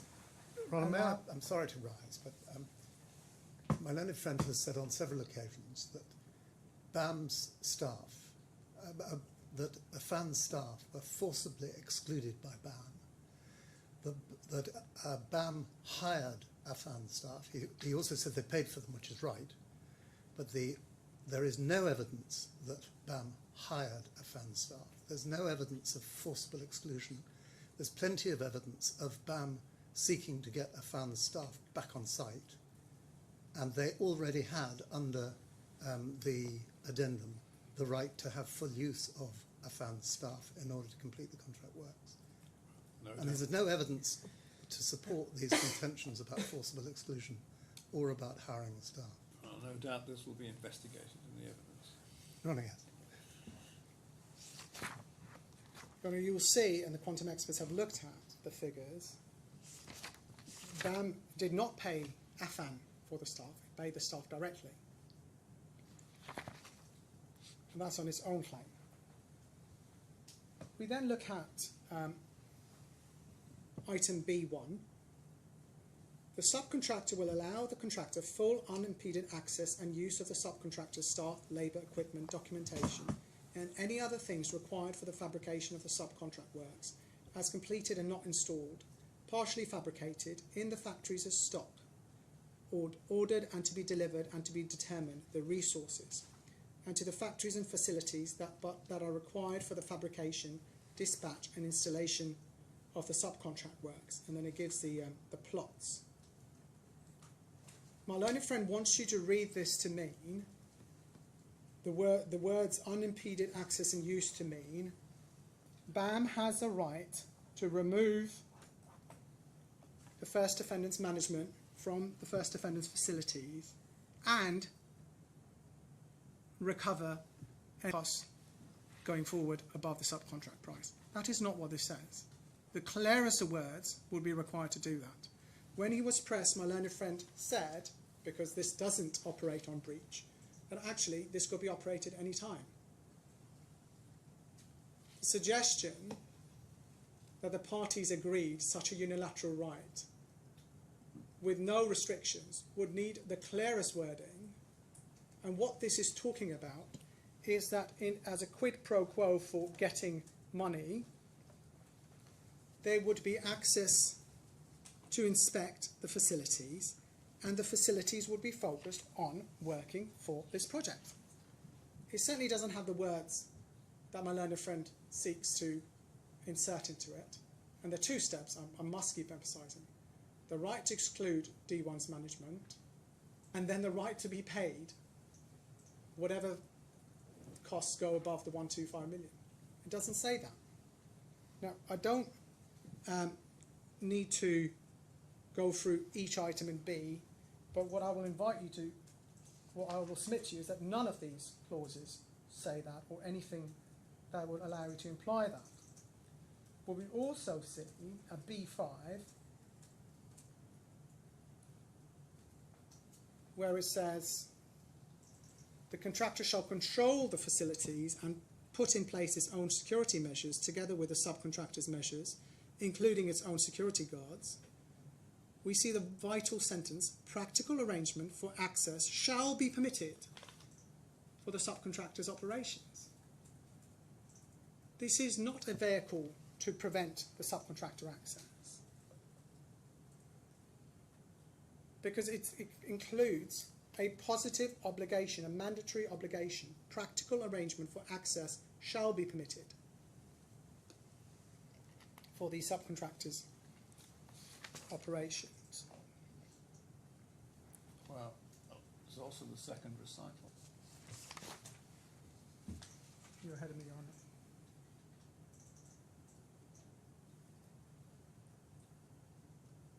Yes.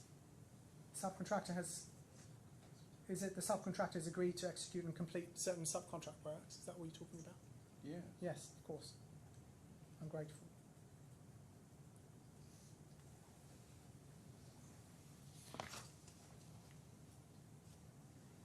And what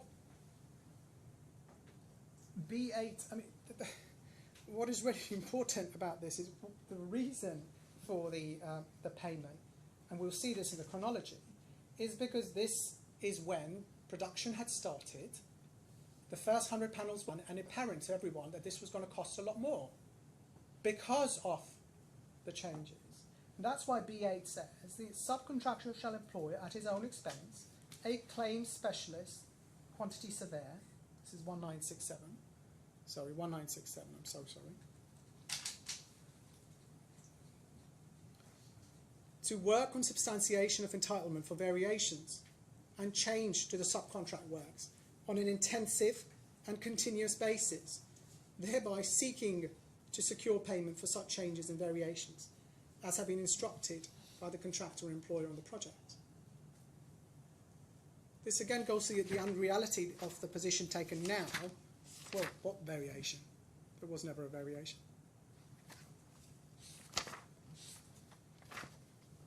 The final item on the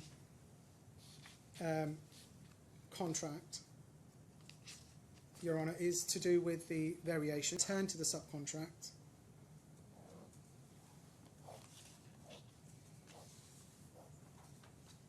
Page 1425.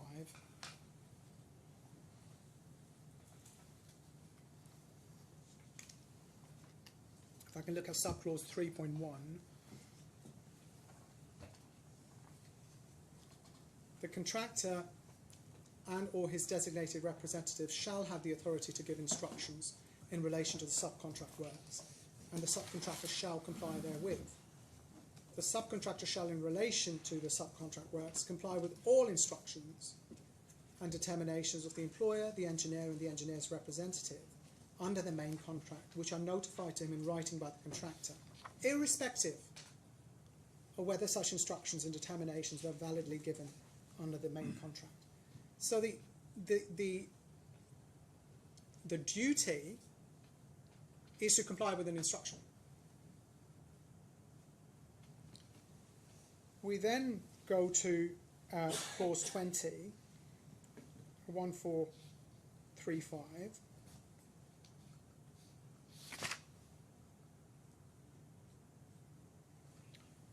.1, the subcontractor shall make such variations, uncapitalized, of the subcontract works, whether by way of addition, modification, or omission as may be, A, ordered by the engineer and or the employer under the main contract, and confirmed in writing to the subcontractor by a contractor's instruction, or ordered in writing by a contractor's instruction. So what has to be ordered isn't a formalized variation. What has to be ordered or instructed is the substance of the work. Do this.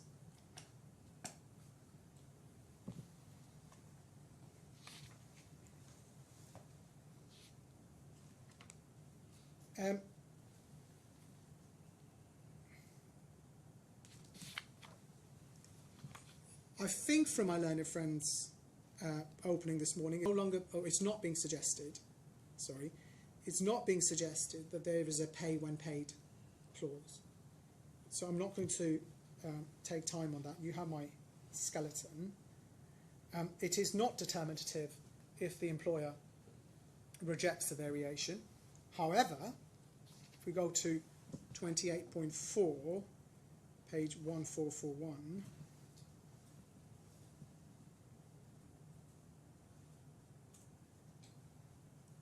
any contractual benefits have to be shared, although that's not a cap on recovery under the subcontract.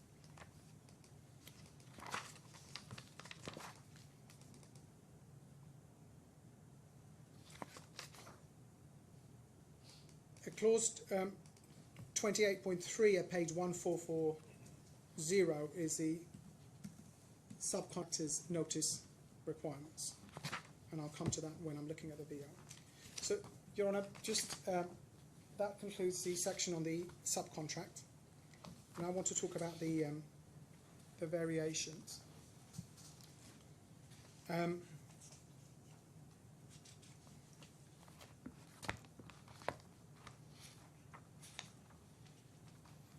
The quickest visual way to set out the variation, I don't know if Your Honour has my skeleton.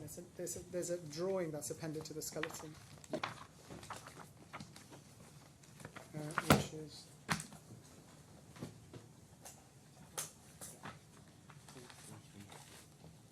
for the operator, that's 4334.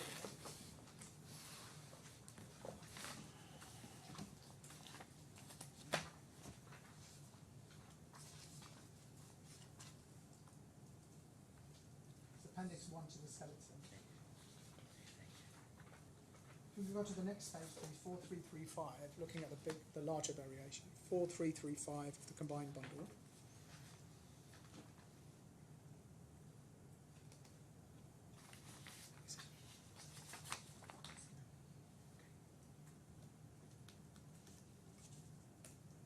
Sorry, operator, 4335, thank you.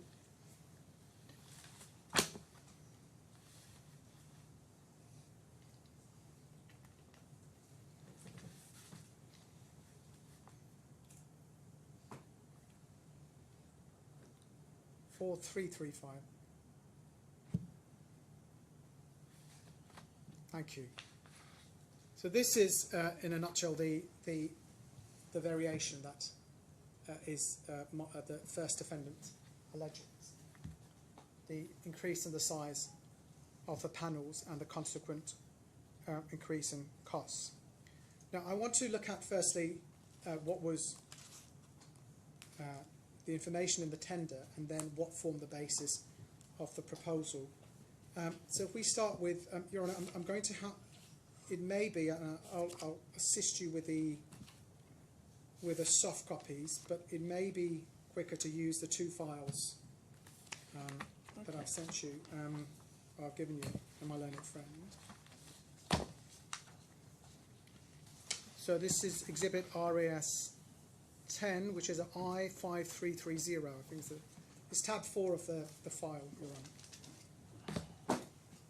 4 of the file. Operator, do you have I5330? So these are not copies from the combined bundle? These are from the electronic bundle. There's some from the combined and some from the electronic. Oh, okay. They're mostly exhibits to Mr. Smith's report. So if you want to... No, I mean, the electronic bundle is not easy. Let's use the hard copies. I'm obliged. So we see at... I'll continue giving the references for the transcript, Your Honour, but see at tab 4, which is RAS 10 I5330. We have the subcontract. Sorry, I5321, I'm so sorry, I5321. We have the subcontract inquiry dated the 24th of May 2016. We then have drawings that were issued as part of that tender. Some of them follow this letter. I think for this one, although I've included it in the tab, it's probably fairer to go to the actual document because I've extracted it. So if we go to I5324, Your Honour, if you go to Right. file 12, So, I'm so sorry, not tab 12, it's file 10, I'm so sorry. report of Mr. Smith. Yes, file 10, and then we have to go into the exhibits. And then we go to RAS 10. No, it's not RAS 10. Detailed design report. Sorry, it's RAS 4, I'm so sorry. P101. It's a document that, Drawing yes. 901. Yes. So it's quite difficult to see on. Sorry, file.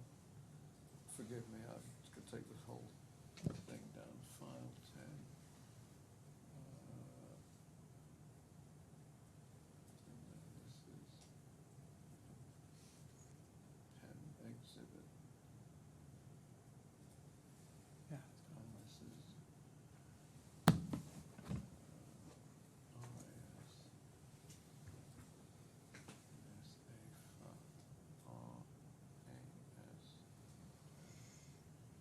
RAS. RAS 4.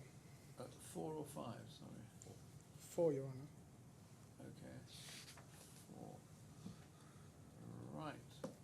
Can they make it Okay, let me get this thing up. So if we can go, please, operator, to row 1 and blow up, expand the first 5 columns. I'm so grateful. Thank you. The first 5 columns.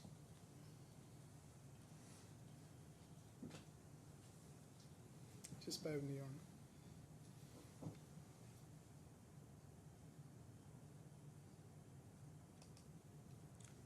Thank you. Can we just maybe expand a little more, just the first 5 columns?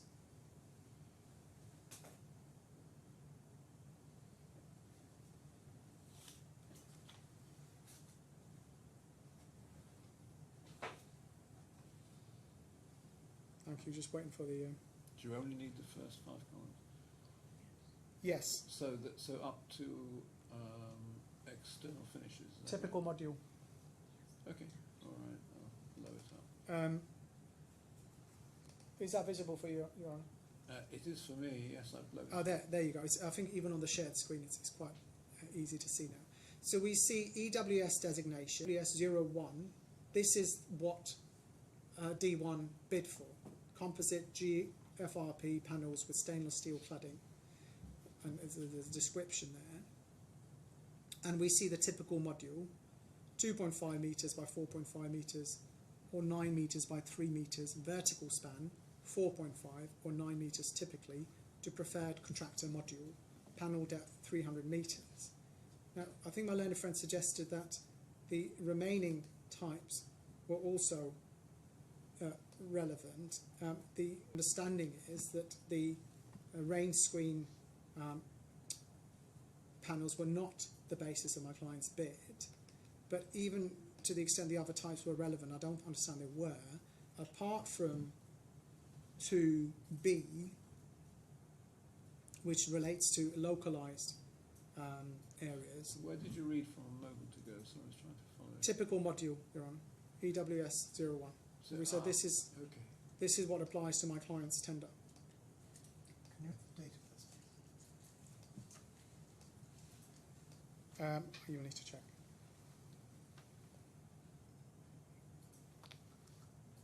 So we say that this was the understanding given of the typical module, but it was to the preferred contractor module. And if we go to the scope of work document at E7, it says combined bundle 822.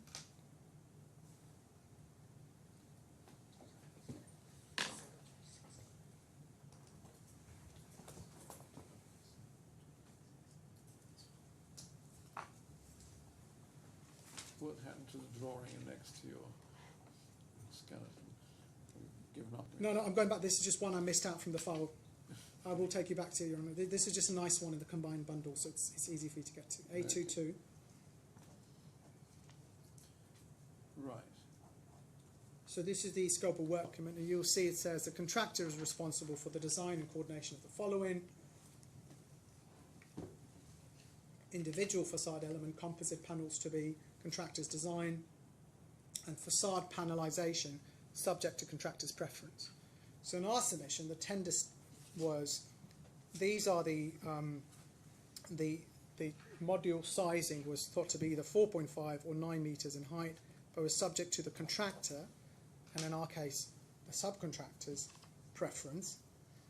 And then if we go to a document that formed part of the drawings issued as part of the tender, we go to tab 6 in the file I gave you, Your Honour. It's a document that my learned friend went to. It's IFC drawing 906, sorry, which is exhibit RAS 5 for the transcript. Do you have tab 6 of the file, Your Honour? I do.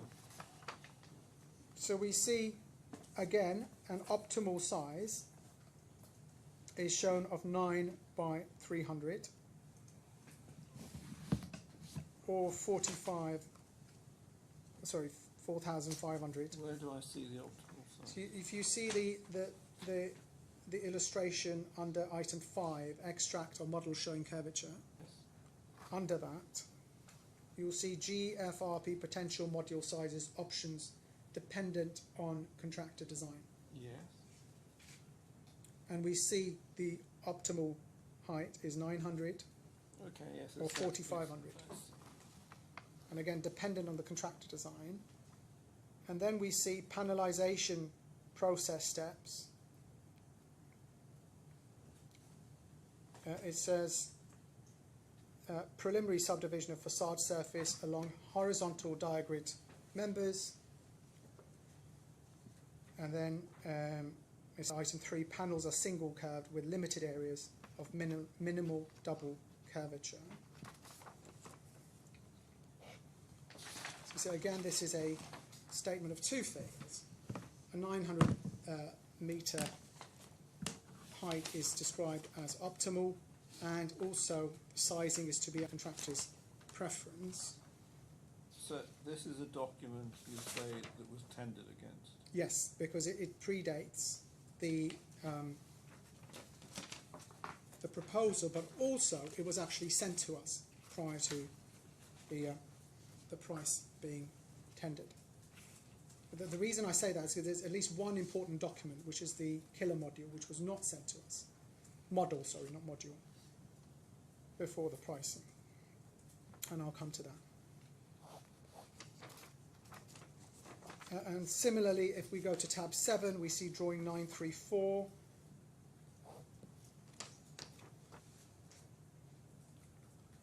And again, the bottom right-hand, I'll wait for you to get there, Your Honour. Yeah. You'll see at the bottom right-hand, it says panel height 4,500 metre typical, depending on contractor design. So again, the contractor's design is emphasised. Where do I see that? So Your Honour, it's at the bottom of bottom right-hand side, just below the illustration of the building. It says panel height 4,500 millimetres, typical, depending on contractor design. Do you see it? Sorry. I'm just going to do that. In document, tab 7? Yes? Yeah. It's just here, Your Honour. Sorry, I'm doing an unhelpful thing of pointing. No, that's okay. I can find it immediately. You do that. Panel. Yeah. Got it.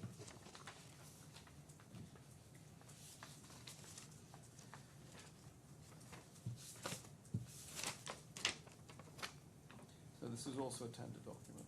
Yes.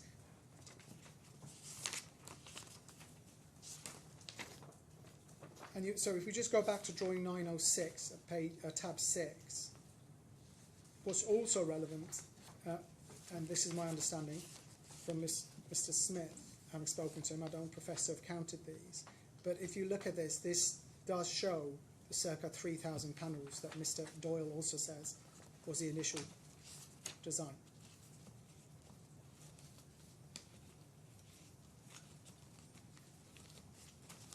So that is what was received in the tender inquiry.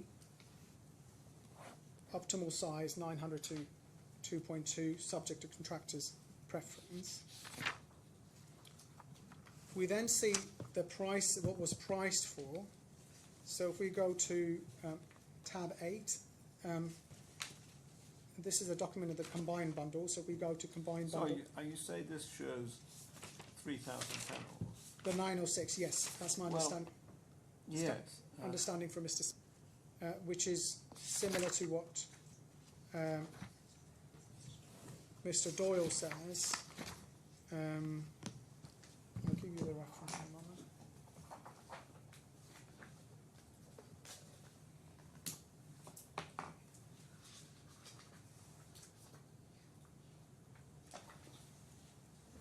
Just bear with me.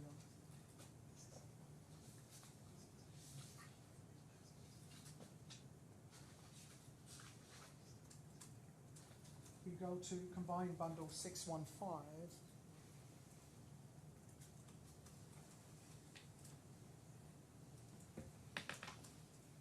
Page 615. Scroll down, please. Mr. Doyle's evidence of paragraph 13, and bear in mind that Mr. Doyle was a commercial manager.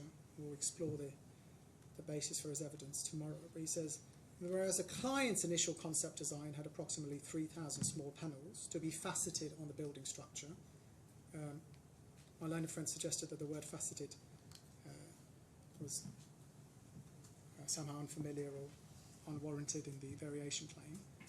D2 proposed a design solution using fewer larger panels. I think he means D1, of course. In our case is no, we didn't. We were instructed to do that. But it's common ground that the tender showed approximately 3,000 panels.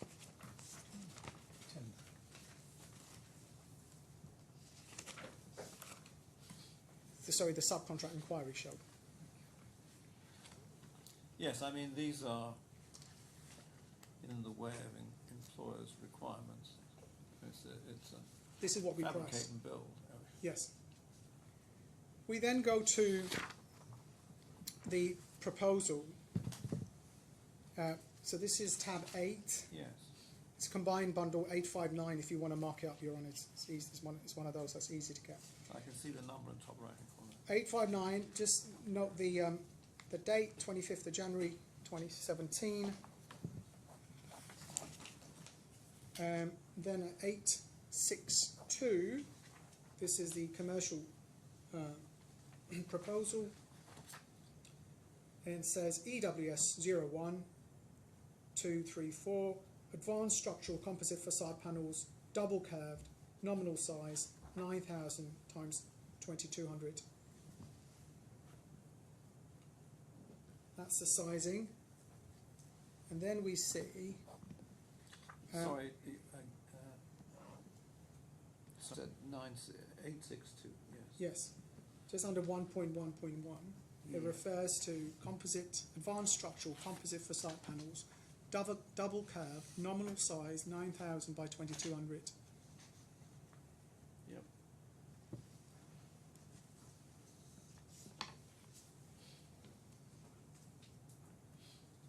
My learned friend emphasises the word nominal. Now again, we are working without any evidence from the technical people involved, from the claimant and its consultants at the time. But certainly D1's case is that, and you'll see, because it's made clear that this is what its production facilities are geared to produce, that unless there was a buildability reason, and we said there wasn't any, that is a size we would have used. And we then go to page 917. Again, in fairness, my learned friend took you to this. And it says again in the last paragraph, the panels of main facade are proposed 9 by 2.2 in size with double curvature to achieve the required outer surface. And then 937, which again my learned friend took you to. The design of the facade is heavily dependent upon full completion of the 3D model. Upon award, we will request issue of the full construction status model, either in Revit or Rhino. In the first 2 months, we will work on completing the 3D model in CATIA for issue approval by the consultants. And once approved, we will then work on issuing 2D shop drawing for approval. And then if we go over the page,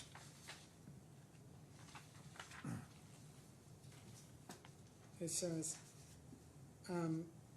this is page 938, 4 paragraphs down. At present, we envisage approximately 700 panels, which, as my learned friend rightly said, that's an error. But the sizing, 9mm by 2.2 millimetre. 9 metre, sorry, by 2.2 metre. I want that small. And due to the calligraphy, each panel is unique. That doesn't mean that the sizing is unique. The calligraphy doesn't impact the sizing. And then it says,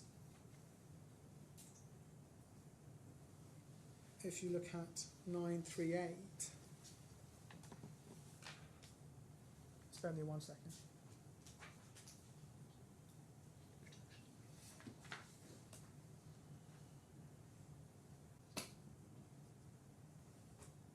Sorry, you're going to be cross from me on it, but I might have to take you to the bundle because I've not extracted it properly. 938, if you can go bundle at 938, with my apologies. No, I don't mind the combined bundle. Yes. It's the other one I don't It's mind. 938. Okay.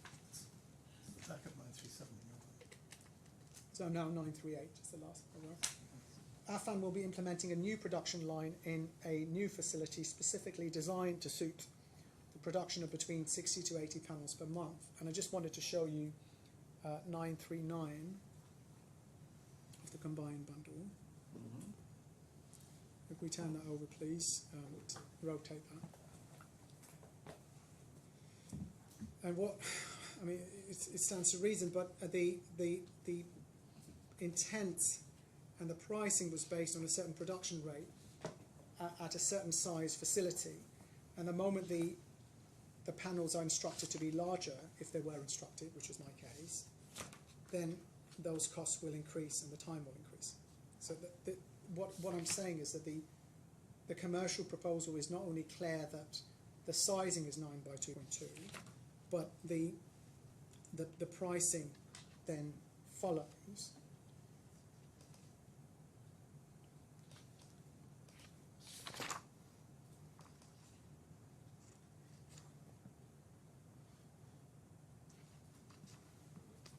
We then go to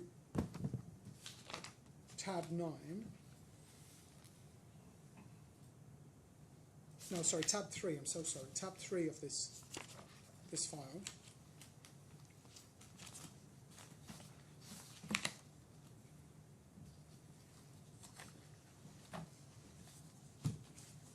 Sorry, my file's falling apart. So you see, Your Honour, the queries regarding the cladding system proposal. Do you see that, Your Honour? Yep. On the 17th of July 2016. And if you look at item 12, the query comes, Colte is the cladding consultant for BAM. Please provide a brief production program and explain the type and number of machines to be used for panel production. And it says we will use 2 CMS machines to ensure milling of 4 number panels per day, 9 by 2.2. Approximate monthly output, 60 to 80 panels. Each panel will take approximately 5 to 6 days to complete. So again, the machines and the timing, and I submit the cost, is predicated on the 9 by 2.2.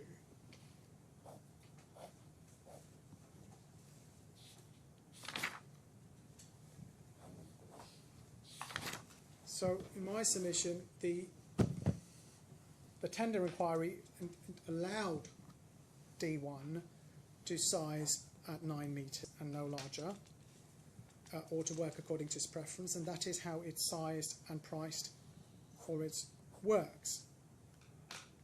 If I then come to the case on how there was an instruction to vary the sizing,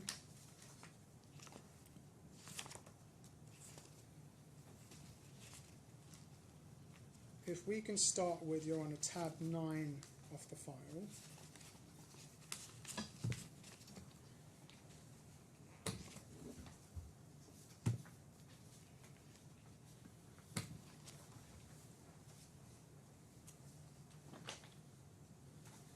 Are you there, Your Honour? Mm-hmm. So this is one of the 5 new documents that has been introduced this morning. I'm grateful to my learned friend for his cooperation. And we will give it an exhibit number in, as soon as we can. So what this is a request for information. Just if you see the date, Your Honour, it's submitted on the 1st of January. So this is before the letter of intent. Affan is not yet appointed. So this is an exchange between BAM and the employer's consultants.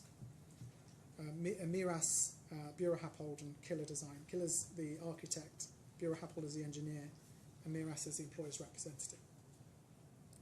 And the question is, reference to facade drawing, and it lists the drawings, and 3D facade model regarding calligraphy discrepancies shown between IFC drawing renders and 3D models. So they're really talking about the calligraphy discrepancies, not the panel sizing. And then they say, please refer to attached screenshots on longitudinal elevation highlighting a few discrepancies as reference and advise clarify whether the 3D facade model file is to be followed.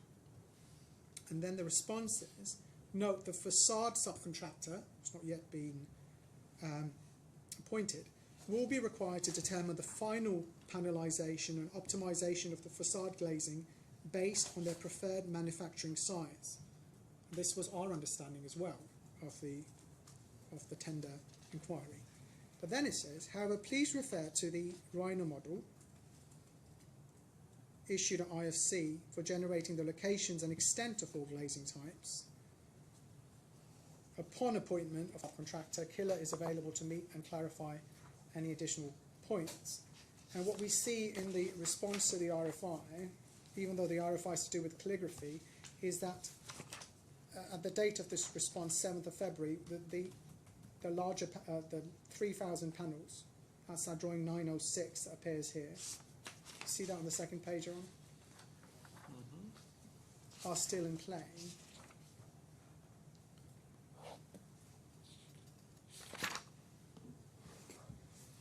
The next document, Your Honour, if we go to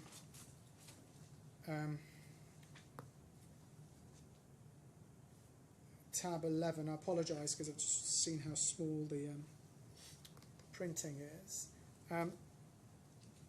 This is tab I5336. Do you want me to call this up on the screen, Your Honour? Or can No, I can manage. I'm grateful. So this, again, this is a document that my learned friend took you to. This is facade structural steel coordination meeting, 21st of February 2017. This is before the subcontractor is appointed. And at item 3, it says, calligraphy, an RFI was raised highlighting the differences between the IFC drawings and the models. That's the RFI we just looked at. The response to RFI is to be followed regarding the final layout and extent of all glazing type, vision, IGU, and single laminated spandrel. Separate workshops with Killer will be arranged to clarify any discrepancies found while preparing the panelization layout. So it talks about workshops with Killer to clarify discrepancies found while preparing the panelization layout. And it was noted that the calligraphy may be moved slightly to suit panelization, but this must be carefully coordinated with the architect and approved by Bureau Happold.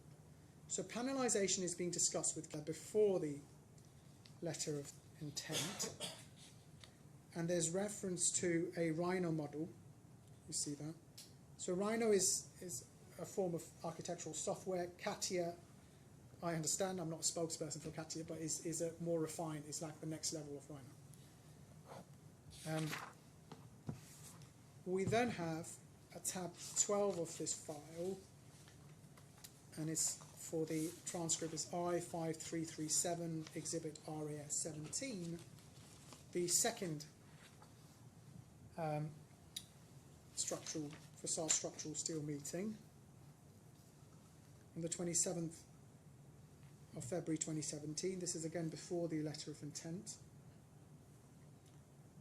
And then it says in item 3, as of the 23rd of February, approximately 30% of preliminary panel setting out was agreed.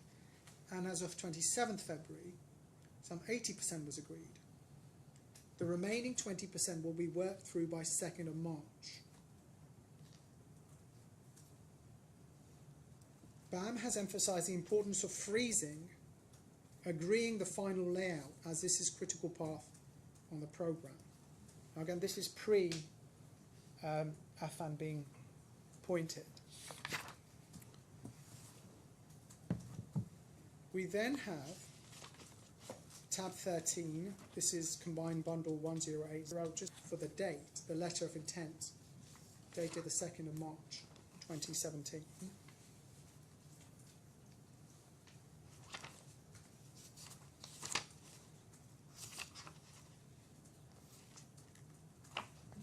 I just want to orient you with the date, Your Honour. And then if we go to tab 14, this is the second of the new documents.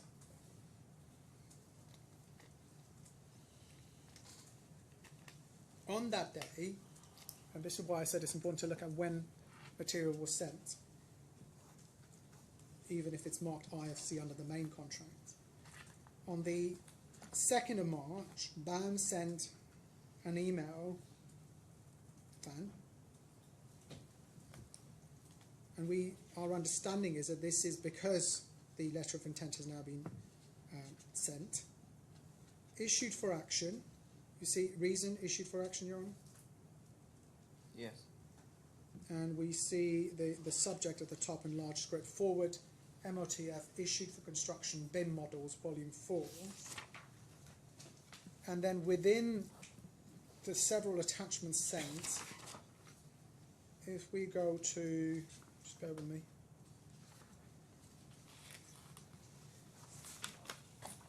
page 5 of 6, you'll see the pagination at the bottom.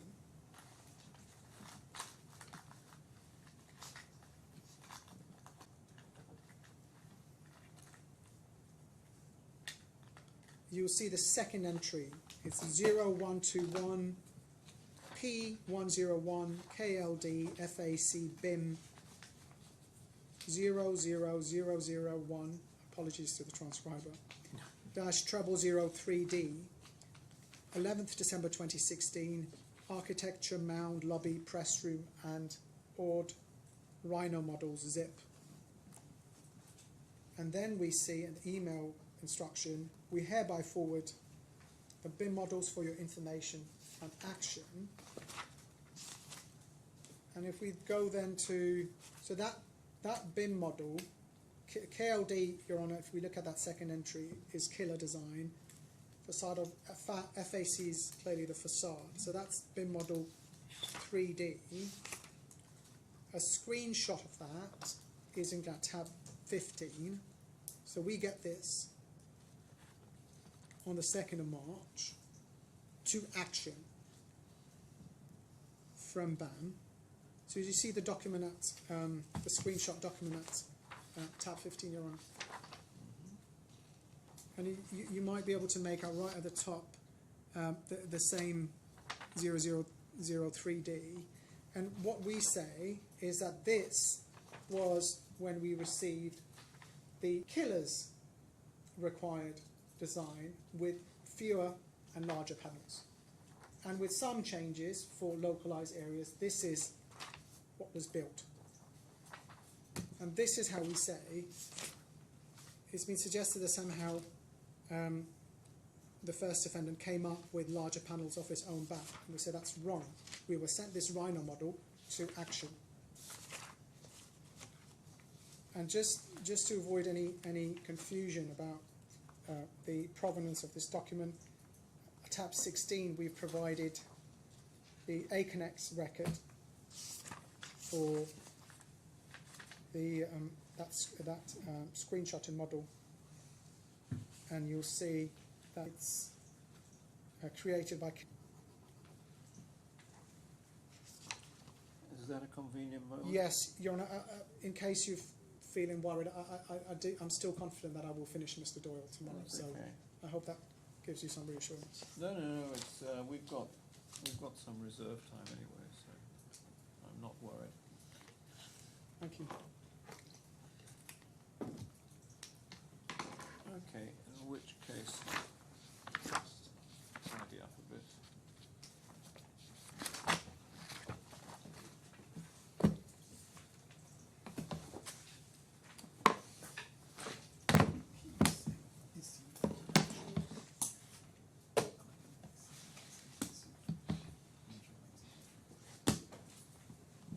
Good, thank you very much. All right. I'll resume at 10 o'clock tomorrow morning.